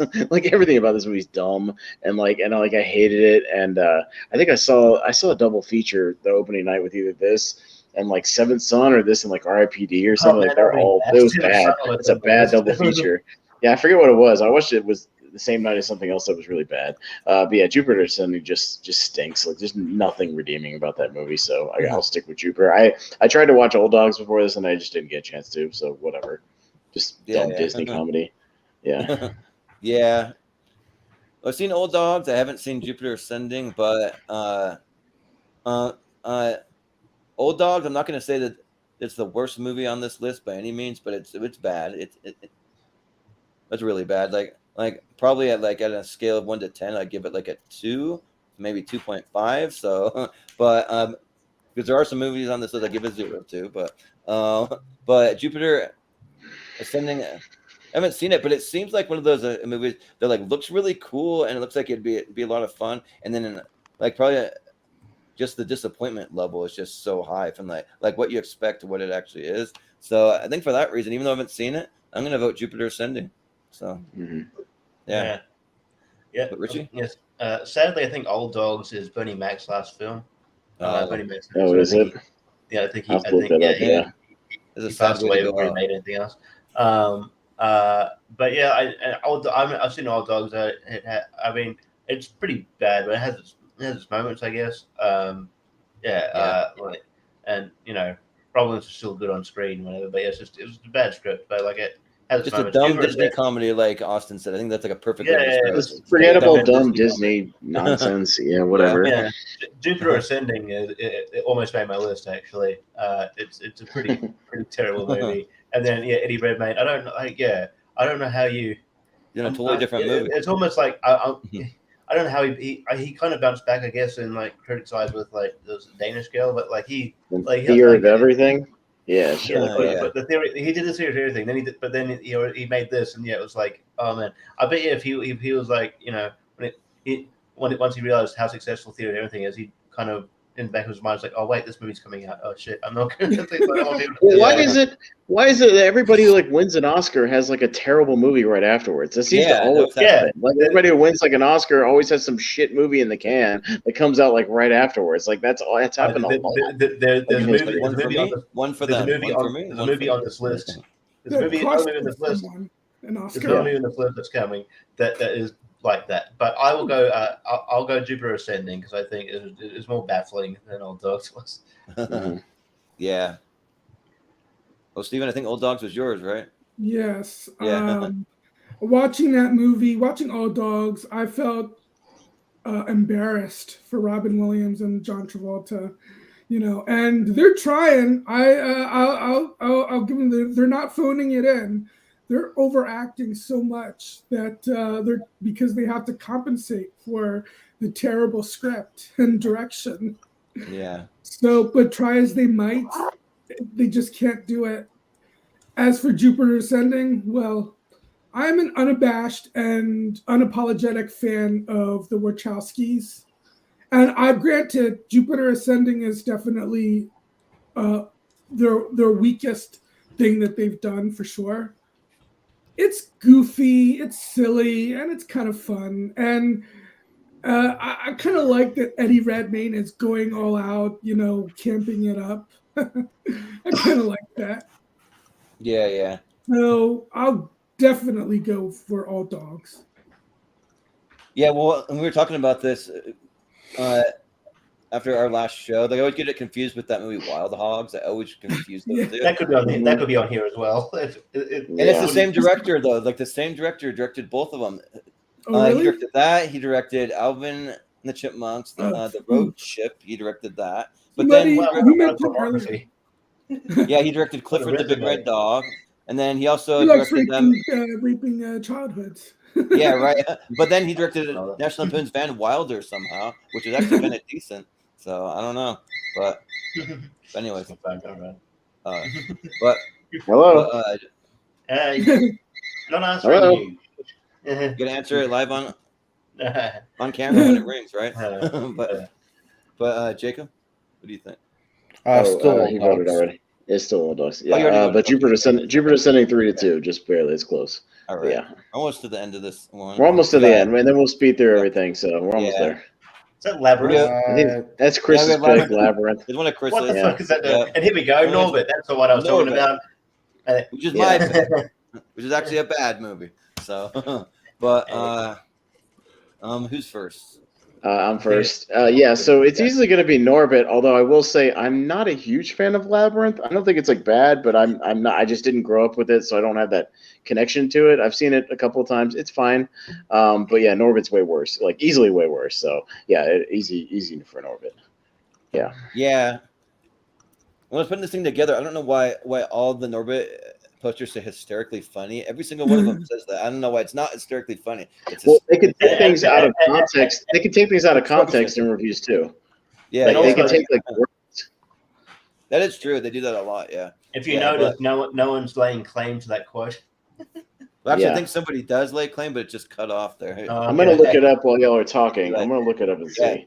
And find the actual review and see if it's something like where like sometimes they take it out of context. Like the person in the review could say it's the opposite of hysterically funny, and they'll say hysterically funny on the poster. Yeah, right. Like they'll pull it out of context. Like they've done that before.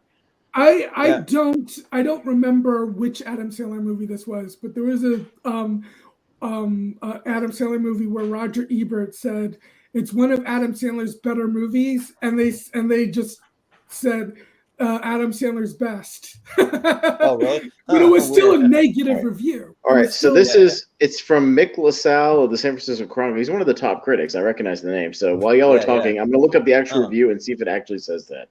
So let me see right, yeah. All right. Watch it not say anything about that, yeah. Yeah, I'll look it up. It should be online, so y'all keep going.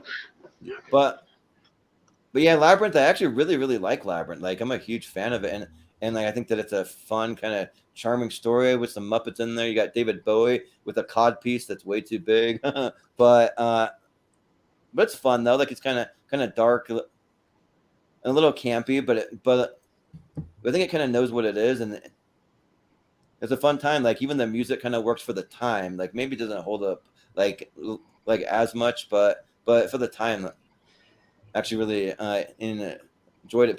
But yeah, Norbit. Like I'm not a fan. But kind of like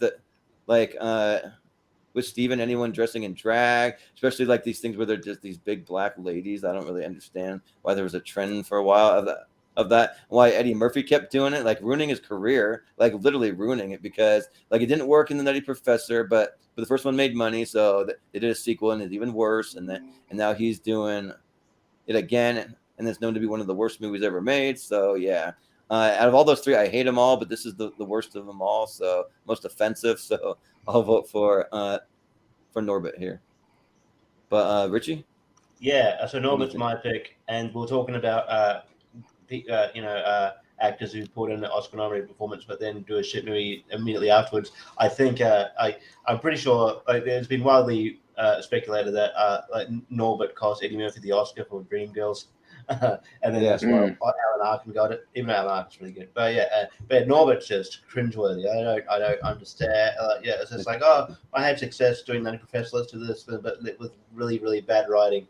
It's just again, like the Love Guru. It's just I feel like I was watching a guy who destroyed his career, and to an extent, like he's come back a bit now with stuff like Dolomite Is My Name, but like this movie just is so bad on every level, and I know movies are subjective, but there's no way anyone thought that was extremely funny. Yeah. No, okay. So the review is a positive review. He thought this movie was very funny, and it's not taken out of context, because the part where it says hysterically funny is talking about the Rasputia or whatever the lady's play is like, oh, the facial expressions and all the stuff is hysterically funny. So it's part of a positive review. It's 9% on Rotten Tomatoes, and he's one of the positive ones. So there you go. It's actually a positive review. So it's not out of context. Okay, so fair enough. There you go. He gave it a 3 out of 4. Wow. I disagree wholeheartedly with that guy. Yeah. Yes, right. I was gonna say also, Richie, this was a movie that we both had a crossover on, so I just let you have it, and I picked something else, but it would have made my list. But Steven, what do you think? So I have not seen Norbit, but it was so bad that many people think it cost Eddie Murphy the Oscar. The Oscar, yeah. Because it came out It might have during voting time, and Alan Arkin ended up winning instead. Now, I think Alan Arkin deserved it more than Eddie Murphy anyways, because I don't like Dreamgirls, and I liked Little Miss Sunshine a lot. Yeah. But anyway, I'll vote for Norbit. I haven't seen it, but although it's been a long time since I've seen Labyrinth, I do remember enjoying it very much.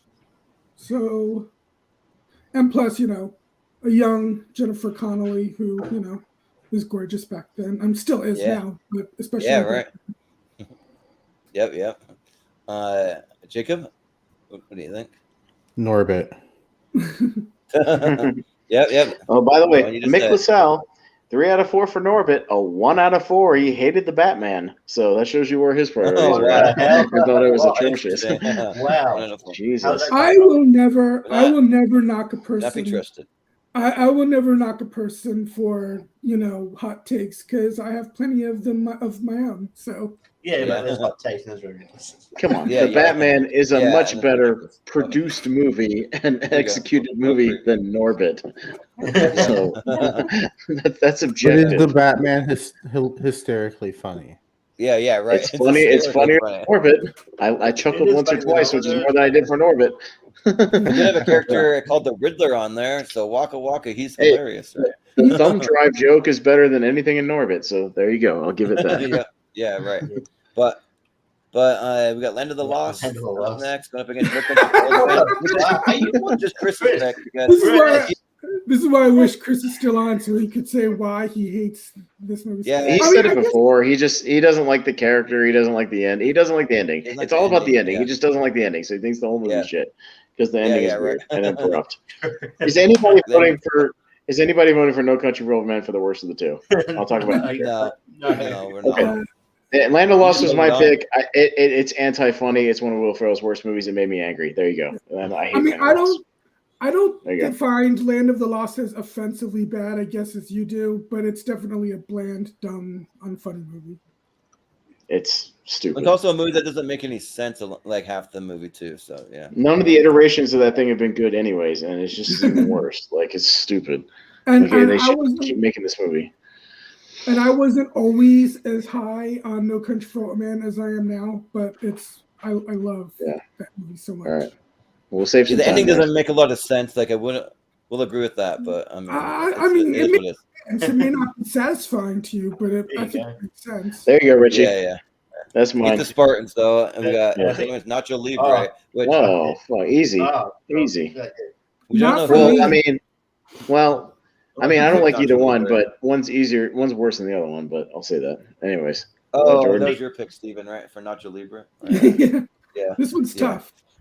This one's easy for me because I love Nacho Libre. I think that it's great. I'm a huge fan of Jared Hess. Like, and they're just being ironic. They're not trying to just like shit all over wrestling. They're just like use the luchador stuff just to be silly and kind of weird. And I really like Jack Black when he's just like being himself, just kind of doing quirky, kind of off the wall things, talking about stretchy pants, and then singing songs about Ignacio, his like friend or sidekick kind of guy, and like talking about the Lord's chips and all that stuff. It's a fun movie to quote. I'm not going to quote it here because I know I'm not in the right company who would enjoy any of that. So I'll just vote for Meet the Spartans because that movie's horrible. So, but Richie, was Meet the Spartans mine or yours, Austin? Because it was mine. It was mine because that was my one Freeburg Seltzer pick because I saw Meet the Spartans in the theaters. I did not see Disaster Movie in the theaters because I just wouldn't. So I saw that. That was the last one I saw in the theaters that I paid to see and walked out of the movie fuming. Too, yeah. So that's why. Because I remember I think I initially had Meet the Spartans on my list and I just removed it for something else, but it definitely deserves to be on this list. This movie's so fucking it's just referential stuff like American Idol. We'll combine the two things because why not? It's sort of like how I hate when they do that. There's a joke. There's a knock on Family Guy by South Park where they just kind of where they think Family Guy just puts two things together for their cutaway things. It's like there's the manatee thing. It's like it's this and this. And this is what the Spartans felt like. It's like, this pop culture thing and this pop culture thing. It's horrendous. And Nacho Libre is bad as well, but it has Silver King in it as a wrestler. R.I.P. Silver King. And it's I like wrestling. So Meet the Spartans for sure. Yeah. Steven? I mean, Nacho Libre was my pick. I almost put Meet the Spartans on, but I left it out for whatever reason. I mean, I don't know. They're both 0-star movies as far as I'm concerned. But because I did not laugh one single time. I didn't even smile one single time during Nacho Libre. Really? Oh, man. It was just boring. No. I'll go Nacho Libre since it's probably going to lose this match. But, it doesn't matter to me which one goes forward because they're both equally horrendous. You're probably not a Jared Hess fan, like Napoleon, and then he did that. Actually, I never saw Napoleon Dynamite. And then he did that movie with Daniel Craig and like Adam Driver where they're trying to rob some-place. I forget that. No, Logan. No, he didn't do that. He did the one. No, he did the other robbery one with Zach Galifianakis and Masterminds. Yeah, he did Masterminds. That's the one. Yeah, get it confused because they're both like robbing places. But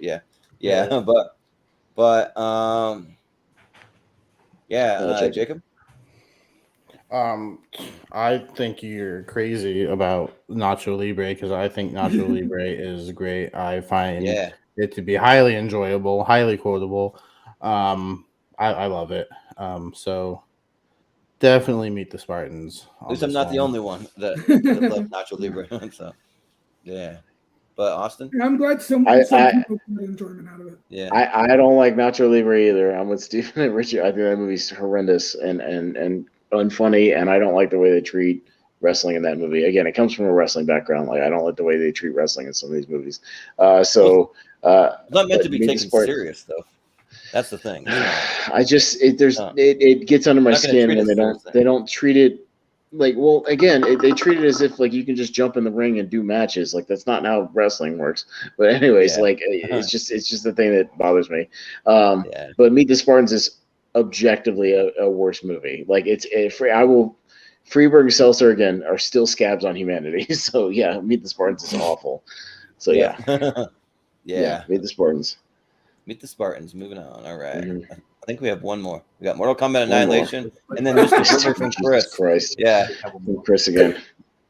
We can save time again. Why. Is anybody voting Mr. River is the worst of the two? Absolutely not. No. Mortal Kombat Annihilation. Well, I've never even seen Mystic River, and I'm still not going to vote for it. I'll vote Mortal Kombat. So. Mystic River. No, we all know Mortal Kombat Annihilation is awful, but it's kind of fun bad, but it's still awful. Yeah. No, they did the Johnny Cage character. They did him dirty. They did him dirty because I've met Lyndon Ashby, and that sucks. Yeah. Yeah. Also, we'll save some time. I go back and forth between Unforgiven and Mystic River as to which one I think is Clint Eastwood's best movie. Oh right. You mean Best Picture nominee Mystic River? Yeah, I know, right? Yeah. Best Picture nominee. Yeah. Oh, I don't know. All right, so now, I know we're deep into it, but we'll plow through this and get to the end. So it's going to be one of the longest. The overdrive. Already. The longest. Yeah, usually these battle episodes go a lot longer. The battle TV one we did was really long, so I mean, it is what it is. That's fine. Yeah, we're just having fun. But we'll plow through these, and now that we've got our rants out of the way, we can roll through them. So yeah, we got Ultraviolet. I got to give my thoughts on the movies I didn't talk about, right? Sure, yeah. For a long time, if you want to. Real quick, if you want to. All right, Richie, you'll be up first. 2F by C versus Ultraviolet. Which is worse? Well, like I said, I hadn't heard of 2F by C until today. So, and I've seen Ultraviolet. It's very bland. So Ultraviolet. Okay, I don't know what time it is in Australia, but technically yesterday. if you're in the East Coast. It's yesterday. It's time's weird. Time's it's a weird thing. Yeah. Well, it might not be yesterday for you. It's the next day for me. Right now, it's 1:40 in the morning for me. It's the next day. Yeah. No, it's 1:41 for me. So that's why I said we're all on weird days. Yeah. These are actually both mine. I hate them both, but Ultraviolet is worse. Yeah. Jacob. I'll just go Ultraviolet. Yeah. Austin? Ultraviolet is more painful to watch. Yeah, and I haven't seen either one, so I'll vote 2F by C because it looks like more boring than the other one. So, but Ultraviolet. Yeah. All right, 2F by C is so bad that I would rather watch All About Steve over 2F by C. That almost made Yeah. But we have Good Day to Die Hard. Good Day to Die Hard versus Wrinkle in Time. Ooh, that's tough. Okay, Steven. Well, I have not seen Wrinkle in Time, so I will go with the one that killed one of my favorite franchises and made one of my favorite characters annoying. A Good Day to Die Hard. Yeah. Jacob? Wrinkle in Time. Yeah. I will go with the one that's completely incoherent and baffling. That's A Wrinkle in Time. It's worse. Yeah. In this case. Yeah. In this case. Yeah, hands down, A Wrinkle in Time's way worse. Like you'd already described it. It's just baffling. So. Richie? I would have gone with A Good Day to Die Hard. Yeah. Yeah. I did last time, but I have different reasoning. This at least Die Hard has somewhat of a plot that I can understand. Yeah, Wrinkle in Time makes no goddamn sense. I don't know because I think the plot is rather incomprehensible for A Good Day to Die Hard as well. I can somewhat follow it. I at least can figure it out. I can figure it out with context clues. I have no idea what the fuck's going on in A Wrinkle in Time. Yeah, at least there's like cool action and more like the one car chase. The one car chase. Car chase is okay. The one highway chase is all right. I'll say that. There's one. Yeah. Yeah. But we have Avengers: Age of Extinction. Avengers. Transformers. Age of Extinction. Sorry. Yeah. But Avengers: Age of Ultron versus Rick. No, I'm just yeah. For some reason, I started saying Transformers, and then I crossed it with Alien, and it came out Avengers, I guess. But Transformers Jacob. versus AVP. All right. Yeah, I'll go Avengers. All right. Well, that's the other movie on this list. Yeah. Transformers. Austin. AVP is at least 90 minutes long. Transformers doesn't fucking end. Transformers is a worse experience. Transformers. Yeah. We do have an Avengers movie on here. Yeah, the one. Yeah, the other one. Yeah. But I've never seen AVP Requiem. So I'll just go with Transformers because it's way too long and just convoluted. So yeah. But Richie? Transformers made me feel like a bad friend, so Transformers. Yeah. There you go. Steven? I wish Kelsey Grammer and Titus Welliver were used better. Transformers: Age of Extinction. Yeah. All right. Sweet. Might be a favorite. Yeah. Painful experiences overall. Yeah. Favorite. We'll see. Yeah. Yeah. Might be like a least favorite. Biggest loser. Yeah. Ridiculous 6. There's 6 versus Baby Genius. Oh, this is tough. This one's tough. Yeah. Okay. It's me first. I'll stick with Baby Geniuses because at least Ridiculous 6 has that one redeeming baseball scene. Baby Genius has nothing redeeming about it whatsoever. Baby Geniuses. Yeah, like I think some of the side characters are like kind of redeeming for me in Ridiculous 6. None of the ones that are listed there, except maybe Luke Wilson. I don't know, but yeah, there's nothing redeeming about Baby Geniuses. So yeah, but Richie. I can't have Ridiculous 6 not get at least one vote, so I'll go Ridiculous. Okay, 6. fair enough. Yeah, they're both bad, so I won't be mad about either one, but they're both bad. Steven. Yeah. I mean, they both look horrendous, but Baby Geniuses is like on a whole new level of awfulness. It is. Yeah. Yeah. That might be a heavy favorite too. I don't know. But, but Jacob. No, Steven just said Jacob. Yeah. Yeah. Son of the Mask is my least favorite. Ridiculous 6 is right behind it. So I'm going Ridiculous 6. Okay. And by the way, close. Yeah. No Country for Old Men makes this list. Mystic River makes this list, but Son of the Mask doesn't. Yeah. I thought about it. Well, just because for me, Son of the Mask, I've refused to go back to since I watch it because it's horrifying, because it's traumatizing. Like I don't want to go back and watch that movie. Like I just don't want to think about that movie. Yeah, I don't want to think about it. I want to be reminded that it exists. So yeah, like I didn't really have a really bad experience. I just kind of like I didn't see it in the theaters either. Like I saw it on video. Or TV. Yeah. Like just saw bits and pieces of it. So yeah, but all these movies, I think I saw in the theaters. But anyways, yeah, sorry. Yeah. Love Guru, Charlie and the Chocolate Factory. Yeah. All right, Jordan. Man.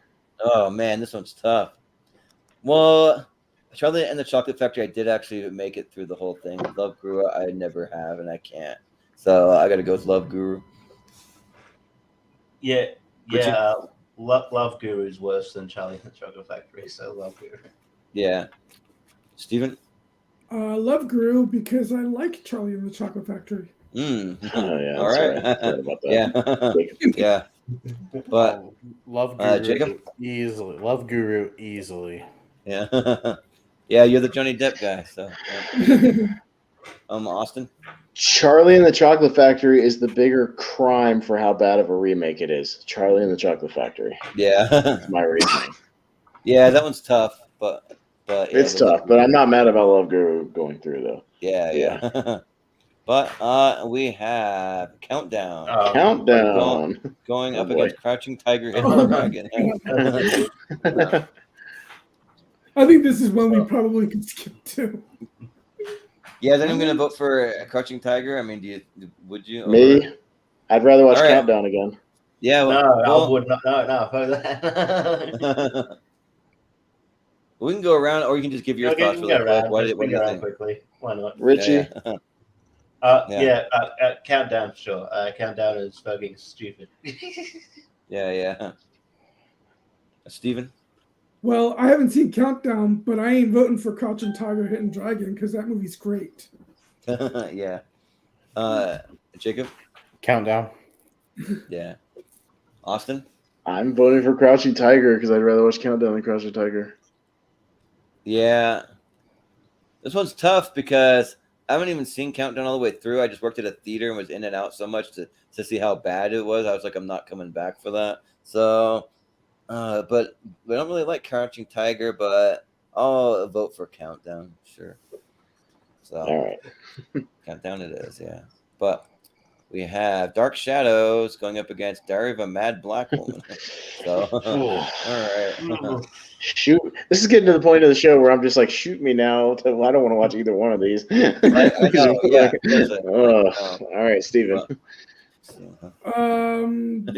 Yeah. Dark Shadows never looked that interesting to me either, but it doesn't look as bad as the Medea movies. So Diary of a Mad Black Woman.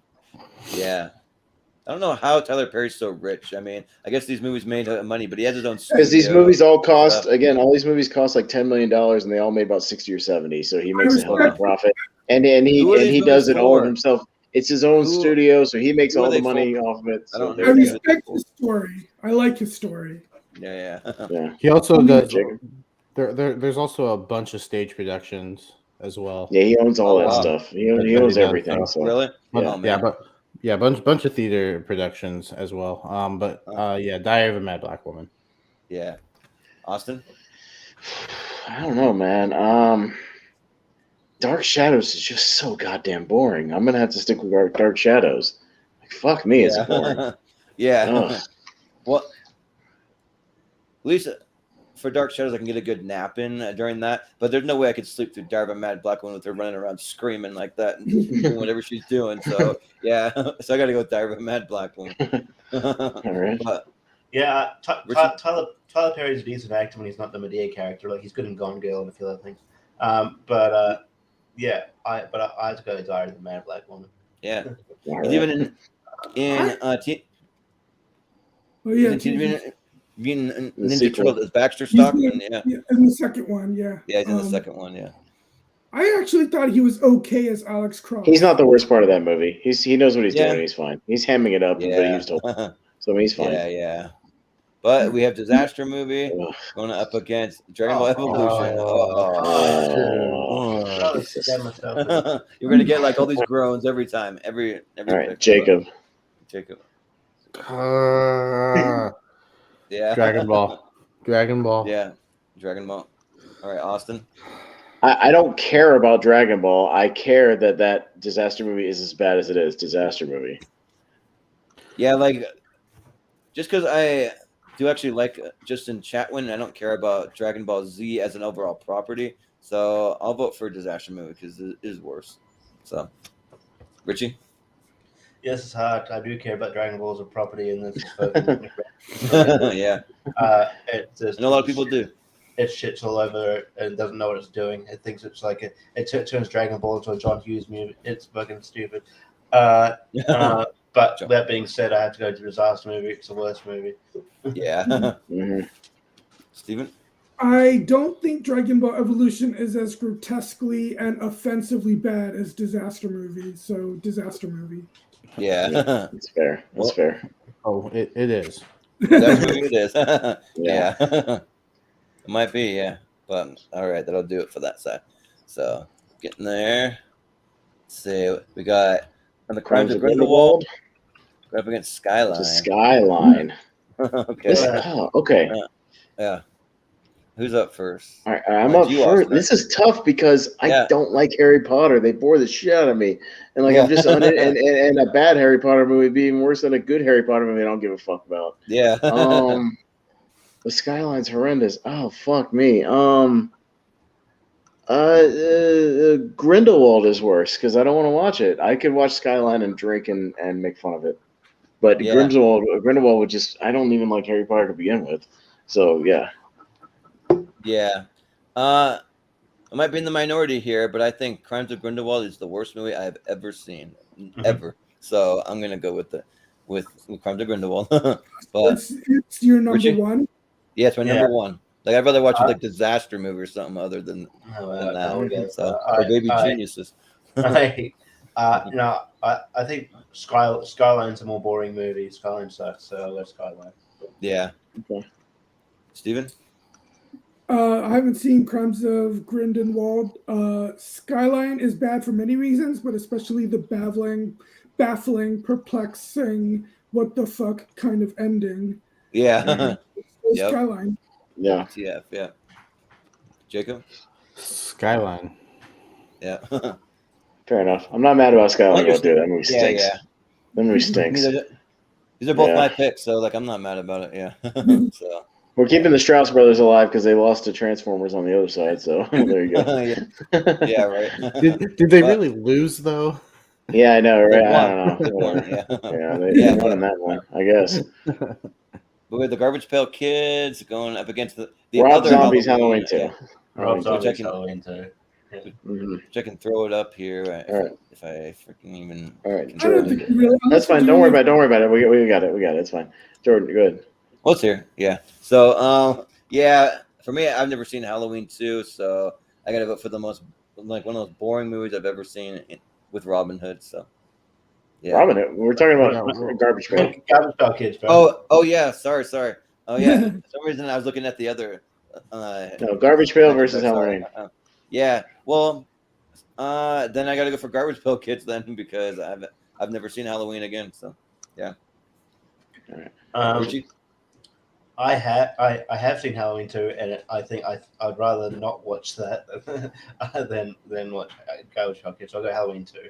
I think. Yeah. Just because you guys haven't seen it, trust me. Steven? Just because you guys haven't seen it. Yeah, I fully admit that my vote might be different if I had seen Garbage Pail Kids, but since I haven't, Halloween 2 is an abomination to a franchise that I like. So Halloween 2. Yeah. Jacob? Yeah, it's exactly the reason because I haven't seen the Garbage Pail Kids, so I don't know how bad it is. I know how bad Halloween 2 is, so that's going to get my vote. All right. Well, Halloween 2 it is, right? Okay, I won't You vote. go, Austin? No. Okay. No. Well, sorry. All right. It doesn't matter. I mean, Halloween 2 is moving on, but Garbage Pail Kids makes me sick to my stomach to watch it. Like it makes me want to throw up. Like, it's gross. It's disgusting, and it's annoying. So, like, Garbage Pail Kids is worse to me. It's just because you guys haven't seen it. You'd be with me. Yeah. Well, for some reason, you already talking about Garbage Pail Kids. I thought you voted. Yeah, I know. But, all right. We got Holmes and Watson. Home Alone 3. All right. So, back to Richie, right? Back to Richie. Yeah. Okay, yeah. Home Alone 3 is a decent movie. It's okay. And Holmes and Watson sucks. So Can't say it. Yeah. Steven? Haven't seen either, but Holmes and Watson actually does look like the worst of the two, so Holmes and Watson. Yeah. Jacob? Some people would say Home Alone 3 is the best in the franchise, so I'll go Holmes and Watson. Yeah, some crazy people. Yeah. But Austin? Yeah, Holmes and Watson is like I said, it's anti-funny. So Holmes and Watson. Is Malcolm still watching? Probably not. Probably not at this point. We're going on a long time. Nobody watches all in one sitting. I didn't say Malcolm. I just said some people. Yeah, somebody. Yeah. But yeah, for me, I can actually find redeeming qualities about Holmes and Watson. I can't find anything redeeming about Home Alone 3 at all. So I got to vote Home Alone 3. So, but it's Holmes and Watson. It's gonna be Holmes and Watson. Yeah. Holmes beat home. Holmes Yep. Holmes. Yeah. Yep. Holmes against home. Yeah. Jordan, you let everyone vote. Yeah. Yeah. Seriously, haven't you ever seen the show? No, I haven't ever seen a show. No, but Pink Panther 2 versus Independence Day Resurgence. Okay, so Steven. Independence Day Resurgence is dumb and mediocre, but I don't think it's as offensively awful as most people do. So I'll go with Pink Panther 2. Yeah. Jacob? Pink Panther 2. Yeah. Austin? Independence Day gave me motion sickness and made me physically ill. Independence Day is worse. Yeah. Well, Independence Day, I made it all the way through. Pink Panther, I walked into the theater and I tried to rewatch it again this morning. Couldn't do it. I couldn't even get halfway. That voice just annoys the hell out of me that he does. So, Pink Panther. Richie? Surprised me a bit because I thought it was pretty easy. It's Independence Day, but yeah. Well. Yeah. Well, it's Pink Panther 2. Moving on, yeah. Oh, jeez. Yeah. But we have Paranormal Activity, The Ghost Dimension against Open Water. Oh, that's tough. We're bad. Cringing bad. But Jacob. Flip coin in my head. It landed on tails, so Open Water. Sure. Yeah. Austin? Even though it's my pick, at least something happens in that Paranormal Activity movie. Open Water, nothing happens. Open Water. It's boring. Nothing happens. Absolutely nothing. So I got to go with Open Water, yeah. Yeah, Open Water for sure. It's just the most bland. Like, how do you make a shark movie bland? I don't know. But, they did. Yeah. Yep. Steven? Yeah, well, this is one time where I'll actually side with the critics and say, and because I actually really like Open Water, so Paranormal Activity, Ghost Dimension. Yep. It's gonna be Open Water. All right, well, Open Water. All right. Yeah, I mean, if you lose to Jack and Jill, you must be pretty bad. Right. Yeah. That is saying something that Jack and Jill's better than whatever movie. Mm-hmm. Yeah, but Johnny Mnemonic versus Jupiter Ascending. All right. So, all right, I'm up first. Awesome. Jupiter Ascending is worse because I can have drunk, silly fun, mid-90s sci-fi fun with Johnny Mnemonic. Jupiter Ascending is the worst sci-fi movie, so Jupiter Ascending.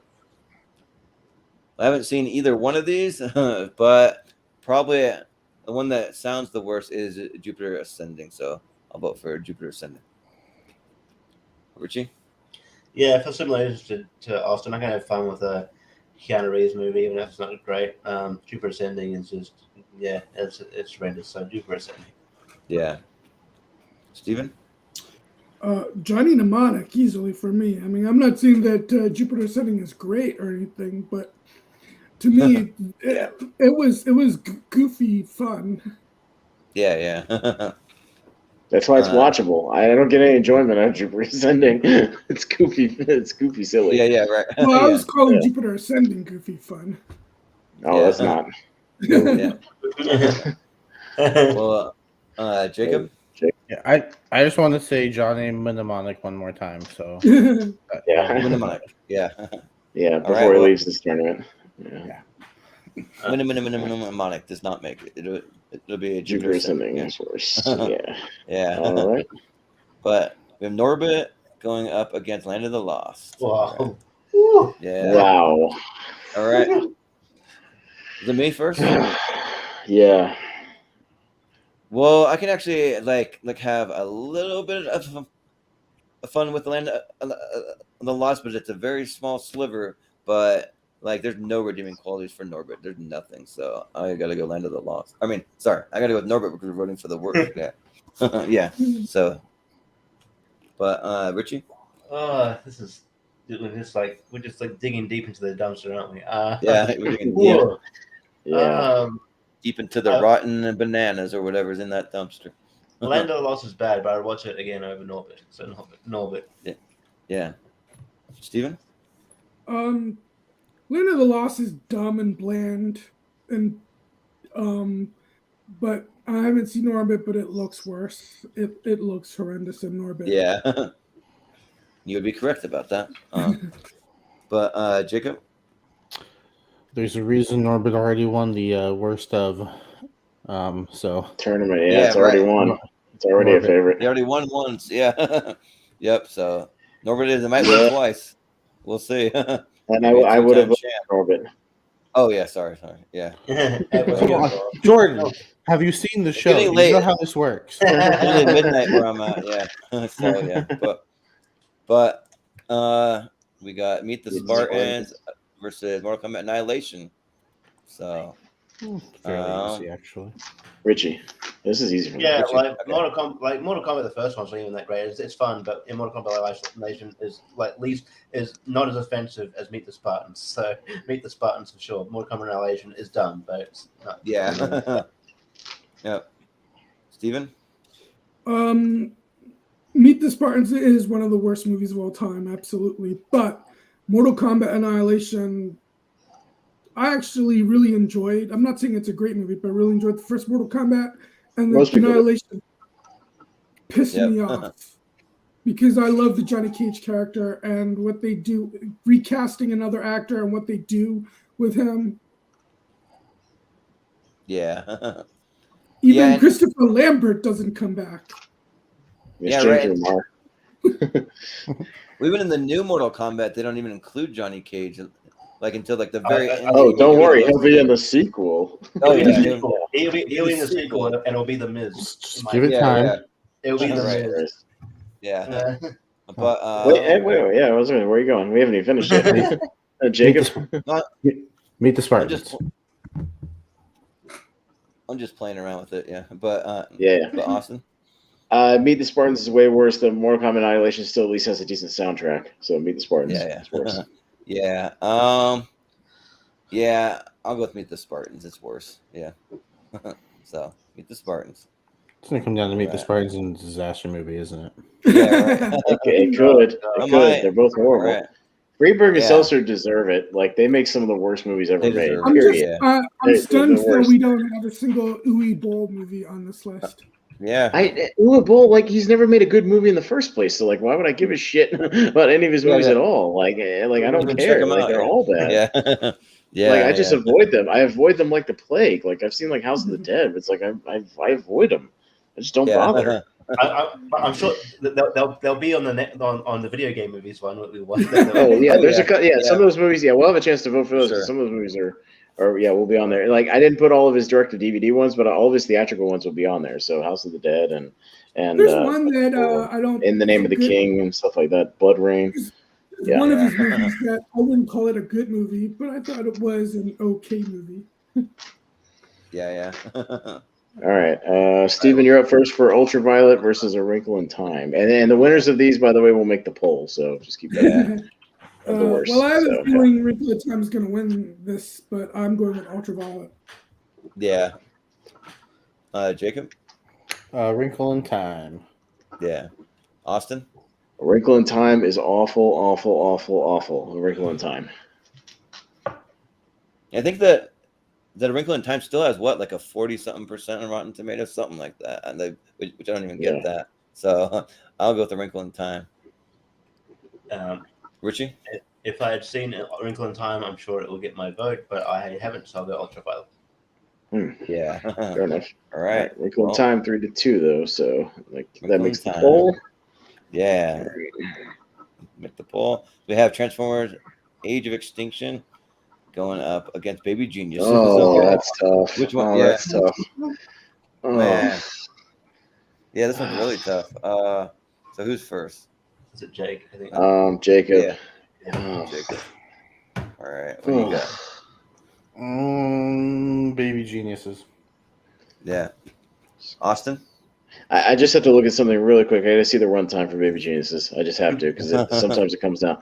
Baby Genius is an hour and 37, and Transformers is 2 hours and 4. Fuck me. Baby Geniuses might have the worst content, but fucking Transformers is so goddamn long. It just takes forever. It never ends. Yeah. Oh, fuck. Just like our show. Baby, yeah. Baby Geniuses. Yeah. Yeah. This one's tough, but the one redeeming quality for the Transformers movies are the special effects. So I mean, they're actually really good. So I got to go Baby Geniuses. But Richie? It's tough, but I'm gonna go Transformers. Yeah. Mm. So is that it? Steven. Steven. Okay. All right. I'm sure Baby Geniuses is the correct answer, but since I haven't seen it, I'm going with Transformers. Real quick, I forgot. I missed what Jacob said. I'm sorry. One more time, Jacob. Baby Geniuses. Okay, so Yeah. Baby Geniuses goes through 3-2. Yeah. It was close. Yeah. Fuck, man. All right. It's close. Yeah, it's close. But we still have the Love Guru going up against Countdown. All right. All right. This one's So easy for me. it's Austin first, right? Love Guru is worse than the Countdown. Yeah, I think Love Guru is It's worse still than bad. Countdown. It's still bad. I'm not saying it's not good. I'm not. It's bad. Yeah. I'm just saying Love Guru is worse. Yeah. I'm voting for the Love Guru too. Yeah. Yeah, They didn't make a Love Guru too. but I can't stress enough. I can't stress enough how bad fucking Countdown is. But still, I'll go Love Guru. Yeah. Mm. Steven? So I'm sure Countdown is probably a worse movie than The Love Guru, but it's probably also the more enjoyable one. So The Love Guru. Yeah. Jacob? Clean sweep for the Love Guru. All right. Love Guru it is. All right. So All Love right. Guru gets into the poll. All right. So moving on to Diary of a Mad Black Woman up against Disaster Movie. Oh. Make me laugh some of these matchups. So Jordan. well, like I just can't stand those like people in drag. Like there's just no redeeming qualities at all for me. And like this represents the whole entire franchise. Like I said, I wanted to put Boo 2 of a Medea Halloween also, but this will just represent it. So I think I'm actually going to pick Disaster Movie, and I hate to do it, but I'm going to. So, Richie? Yeah. Almost like don't want them to win just because like if they win the whole thing, it's almost like an accomplishment, but not. I don't know. I don't feel like they give anything. But like Disaster Movie is far worse. I have to go Disaster Movie. Yeah. Steven? One of these days, someone's going to make a movie about Tyler Perry's life, and it'll be better than any of the Medea movies. Yeah. That being said, I still got to go with Disaster Movie. Yeah. Jacob? Disaster Movie. Yeah. Austin? Diary of a Mad Black Woman made me mad, but Disaster Movie is unfucking watchable. Disaster Movie. Yeah. Disaster Movie. Yeah. Makes sense. All right. That'll be the end for that side. So we got half of our poll in there. So we got Skyline going up against Halloween 2. So the other Halloween. So. Richie. All right. So I still think Halloween 2. Like your Skyline's boring. Halloween 2. Screw the franchise. So go Halloween 2. Yeah. Steven? Both of these are baffling, but I got to go with Halloween 2. Yeah. Jacob? I'm going to go with Halloween 2. Yeah. Austin? I would have got Skyline. Yeah, and I would have gone Skyline because I have not seen Halloween 2. So, but all right, Halloween 2. Rob Zombie's Halloween 2 makes the poll. Yep. Let's see. Then we got Holmes and Watson up against Pink Panther. They're both like two bad comedies. Yeah. Two comedy detective movies. Yuck. All right. Yeah. Steven.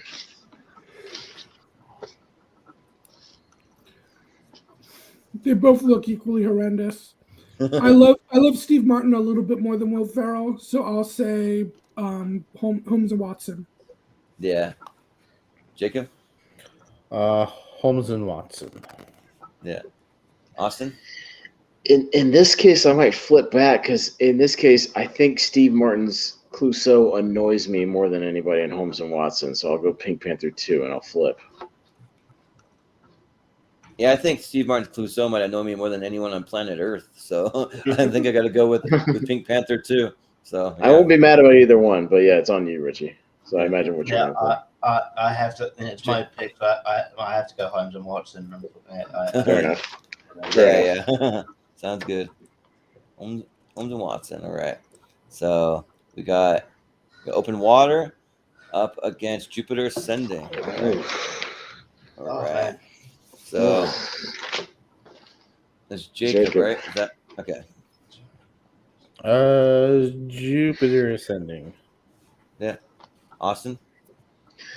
This is tough because Jupiter Ascending is like 2 hours and 20 minutes. Do I want to watch that versus an 80-minute Open Water? In this case, I might rather watch Open Water just because it's shorter. So I'll go. Yeah. I'll say Jupiter Ascending is worse. Well, at least in Jupiter Ascending, something's actually happening. There's nothing happening in Open Water, so I gotta go Open Water. Yeah, the more we talk about Open Water, the more I realize how much I did not like the movie at all. So I'm gonna go Open Water. At least there's something happening in Jupiter Ascending. Open Water is aggressively boring. Yeah. All right. Well, so Steven, it's up to you. This is hard because I like both movies. Yeah, you like both. Okay.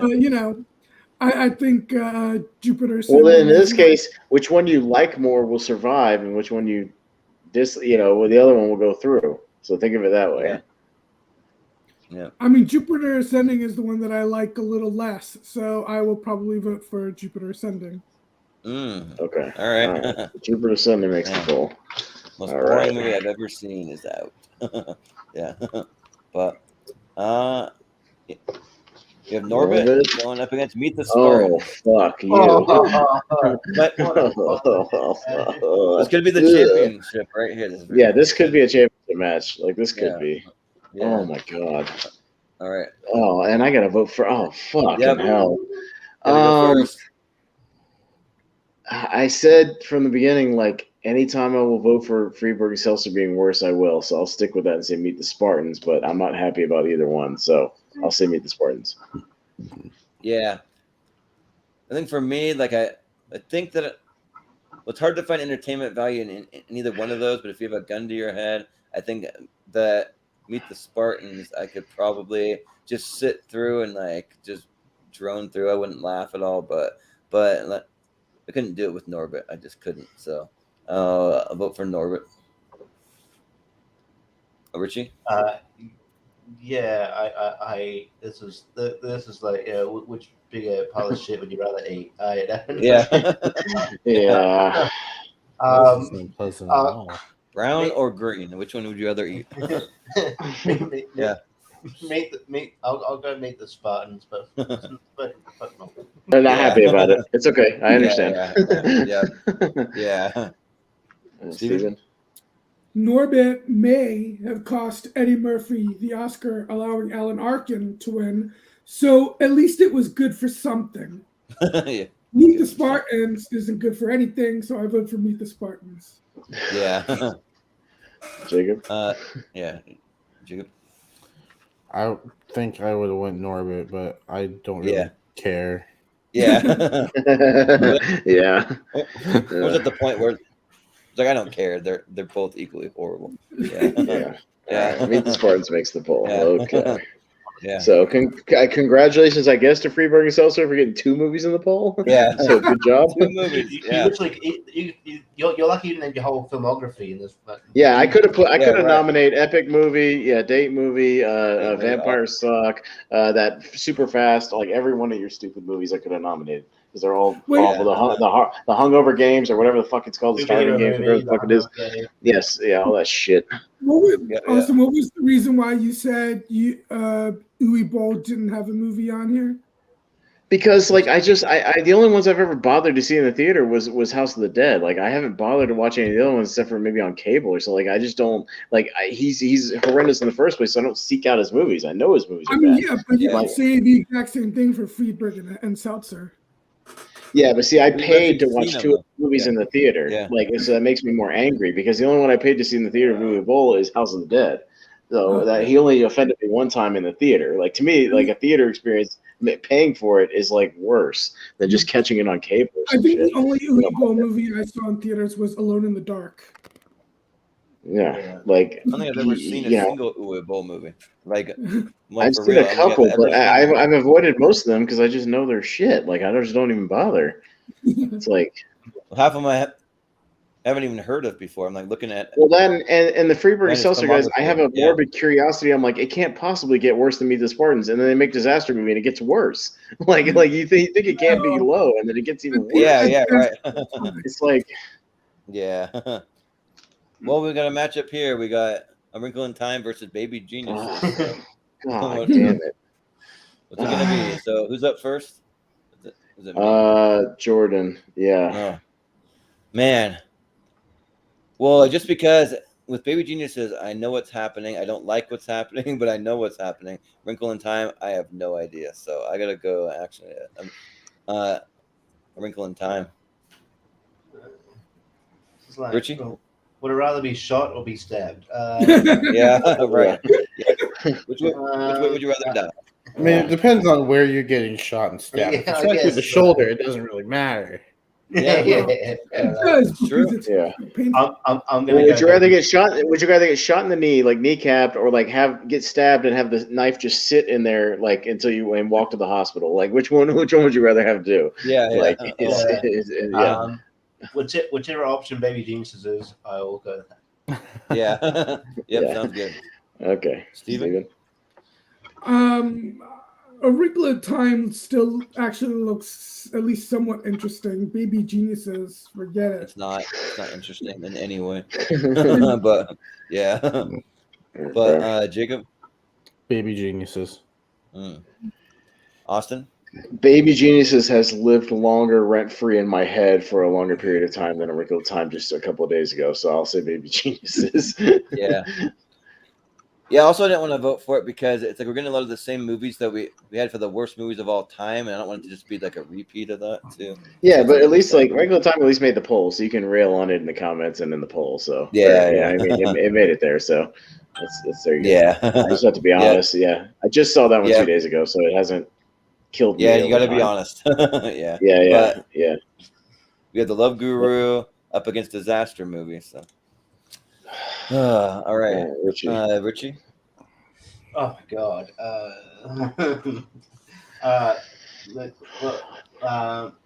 Love Guru sucks, but it's got some talented cast attached to it.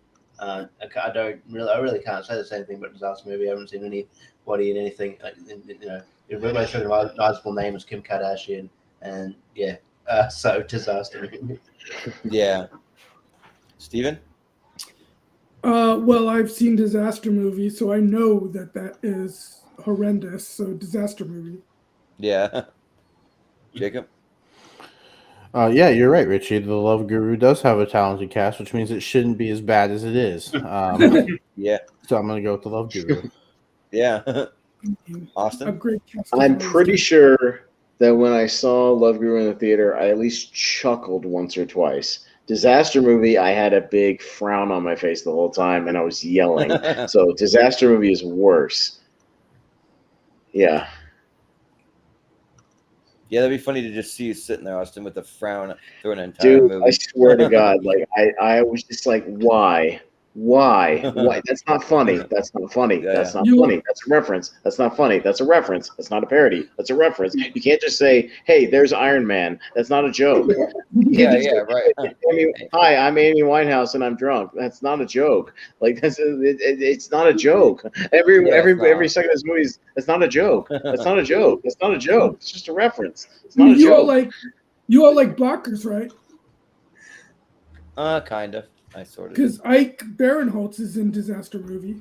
Yeah. Whatever. Yeah, but he's made bad movies too. So what? Whatever. I'm just saying Yeah. that you guys said there's nobody in Disaster Movie that. Yeah. And we mean nobody. Yeah.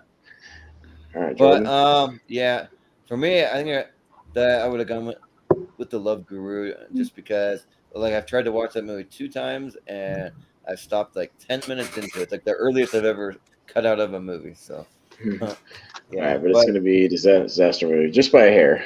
Yeah. Just by a hair. My hair. Okay. So now we got Halloween 2 versus Holmes and Watson. Holmes and Oh, All right, Steven. So, throw it up there just to see it, but yeah. Halloween 2 was made a mockery of great characters, so Halloween 2 easily, because I haven't seen Holmes and Watson. Yeah. Jacob? I haven't seen Holmes and Watson either, but I have no desire to, so I'm gonna go Holmes and Watson. Yeah. Austin? Bad comedy is worse than bad horror. Holmes and Watson. Yeah. Well, this was kind of interesting because I haven't seen Halloween 2, but like I'm not a fan of bad horror, as you saw Hostel on here. So, but and I actually found a few small redeeming jokes that like got like a small chuckle out of me. So from Holmes and Watson. So I think I'm gonna go Halloween 2, even though I've never seen it. So it comes down to you, Richie. Yeah, I'm gonna go Holmes and Watson on this one. Okay, so we can ditch this graphic. Holmes and Watson make it. Yeah. Yeah. All right. So, but we still have Jupiter Ascending and Meet the Spartans. Meet the Spartans. All right, Jacob. Will come down between the two Friedberg and Yeah. movies. It might. Yeah, but- it might. I'm pretty sure. Yeah, It could. It But- could. but who's up first? Jacob. Meet the Spartans. Austin? Yeah, Meet the Spartans is worse. Meet the Spartans. I actually think I know which one will probably win this whole thing. I'm already pretty sure. But yeah, I gotta go with Meet the Spartans. Richie? Yeah, Meet the Spartans. Yeah. Steven? Clean sweep, Meet the Spartans easily. Yeah. Easily, yeah. Yeah. Well, at least Yeah, with we're Jupiter kind of Ascending, it probably was some ambition to make a good movie. Like, I don't think there was any ambition to make anything good when Friedberg's Hellser. No. I mean, The yeah. mission was to make money only. And I the- already said I love almost everything the Wachowskis have done. I don't. Yeah. I don't. And I fucking like it. Speed Racer and shit. Fucking Oh, shit I movies. love Speed Racer. Yuck. I like some Cloud of them. Atlas is a muddled mess. No Well, thanks. Atlas, Most of- I mean, not as good as some of its ardent defenders say, but I still think it's a really good, really ambitious, interesting movie. So, Yeah. so The it worst thing comes about down. these. Yeah. All right. It comes down to Austin and my picks. Yeah. Yeah, two of my picks and two of his, and we both have a Friedberg and Seltzer movie, and they're all bad comedies. You notice that they're all bad comedies. I told you, bad comedy's worse. Bad comedy trumps everything because if it's not funny, that's a worse experience when you're not laughing. They like bad action and bad horror are one thing, but like bad comedy is bad comedy. Like when you're not laughing, that's the worst experience when you're supposed to. Yeah, be. well, the worst thing about these Me Friedberg and personally. Seltzer movies is like when you're in the theater and like you're just like, what am I watching? This is a church. But then the person next to you is just cracking up, or like people in the theater are just laughing out loud. And you're like, what are you laughing at? This is not stupid. Yeah. Like, what's your problem? Like, I mean, like comedy is all subjective, but still, like, you just wonder. All right, so Baby Geniuses versus Disaster Movie. I'm up first, man, and fuck. Bob Clark at least knows how somewhat about direction and somewhat about acting. Disaster Movie's worse. Disaster Movie. Well, I've never seen disaster movies, so it makes it hard for me to vote for it. So, and I have seen Baby Geniuses. I had to argue it in for it being worse in a Battlegrounds match. So I'll go with Baby Geniuses. Yeah. Okay. All right, Richie. Yeah, I feel like we're gonna get a Friedberg and Seltzer final. I generally do because Disaster Movie is more offensive than Baby Geniuses, but yeah, Baby Geniuses is pretty bad. Yeah. Mhm. Steven? I would be really interested to see what I would choose if I'd actually seen Baby Geniuses. I might even see it this weekend since you can watch it on IMDb TV for free. Oh yeah. Yeah, don't pay for it. Yeah, Please God, don't pay for it. but since I No. haven't, but since I haven't seen it, I got to go with Disaster Movie. I believe there's also a sequel. It's unfortunate. Yeah, There's a sequel, and here's the even thing: worse. technically, the sequel is worse. I'm just more offended by the original, like personally, like because the sequel is just like stupid, but like this one is just like offensively bad. So yeah. I'll just say that I had to watch Holmes and Watson on the IMDb TV. If you watch it on your phone, it's very wonky. They kept cutting out, kept having issues. So it's a warning. But Jacob, disaster movie. Okay. All right. So disaster movie, Freeberg and Seltzer. Congratulations, you're in the finals. Yep, and we're probably gonna get another one. You might make it again. We'll see. All right, Jordan's up first for Holmes and Watson versus Meet the Spartans. This one's pretty easy. I gotta go Meet the Spartans. So, Richie. Yeah, I'm actually surprised how much Watson got this far, but it is pretty shit. It is a shit movie. Same. It's a shit movie that deserves its high rank. It is shit. So, but I had to go Meet the Spartans here. Congratulations. Yeah. Steven? This time, if I had seen Holmes and Watson, I doubt I'd be voting for it over Meet the Spartans. Meet the Spartans. Yeah. Jacob? Meet the Spartans. Yeah. Austin? Yeah, it's going to be a Freeberg Seltzer finals just to make it happen. Yeah. So now it's going to be which one's worse. It's worse. Disaster movie versus Meet the Spartans. Here we go. Yeah, I'm sorry. Anytime they get nominated, they're just the worst things ever made. Yeah, they might be the worst movies of all time. Period. Yeah, right. I just the worst crimes against Hollywood, and I don't understand how they get made. So yeah, all right. But Richie, we'll start back at the bottom of the ladder for the finals. So this is tough as hell, man. Tough. Yeah. I think because I feel like Freeberg and Seltzer's goal was to outdo themselves being worse, and I do think that they achieved that with disaster movies, so I'll go disaster movie. Yeah. Steven? I don't know. Are they as deluded as Uwe Boll is, who seems to actually think he's making good movies? No, I feel like they are. I feel like they are. I've seen interviews with them. I feel like they are. Yeah. Okay. These both came out the same year, by the way, and they were both really? You know, the same year? And they were both number one and number Just two. 2008 or whatever, I think. Yeah. Something like that, yeah. And they were both number one and just make sure. Number one and number two. And I had Disaster Movie at number two and Meet the Spartans at number one. So Meet the Spartans.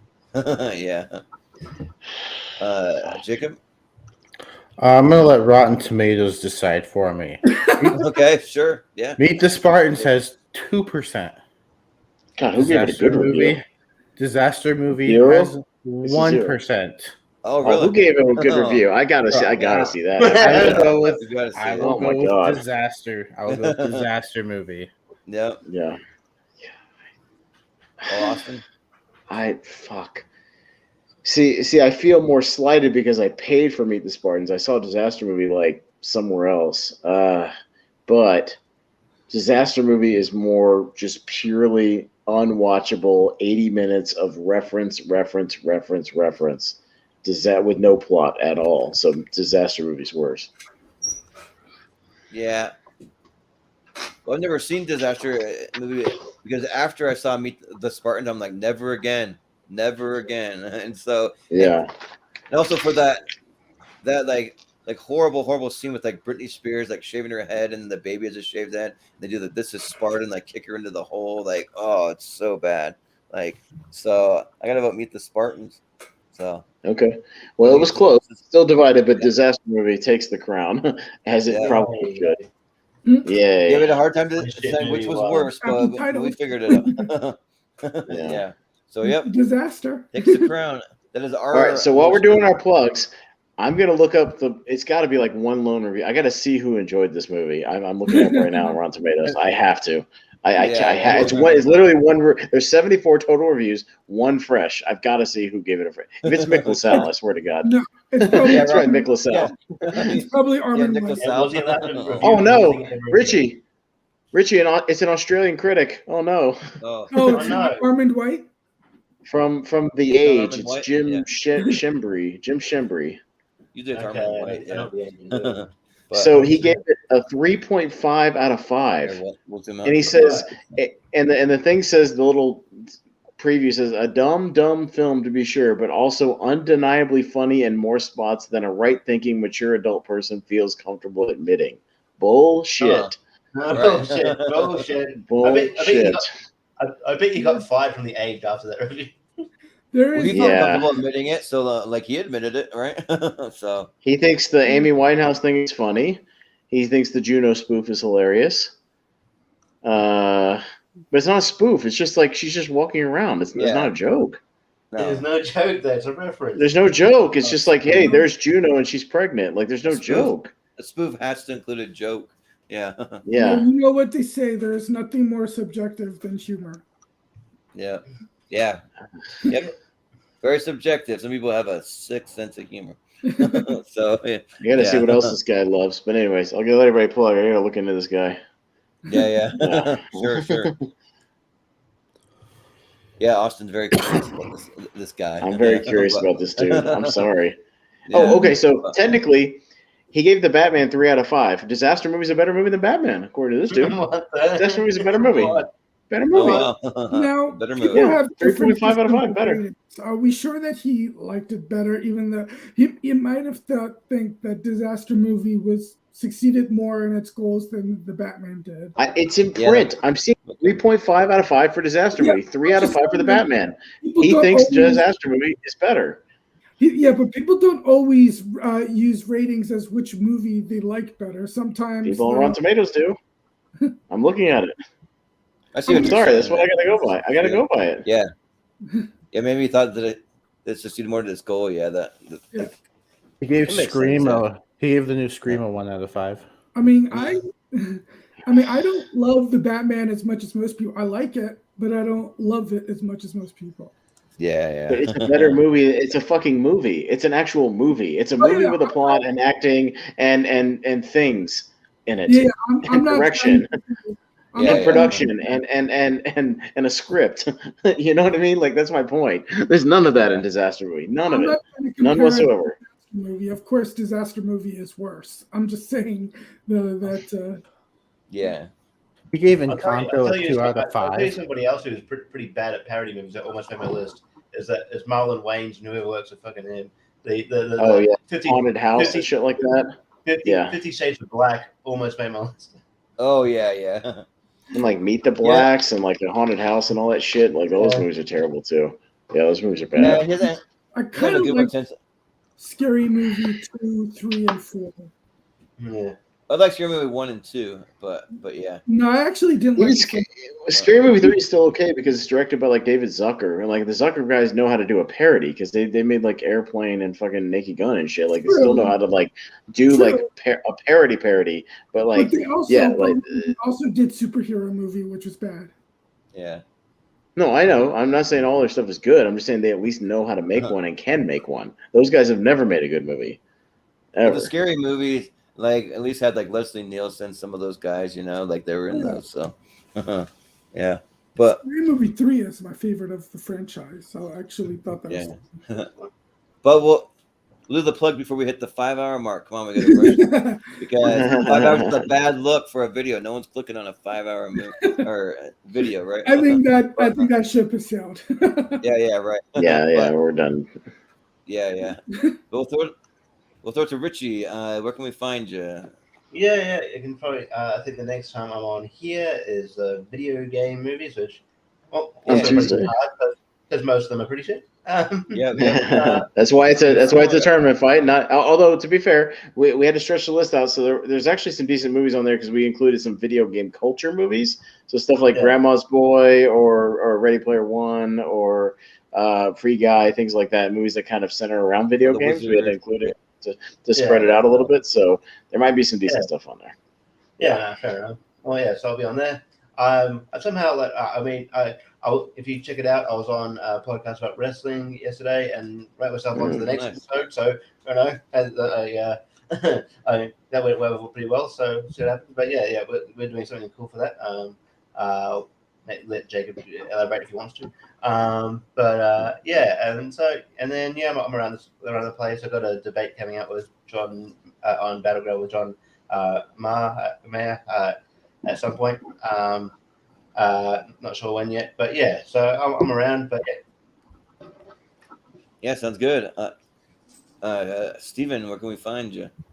All the social medias, and I'll be back here also for video games on Tuesday, and for tier ranker fights on Friday for best combat sports. Yeah.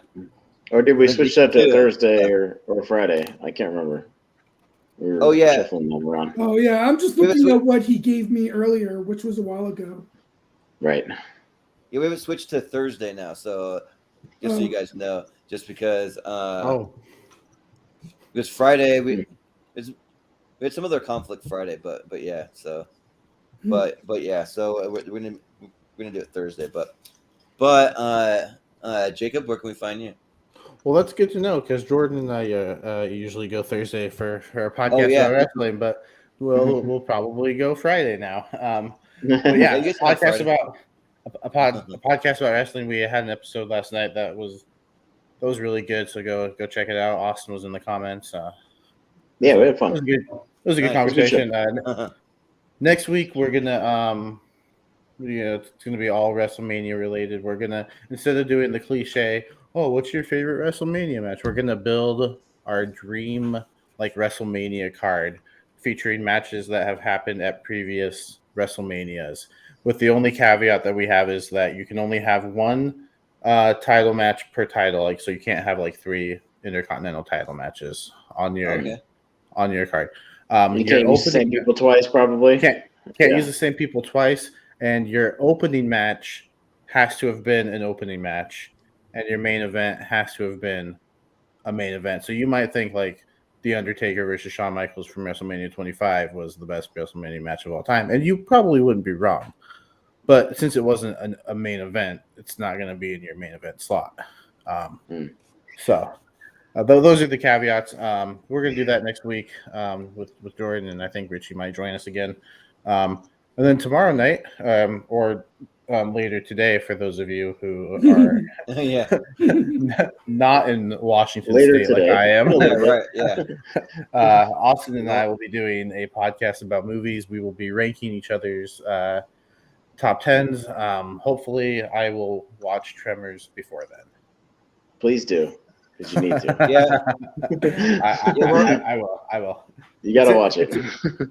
It's in my player right now. I just gotta Hey, I watched Sweeney Todd. You gotta watch Tremors, okay? I watched it. Yeah. I bought it. I have the damn DVD over there. I'm stuck with it. So yeah. What do you mean stuck? I'm stuck. Well, I'll explain tonight or today or whatever, because it's 12 hours from now. So yeah.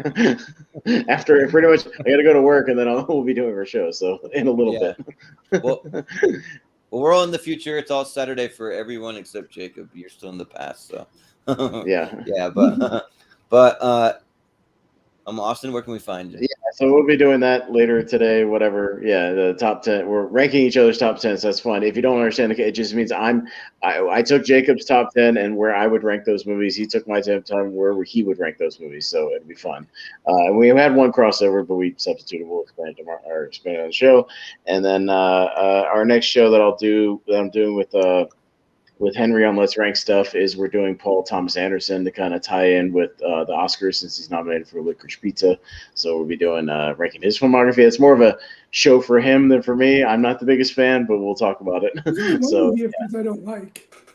So we'll see. Yeah. But I'm going to see Licorice Pizza on Sunday because I still haven't seen it yet. But now they've re-released them, I'm going to go see it. So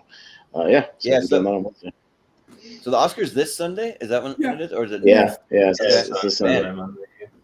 Yeah, I came out quick. I don't really watch the Oscars too much. I just like check all the results the next day, but still. Yeah. I'm hoping Coda pulls out a Best Picture win, but I'm not holding my breath. There's a good chance it won the PGA. Yeah, I'm hoping. Love that movie. You try to watch that before the Oscars. I haven't seen it yet, but you can find us all over the social media at Movie Hero 2121. You can find us in the Showdown Friends and Family group over on Facebook with the poll that'll have tonight's Elite 8 and Elite aid in quotes. Elite. Yeah, They're elite. Yeah. Like, I don't know. like terrible aid. Trash aid. Well, I think we usually call it like trash aid or something when we do like a worse thing, like the garbage aid. Yeah, something like that. Yeah. Usually we always try to keep it positive, but every once in a while, maybe once or twice a year, we'll do something negative just for fun to switch it up, But and if you haven't hit the subscribe button, we really appreciate it when you can do that, because we're doing a big push for subscribers. So and also hit the little bell, because we do episodes all over the place that tend to rotate a little bit. For example, we're doing an episode on Thursday next week instead of Friday, so you want to have an alert to know about that. But and then also just a couple episodes that we have coming up. So this next week we already talked about the best video game movies of all time. We're doing that for a tournament fight. Then we got a tier ranker for best combat sports, because that'll be the last sports category before our sports championship, where we take the top 10 from each of our sports episode, and we'll do a championship episode for that. And then WrestleMania too, I guess. Yeah. Yep. That works. So you can actually rank Nacho Libre if you want to rank Nacho Libre on the right. Yeah. You rank it between D and F, but you rank it. Yeah. You can rank it. But then we also have best tag team wrestlers coming up, just right before and just WrestleMania. To let you guys know, I have the rough draft ready. I will be sending that to Richie, Jacob, and Jordan Owens for you guys to help me on a consultation before we make that final. So I'll be probably shooting that out this weekend. So I'll get you guys feedback on that, and we'll put together a final list. So I've got a rough draft ready to go. So yeah, nice. Mm-hmm. And then there's a couple other episodes. We have best 80s sitcoms coming up for a tier ranker. But then we also have tournament fights. Our best One Crazy Day / Night Championship that's coming up, and then we also have our Oscar Best Picture nominee episode coming up. That's going to be all the Oscar nominees from 1977 to 1989. So we're going to be covering all the nominees. So that's kind of a little preview some things coming up. So that's basically where you can find us. So we have like a minute and a half to wrap up before the 5-hour mark. So we're going to call it good there. Quick, though. We got to wrap up. We're 5 hours. I'll say it. You can go ahead. The Razzies. Well, the Razzies are tomorrow, so that's what I was going to say. There you go. That is the perfect time to do this show. Oh, nice. Yeah. So, but for Richie, for Steven, for Jacob, for Austin, for Chris Scott, I've been Jordan Movie Hero Anderson, and we will see you next time.